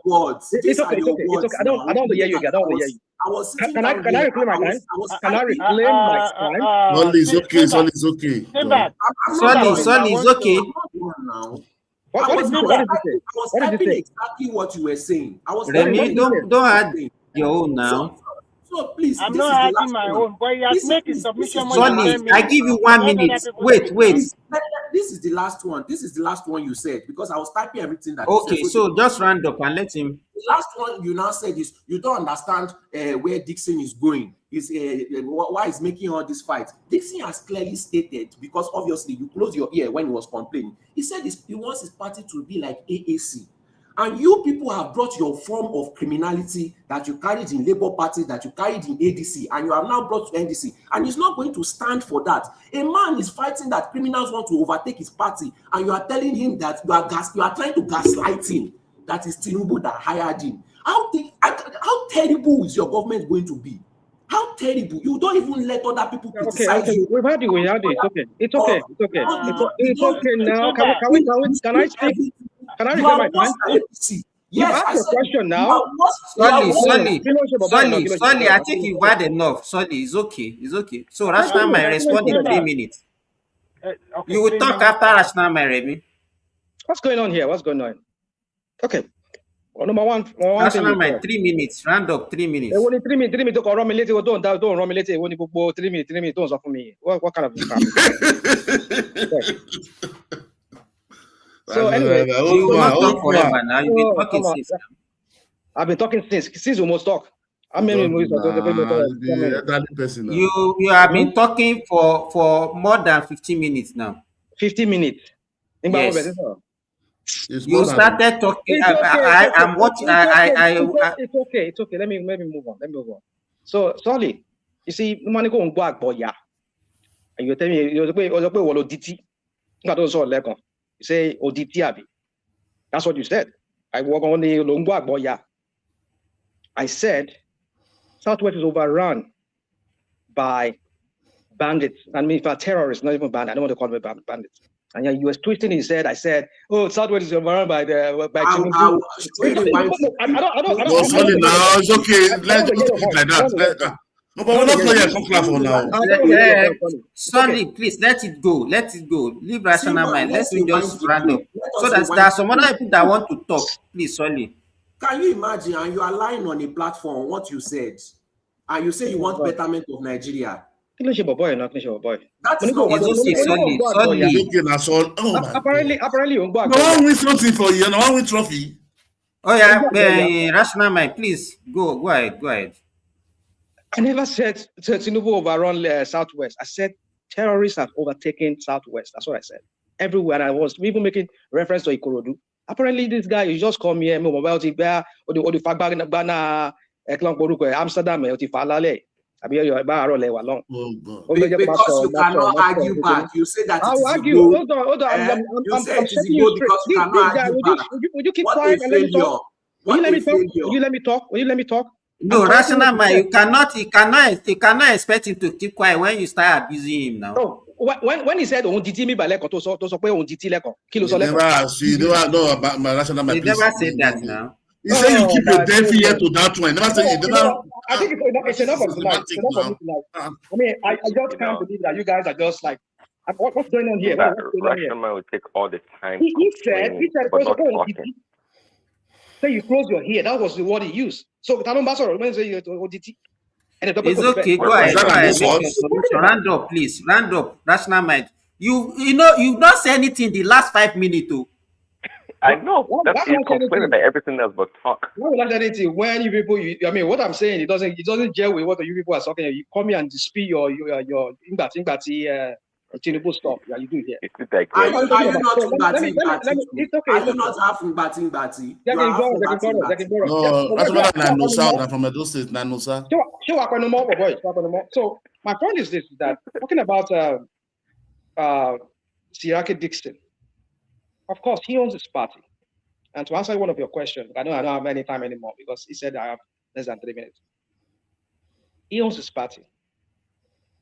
NDC was just barely registered 3 months, I think, before they joined. The first people that publicly declared that we saw were 2 people, was Marafa and Inani. We don't know any other person that is a major candidate that came in after Obedience and Kwankwaso came in. Kwankwaso owns his party. Binani is there now. Is that what? Binani is there before Obi come. She came. That's why. You see, I don't know where you are, you guys. I don't want to be going back. I don't know where this is deliberate. I'm just telling you that Binani too was there. Hey, he said it now. He said apart from Binani and Marafa. That's what he said. Come on. We don't need to pick offense on that now. No, it's because when people take me back like that, you just make me imagine. I mean, they talk very well. Sorry. It's okay. Let me just go. So we saw these people that came in. These are the 2 major people that we saw that came in. Until when Obi came in and we saw a flood of people coming in. Don't get me wrong. I'm not saying he doesn't own his party, but the party would not have been where it is today if not for Obi and the Kwankwaso group. He has the right to manage his party. But all I'm saying is, I don't know why these people are masturbating, this APC goons. Why is it that to them, it's when they hear Obi and his dilemma and Obi and his problem, they start jerking off, like as if they get something from some kind of pleasure from it. Apparently they get pleasure from it. That's why they're jerking off every time on the matter. People like this solid guy, you come here. I'm not a Tinubu person. What are you saying? It's okay. You know, what are you saying? You left all the Tinubu supporters and you're attacking AAC. In conclusion, you left APC supporters and you're attacking AAC. How does that make sense? I did not attack your AAC. It's okay. Let me you attack APC and then you call my name. It's okay. Okay, fine. So it's not okay. It's not okay. Stand in one place. In conclusion, I feel when I said this guy is working for Tinubu, I'm not saying it because there's a fact to it. I say it's looking like he's working for Tinubu. Obi is also working for Tinubu. It's okay, but why you just so? Why you just so? It's okay. Now sorry. Now let him finish his time now. Now we can't look now here. So looking like he's working for Tinubu. That's what I said, because a true leader, if you have internal crisis like that, and besides what I've seen so far, I've never seen any major obedient person that we know publicly that this is an APC guy. They're talking about this guy. What do they call him? This Njeje guy. Or you're talking about, say, Yunusa. They come publicly and criticizing. Then you can say, okay, this is our APC. But if you're talking about ordinary people like me, who can come online like start acting like an obedient and start cursing him, and then now you hold on to that. I mean, that's not right, because you need to know who are these people who are really causing problems. I've never seen any major obedient person that is well known that is causing. So I don't know what the crap that this guy is talking about. It's okay. Rational man, you are repeating yourself. We've heard this statement several times now. So round up, please. Come on. I have a question for Rational Mind. Can I land? Can I quickly make my own? I think this is his supporter. You have to. Okay, Rational Man, hand up. So Remy want to talk after you, please. So, please, can I ask a question quickly before? Wait, sorry, please. No need. You know what? It's okay. I continue. I move on without me. Okay, thank you, Rational Mind. Okay, let me. Rational Mind, don't wait, Midwest, stop that now. Stop that now. I will not take too much of your time. I think first and foremost, I think Nigerians government should start investing in psychiatric hospital. It clearly shows that there's a lot of Nigerians that something is wrong with them mentally. It's quite unfortunate. There's a report to that. There is a report to that already now. Yeah, politics is just a game, and when you are self-centered, greedy, and without no ideology, you jumping from one place to another place, this is what you get. When you are not a man that is principled enough to establish or form your own party or leverage on the one you used before, this is how you are being tossed around. But fortunately for Obi knows the game he's playing. Obi is not playing a game to become president of that country. That is not an issue way a presidential candidate will present himself when asked questions and the answers. If we answer some questions, even a primary school student will know that this is a wrong answer. He is just there to cash the cruise and to get the money. So anything about him is transactional and it's all lies.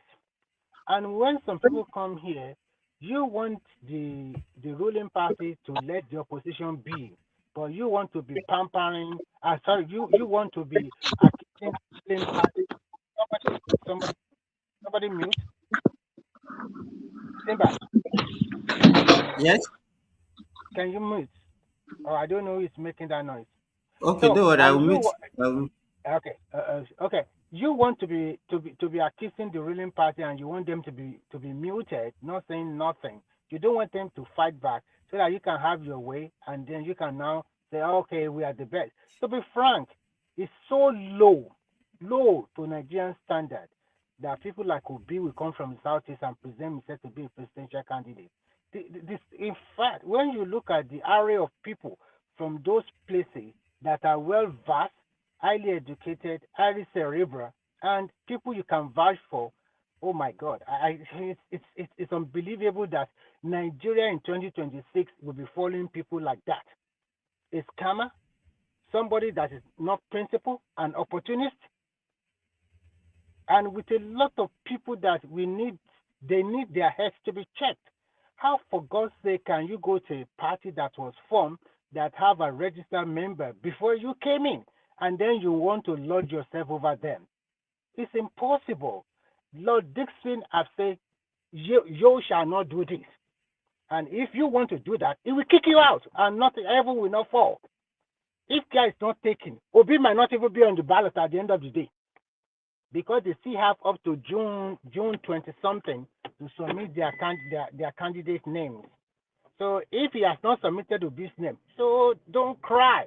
He has all the power in his hand, because to him, he's not contesting for the presidency now. He can still use it in 2031 or anytime he likes. But one thing I don't like Nigerians about is this. They forget that politics is a game in which you are playing against one another. So you cannot be coming here and be telling me, okay, give opposition. We are Nigerians anywhere we find ourselves. And you cannot be saying, okay, they are not living in Nigeria. That's why they can. You forgot that we also have family and relatives in Nigeria. And some of us also visit Nigeria often. We know what is going on. And if you are talking about Nigerians are suffering now, the whole world, we are in world economic recession. And if you say Nigerians are suffering, fine. There is poverty all over the world.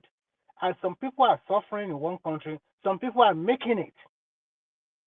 And nobody, no government, I repeat, no government anywhere in the world will tell their citizens, this is what, go that way to go and make the money. It is you as an individual. That is where you see billionaires are different from millionaires.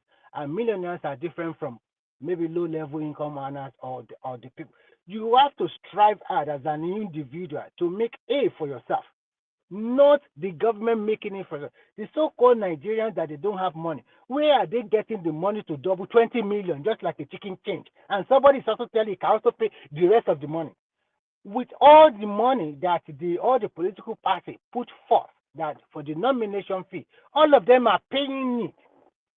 50 million there, 100 million there, 10 million there, 20 million there, and still, where are they getting the money? Some of the people dropping the money are not even well known, but still they still drop the money. If you go to Nigeria, you will still see a lot of Nigerians that are clubbing every night. You will still see a lot of Nigerians that is going to beer parlor, drinking their beer with their ECU. And at the same time, you still see some people who have not eaten twice in a day or once in a day. You will see, even in the so-called abroad that we live, we also see some people that are homeless, living in the street. In the so-called developed democracy, in the so-called number one country of the world, you see a lot of junkies in and around the streets. They have been battling the case of drug in America for a long time. They have not succeeded till today. They have been battling this for a long time, and they have been battling the case of gun battle in America. It does not mean that every American will now say, Donald Trump is the cause of all our problems since this America is inception. People are not patriotic. And the case we are hearing from the southwest of Nigeria, fine, is condemnable. Abducting children and students and with their teachers is condemnable. But this clearly showed that Yoruba people are also good. Immediately, they start profiling people, which is the right thing to do. If all the regions of Nigeria are doing exactly what the Southwesterners are doing today, this insecurity would have been would have been reduced drastically. But when their leaders, they knew those bandits, those terrorists, but they won't wrap them out to the authorities. Look at what is happening in Yoruba land. Yesterday, they went to Ikorodu, they arrested some Fulani with the guns and handed them to the authorities. That is good citizen. And that is how it's supposed to be all over the country. First thing is your country is Nigeria, whether you now have a second passport or third passport or fourth passport, you came from that country. You should be continuing to wish that country's success. And if you are telling me you do not see what is going on in Nigeria, you are kidding. So a miracle, not really a miracle happened in Nigeria 2 or 3 days ago. In a road in Delta State that's been constructed by this present administration, it's a concrete cement road. A plane landed on that road, concrete road, and also depart from the same road. The video is all over the internet. Nobody will see it. They will say it's not doing nothing. A I country saw where it. I saw it. yeah, a country where your external reserve at 2023 is below 20 billion, but today it's over 50 billion. Today, our crude oil production is over 1.7 million barrels per day, but you never can see it because you do not have an eye or because But you have a is mental problem. is that reflecting the life of people? Forget that one. No, no, no, no, no, no, no. But they I'm say coming. something very good. I've already. No. When we talk about life of people, the people that have children in the technical college, in the university, that are not rich like So some are more. Nigerian. Some people are more No, better no. than citizens. Can you calm down? This man, I'll finish soon. Like Nigerian man that have a lot of money, that parents that have 3 or 4 children in the university with the Where the NEFON money dey? loan. No, can you calm down, please? With the NEFON loan and the stipend of 20,000 naira every month, that has easing the effect of the hardship. And whenever you do a reform in a country, it comes with its associated problem. But if you still want Nigeria to continue to borrow money for subsidy, we are not even generating money. We are borrowing money for subsidy before. But today, last year alone, Nigeria generated 23 trillion naira from tax alone. Go and check it out from the federal, Nigerian Revenue Service. Before, we used to generate less than 5 trillion naira. So what I'm trying to say is that some people and building roads also create jobs all over the 6 regions of Nigeria. If you care to join, you will find something to do. Whether they are paying you 150,000 in a month. And when we talk about reform, you don't expect the reform they are doing, everything will just be Eldorado within 2 or 3 years. For a country to be super good, to be better, if not that, we cannot say we should go back to the era of dictatorship. Go and check Singapore. They can rule them for about 20 years. Chairman Mao was there for China over 20 years. Discipline the people. They sacrifice for generations yet unborn that this generation they are not enjoying. I know my generation is gone in Nigeria unless we continue to sacrifice. But if you want a better country, But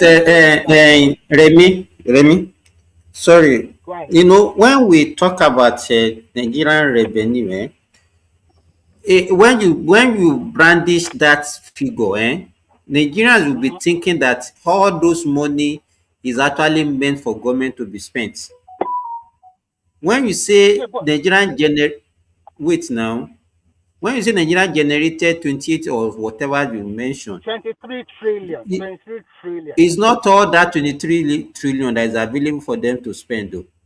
But Yes, those I one, know. I know. I'm just trying to say that at least for the first time in the history of Nigeria, this government is generating enough revenue and follow the federal allocation. what do you mean by enough? What do you mean by enough revenue? Just tire. No, what I mean, what I'm going to say is that enough, it's generating. I say more than what it used to be. From 10 don't say it's enough.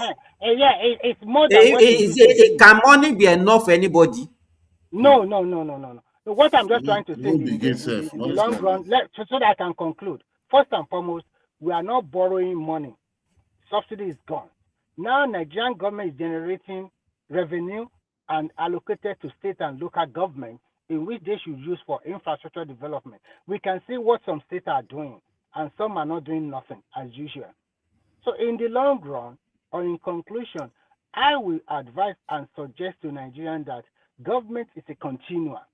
Are you campaigning now? I'm not campaigning. Government is a continuum. Because that's what you are doing. What I can see from what you are just saying is a campaigning. No, if you listen to my submission in the beginning, I tried to talk about people should have their head examined. You are not saying anything about Seriake. That's the topic. Just go. I know. Okay. No, he has talked about that one before. Okay, I think Nigerian, you will talk after him. Yeah. So in conclusion, politics is just a game. You win some, you lose some. So if you win today, you are fine. You can congratulate yourself. If you lose today, you have an opportunity to vie again. That is policy. Thank you. Okay, sorry. Before Nigel, you talk. Just let me just make this statement. You know, I think the problem that we have. Look at that guy that came on the platform and he said that we should just leave opposition. I think Nigeria should not make mistake. If you want a change of government, then the people that you want to put there also, you must question them. But if you just leave them, say in the name of say opposition, anybody that just come, then we make a lot of mistake. That is a big mistake now. The person that you want to now replace with the person that is there that you say is not good. You are not questioning them. You don't even know what they are going to offer you. All you just want to do is just to get rid of the one that is there. I think that is going to be a big mistake. So if we are questioning the opposition, that does not mean we are opposing them. We want to know what they want to offer Nigeria before they come in. You can't just leave them with the name of opposition that okay, they must have a free day. And that is what Nigerian press is doing. Also, they don't. Simba, can I respond? You Yes.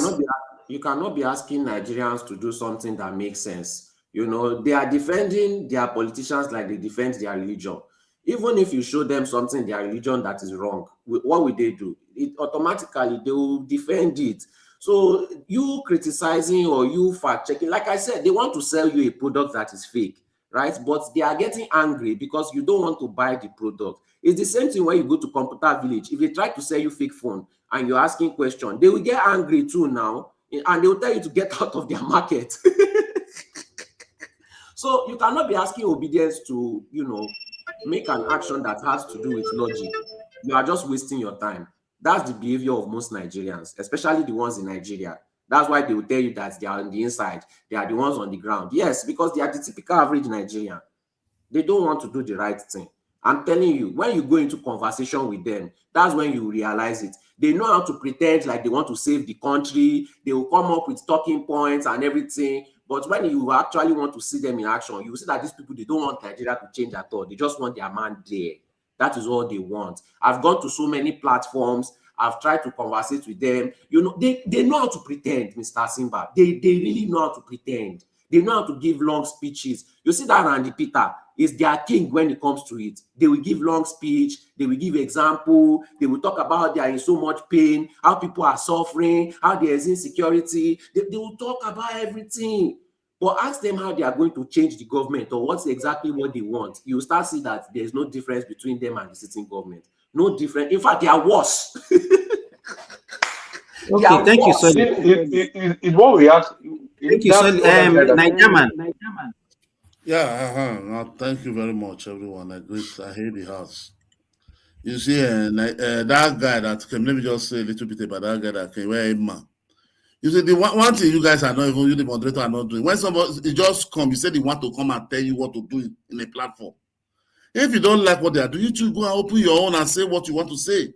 This is freedom. This is democracy. I don't know why Nigeria, they will come and tell you how to run your life. They want to tell you how to run your platform.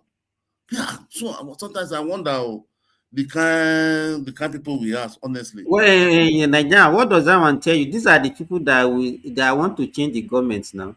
And that's what we used to say, that they don't even know what they wanted now.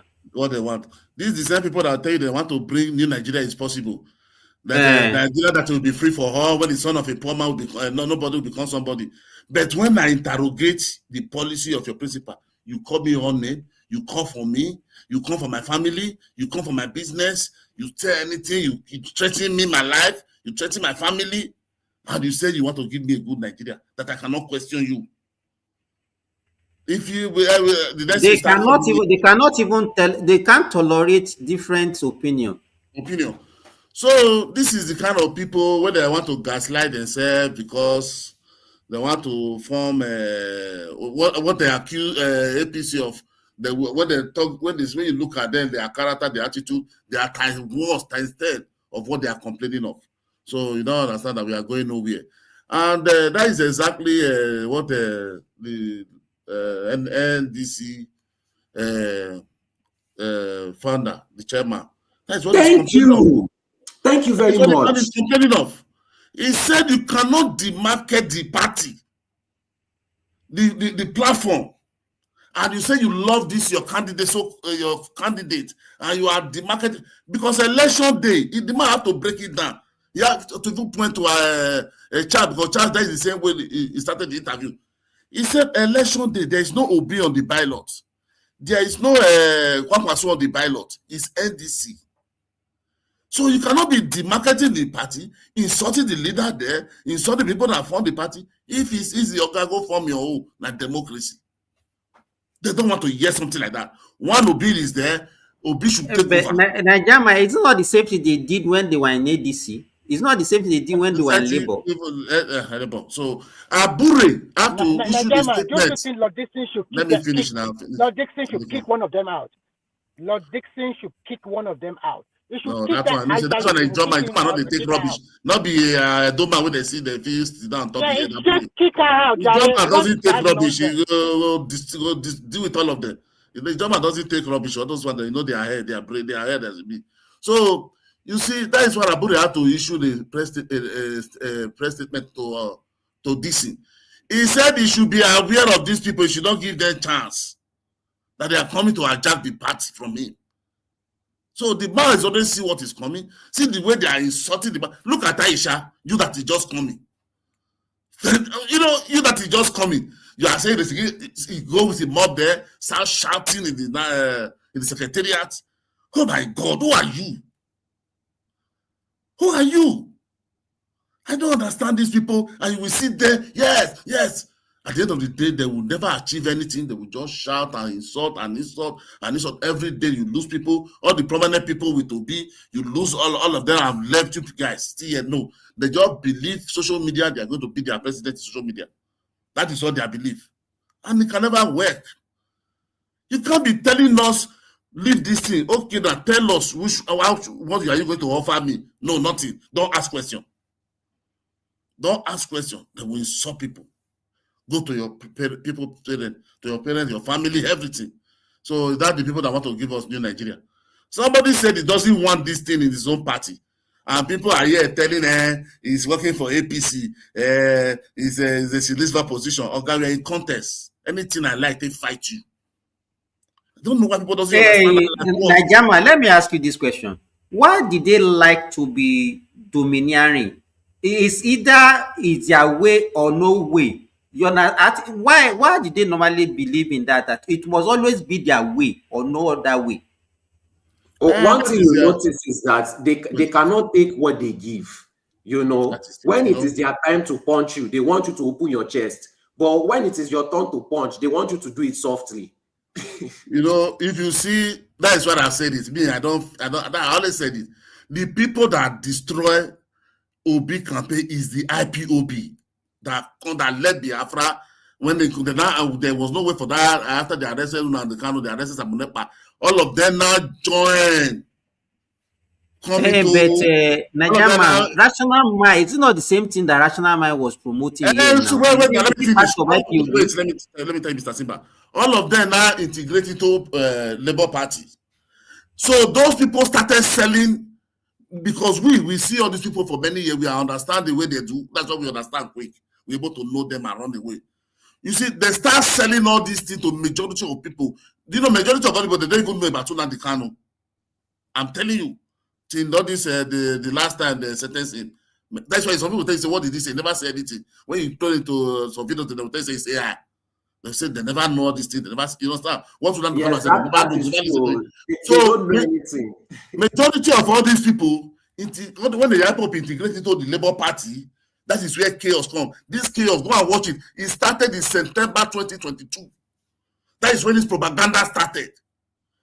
When Tinubu traveled, he didn't come on time. They didn't start their whole campaign on time. They now shared a WhatsApp, this thing that the enemy of the president is buying France or something like that. That time that go every time. Even this man have to come. Keyamo have to come to China and be telling them people doesn't like this your bigotry. You people should stop all this thing. People doesn't like the way you talk. People doesn't like you. I don't understand it. Just but that is where they started insulting that man. That is where all these people, because why we know the first thing you have argument with them, they will start telling you, I will kill you. Give me your location. Show me your location. That infiltrated that movement. All these, the rational mind, all of them, they now, all these people, like people in a different place that support them all over Nigeria, they now believe those people we are fighting the status quo. All of them start picking that idea. That's why that is not generating, which is still in their majority head today. All those they are evangelizing Igbo. Those people now put that campaign into their hype-up. They don't want Igbo man because it's Igbo man. That is where all these things now begin to design. Also, every majority of Nigeria start believing that lie. That is where that it become that stand. They now believe because everything that time during the campaign tomorrow, they will say because it's Igbo man. Because it's Igbo man. Buhari contested for how many times? Nobody said because it's Igbo man. The results that brought the man that conducted the worst election in Nigeria, the INEC chairman, they didn't say because it's an Igbo man that he take bribe. That's why he conducted the worst election. The result of that election till tomorrow, you cannot find that election. You just come and announce election, announce result. That even the president have to come that the election that brought him is fraud. But nobody, they don't have never say Igbo because it's Igbo man, or the Yoruba never say because it's Igbo man, they must buy that, or they go outside and be swearing the way they were swearing for this former INEC chairman. So all these things are there, and these people are still coming. These people that are German, they know this character. Seriake, this is not what he's saying. You guys may don't understand it because Nigeria today, they want you to tell them something white, blue. They don't understand anything when you speak in parable, speak in riddles anymore, like the way we go. You understand? This man know what he's saying. This is John people. They know when all this kind of message, all this kind of stories, when they start coming, they know the people who are infiltrated in. So they can't try those things with what they try with Abuja. People should just forget. Not with this kind of man. Go disqualify all of the overnight and chase all of them out. So that is why they have come to tell them. If they really have brain, they should have really bring their brain down. And Obi should, because he want to become a president, and call the people to order. Look at my character. Behave like me if you know you are supporting me. But no, if we go to this thing, the North, we form like say, if we believe because the president is a Yoruba, anything. Look at that man. You have never been to the Southwest the way he was doing all over the other side. Do you see him?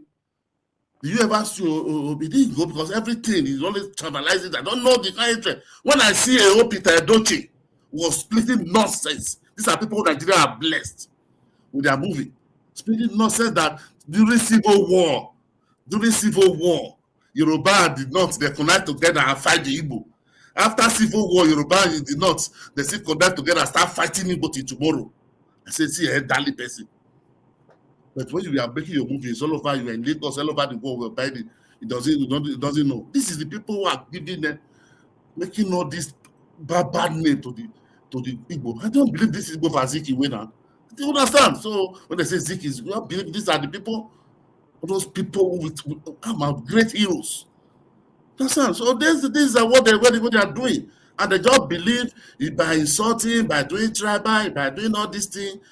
Dati Ahmed is talking today. If you listen to full interview of Dati Ahmed, you will understand where Dati Ahmed is coming from. You will understand what the bullet Dati Ahmed take for him to be a vice president. And everything that is happened to him today, he said that they told him after the election, this is what will start happening to him, what will start. He said exactly everything. I don't know. This is politics. It's politicking. I'm a lie on top of you are my opponent. Doesn't mean it's true, it's fact. Then Nijaman, I think I'm beginning to see Obi as a distraction to our politics. Honestly, it's a distraction. Look, sorry to deviate a little bit. Look at BBC documentary. I don't know if you guys have watched the new BBC documentary that they released about the survivor, about the Biafra war. I've not watched it, but I heard something about it. It's like they are not happy. Go and watch it because the documentary, because it was the British narrate how the thing. The main thing that if you go and see the way they are bashing BBC. Why? You know why they are bashing BBC? Because the guy that read the movie, because he's a Yoruba man. Okay, yes, I heard about the man of that former that wrote that strategy of something during that Biafra. That man write a book about that Brigadier Alabi Sama, the son, that Meiji or something like. Because he's a Yoruba man, They say, this director, he is not taking the story. You see all the whole story from they pick it, they show all life evidence in the Biafra land, everything. People we are there, they bring them, they interview them. You see different. These people, they said it's lie. Because the British made them make it go to be the guilty side. I said, what are you guys talking about? Why are you so biased? You guys, they are telling them, you will see 25 years, tell you I want to debunk this, I want to debunk this one. You 25 years, are you born then? Are you born then? Oh my God, they need to move on, honestly. They need to move on. All these, the past have been the past. We have to move on. Let me also say something simple, my brother. You see, they are not only distracting the politics of the country, they are just distracting Nigerians' ability to really put their heads together and say, look, we have a problem, let's fix it. I'm just telling you the truth. Because the way it is today, if we don't address Igbo issue, it may even cause another problem in the nearest future. Because the narration about private war even hurt this generation more than the generation that witnessed it. Information has power. Sorry, Midwest. Sorry, I know I give it time. Sorry. So I address what? After the war, I seen an elderly man, very elderly man, lying. He said after the war, Nigeria give them £20, even if Iboma is having 20,000. I say, okay, you guys should leave all this fallacy. Don't say that to us. Today, as Nigeria is 250 something million. People that still have bank account today in 21st century is not up to 150 million in Nigeria or 100 million. They tell me back then, how many people have account then? That you're not telling me all Igbo was having money in account. Ojuku collected no, it's even a lie. All of them, the one that has money in their account, they withdrew the money and then change. Was there war in the Western region? Was everything not function? Ojuku collect your money in Eastern region. What did they do to Ojuku that collected their money? They're not able to your money. You are not still in Nigeria. And let me say something else. That time, the minimum wage, Nigeria give them big money. That £20 was big money. They are looking at £20 like today. Minimum wage then in the northern region was £2, £2.16p. It's only the western region that was paying all over the whole federation there. It's only the western region that was paying £5.26p. So if they calculate it by £2.16p and give you £20, they give you money of more than 10 months. So somebody that give you money of more than 10 months, that they don't know how much is it that time. He will buy a land and build a house. So what are these people talking about? They're just looking like £20 of yesterday, of today, I mean to say. Civil servant is paying £2 plus as a salary then, and they now give you 20. Money that is more than 15 months or 16 months salary. German, I think although what you are saying is right, until they push all the region of Nigeria so that they will push them back to their southeast, because a lot of them make their money outside of the southeast. Until they push them back, when they push them back, everybody has to open. Because they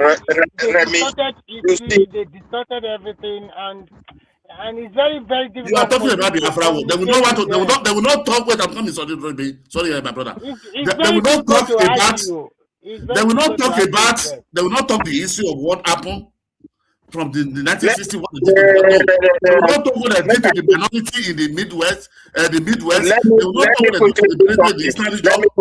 put it there. I think the Benin, the way we treated our history, our heritage is very dangerous. And just also because we have allowed these people to sell lies for a very long time without really letting Nigerians know what the Benin suffer. I was with a young guy, who is an Igbo guy, who told me how Gowon said he doesn't want Aburi anymore, and they started killing Igbo. Igbo want to go. I told him, no, that wasn't what happened. I asked him, have you read about Victor Banjo? Because that is the first commander to start the war. He's a Yoruba man, but a Biafra army. He never started the war for Nigerian army. He was only the first commander. I said, go and read. They say he has never heard that. I said, okay. He was the man who led the battalion to invade Nigeria. It's an invasion. Because when you have a problem with people, it's just like if Nigeria is capable today, they can fight Cameroon over what the army did in some territory of Nigeria because they invaded us. That is an invasion. Because if you cross your army to the other side, when those people have been warning you, don't bring them here, you have invaded them, they can fight you. Yes, I gave him areas where you should go and study. Not they always tell you they kill people. They kill. And I told him, do you know that the Biafra army occupied space in Nigeria for almost 2 months before the war? He was shocked. So the narration, I feel there's no way you can narrate that outcome and satisfy these people. It's still very dangerous. That is why the current president, I always said, I don't, I'm not his supporter. But just like as that guy said, if you want to sell us a new product, please let us question it. Don't just tell us because everybody have confirmed that the product in our hand is bad, and the one we want to use to replace it, we should not question it. No, because sorry, let me drop so that you guys can continue. So let me finish my time so maybe we can continue. You see, I don't believe that what they are narrating is what their family, their parents are sold into them. If people like Peter Dochi can able to be saying some propaganda like that and lie like that, and telling you since then that no Igbo man never been in top position in Nigeria. But you see, that is a big lie. After 9 years of the war, the vice president was Igbo man. It was Igbo man to send Shagari, to send Fulani that said they come together and fight them. I don't know where. Even the Ojuku that you said there was a program in the north. You never cross to the north and go and fight. You didn't even throw it, even one knockout, you didn't throw it to north. You come to Midway that was not fighting, you are invading or stealing their money, breaking their banks, and you are going to Lagos. The people you said there is a program, you didn't go there. You didn't follow Ebonyi or Enugu and move to north from the back there. You didn't go that side. So these people, I don't understand. That is why sometimes I blame Gowon for all this thing. Because somebody declare you as enemy, a rebel, you are using police when people are ready for you. See, they wanted to attack. They were ready to Lagos before you now say, okay, let's use military. But these people will tell you, they do blockade. Are you normal? So you are a rebel. You want Nigeria to be giving you food to eat, to buy food with their money and give it to eat. But your military, the food that the Red Cross were bringing, Ojukwu told you guys, he doesn't give to you guys, but the soldier, Ojukwu children, the soldier we are robusting. You doesn't use your own mind and ask that question. So why was the soldier fat? They were living okay, and you said there is no food. They are then getting food. That the people, Kwashoko, we are killing innocent children just to do propaganda. Ojukwu purposely do that to do propaganda to the world, to show them, to get sympathy. I don't know why since exactly they still defend what the IPOP are still doing, ESN are still doing the Southeast upon all to them. So what do you expect? What do you expect? They should stop all this fake history and be distorting history. People are move on. I don't know what else they want again. What do they want? You want to be president by insulting the whole nation? By insulting the whole monarch? At the end of the day, today, you want people to vote for you? German, see the new development commission they just created for them. See how that guy just swallowed billion like that. Using 153 million to rent a room. Now, wow, because they put 5 billion. You can't account for it. 16 billion, you can't account for it. Just less than 2 years, they give you your commission. Yes, you want to see Nigeria marginalizing you. Remy, So make us say something about Remy. You see why I hate APC naturally. When this guy was there, Buhari, our president, late president, that guy was also very fair, giving money to all this development, the governors, to the best he can. And the same tragedy is what Tinubu is doing today. Releasing money for this, releasing money for that, releasing money for that. At the end, they don't hold these people accountable. Imagine, you give money to people to develop their own space, so they will swallow this money. You don't want to jail them. This is what I don't understand. At the end, when you see railway in Lagos, the Yoruba are very bad people. They are tribalists. NBCC they gave to us in Niger Delta, my brother. The amount of money they pumped there during Buhari is enough to transform Niger Delta.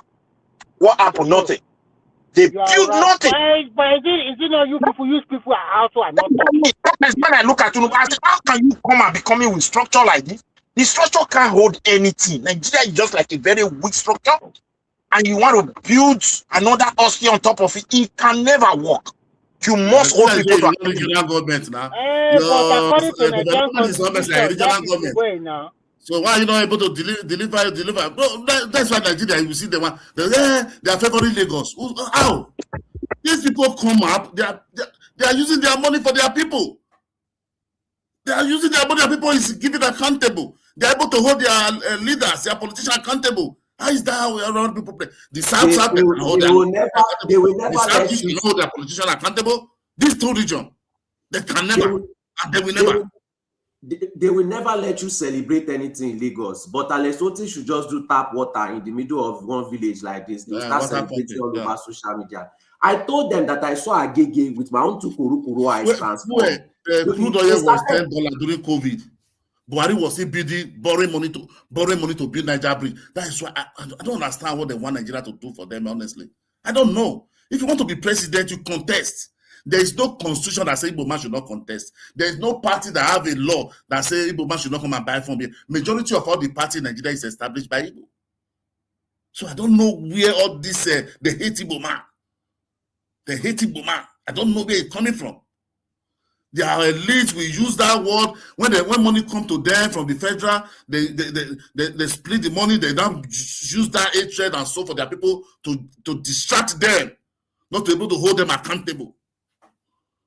But when you are seeing them building big house, they will tell you Igbo man is superior. Superior in what? Because God created you on Monday, then God now create the rest people on Sunday. I'll be on Saturday. I don't know where all this fallacy that all the accountable your leader accountable. What about when they say they want seaport but they don't have sea? You want to get seaport in landlocked? Then we have to create a sea. You have to create a sea now. Yes, now we need to create a sea for the south. Sorry, most of them that are saying that they don't even know their geographical location. They are just hearing it and they are just echoing what they hear some people saying. That is it. You are right. Majority are boy. They didn't go to school, no education, nothing. So when you start interrogating them, you see they turn it to anger, insulting you. I will buy you. Where is your location? Give me your location. I will buy you. That is all the rubbish you begin to hear from them. In their location, what they actually truly need is a harbor. But if they have actually cared to actually research what they are saying, they would know this. So anytime I hear we need seaport, I already know that this person is a tribalistic bypass. The way they are bashing BBC, oh my God! They say BBC is a propagandist, is pay. Even they do banner in that article, so BBC fake news, BBC Biafra is fake news. See the way go internet everywhere is a government.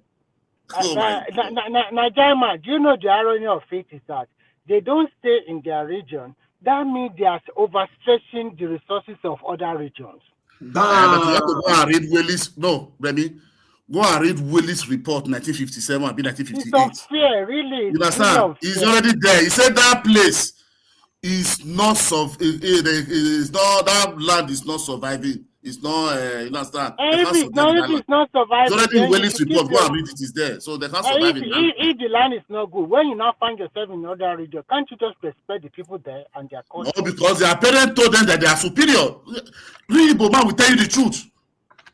That is not biased. That this will tell you how many of them. In Switzerland, they will tell you the truth. Sorry, I have an announcement. I'm ending the show by 6 hours time. We are so remaining 4 minutes. I will put the link on the comments. Anybody who wants to come and just come and join before we shut down. Thank you. Please, can we talk about this very dark man issue? Because this guy is very manipulative. He has taken it to another level. Especially so you see that it's a miscreant, to be frank.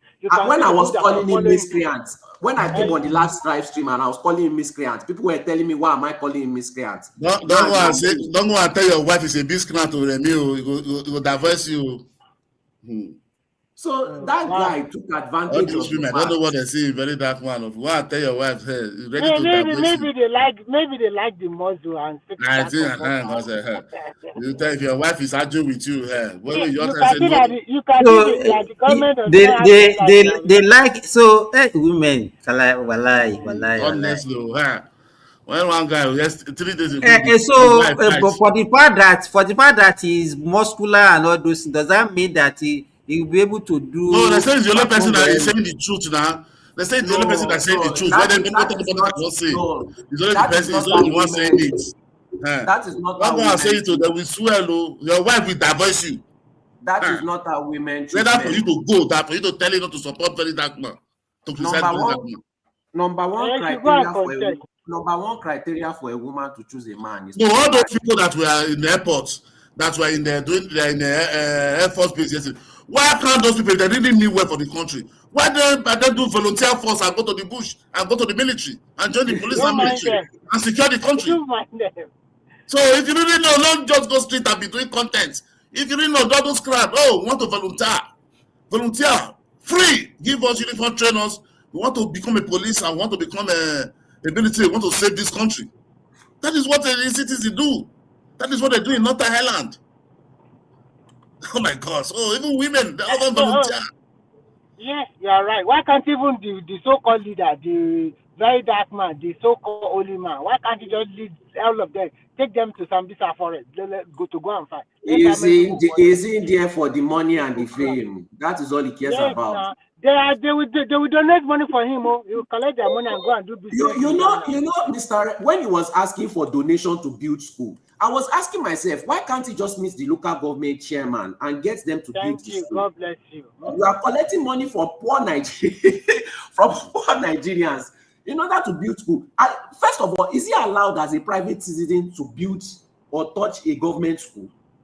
Even if you want to repair, if you want to renovate, you have to give it to he the has to government. go. He has to still go to the local government chairman. So then he took poor people's money to commit a crime then. Yes, of course. You can't What blame is money? him. Collecting money. You He can't wanted to blame him give them because graduate. He said a they are lot of jacking his Nigerians, accounts. They are a lot of don't people they Nigerians tell you are say they are jacking his mumuish now. accounts. Can you believe that some people they cannot eat 3 square meals a day? Oh, they will prefer to use part of that Sorry, money to go and Remy. donate for him. Princess Fumi, you are welcome. Okay, is on the platform. Thank you. Oh, okay. Do you have anything to share? I maybe want to go to the backstage now. No, I'm just listening. Thank you. Backstage. Eh? I prefer to just listen. Okay, all right. Thank you. Since you just come to listen. It's just Okay. listen. Okay, thank you. So let me continue. We will do 1 hour more before we go back. So what I'm trying to say is that a lot of Nigerians, even they cannot even feed themselves 3 square meals a day. They prefer to gossip or spend that money on necessary thing that guy will collect their money and go and buy expensive vehicle again. Sometimes that's why I said that Nigeria, we need a lot of hospital. We need to check a lot of people's mental health. Because how can your fellow human being, you don't have work, you leave your home and go and wait for somebody at the airport? Do you think, Remy? Let me say this. Do you think? Let me finish. You will. I'm not. I want to let so that you put it into your submission. Don't you think that most of this thing that we are seeing is actually failure of parenthood? Yes, it's part Because of I can't it. I can't imagine my children, any of my children, to go and be a fan of somebody like that. I cannot even imagine. You are right to say, okay, I have to take transfer from his or her home to go to the Murtala Mohammed International Airport, Abuja Airport, or leave your home in Lagos, take a plane or take a train or take a bus to go and No, welcome people came from. I know many people this that came from thing. Benin or those states. I know many. Sometimes I just wonder that who sent all these people.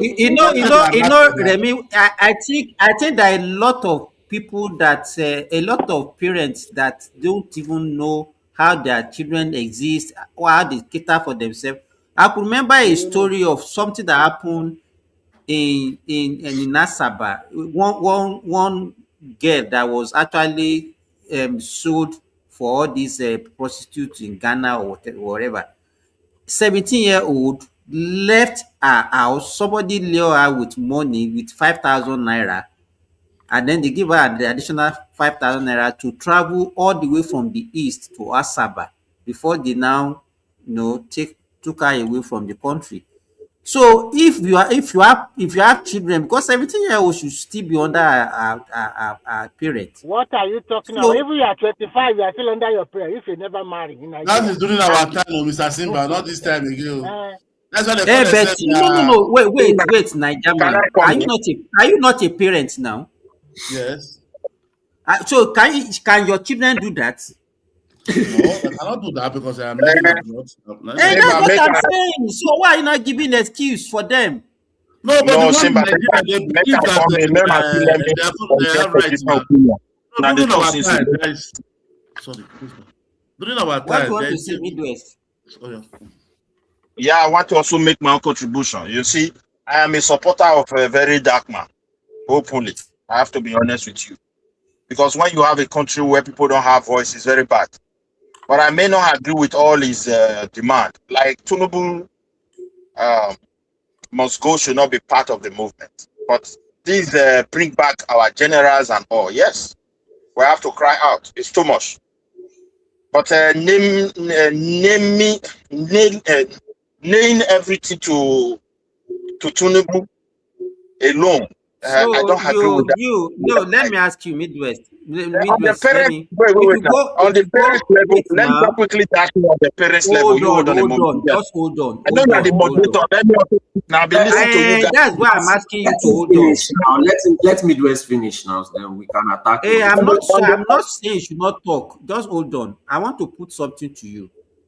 So, can you allow your children so that to travel all the way from all over the country to go and be a supporter of dark man, very dark man? See, there are stages. You said you're a supporter. I don't know. What do you see? Let me ask you. What do you even see? What do you see in that guy that is actually it's something in the country now? That's what they see now. What do you see in him that is what? Hold on a moment. Wait. We live in a country where leaders are failed woefully in all areas. Now, can you allow me to answer your question? They failed woefully, and it's like citizens are just like people who find themselves in wilderness. So when voice is coming, and that voice is, talking on the problem that is confronting them. Take, for example, somebody will steal somebody's money, politicians will misbehave, they run to him. Why can't the justice of system of the country handle that for commoners? So okay. Quick question to you, Midwest. Sorry, quick question to you. This very dark man that you know, how much does this man worth 5 years ago, and how much does he worth now? It doesn't matter. It doesn't matter what he worth 5 years ago. Do you know why I asked you that question? Do you know why I asked you that question? Hold on a moment. A company that worth a company that worth nothing today, in the next 5 years, there can be opportunity for it to seize any moment and become a very wealthy company. Do you know why I asked you that question? Do you know why I asked you that question?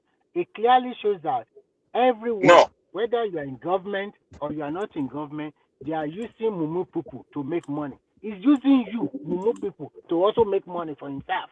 That is what exactly he's doing. What you are running away from very bad leaders. The so-called bad leaders. And then you are running to another man that is also using you, Mumu, to also spend money. Oh God, I see it's unbelievable. Can I go there? No, wait a little bit, Remy.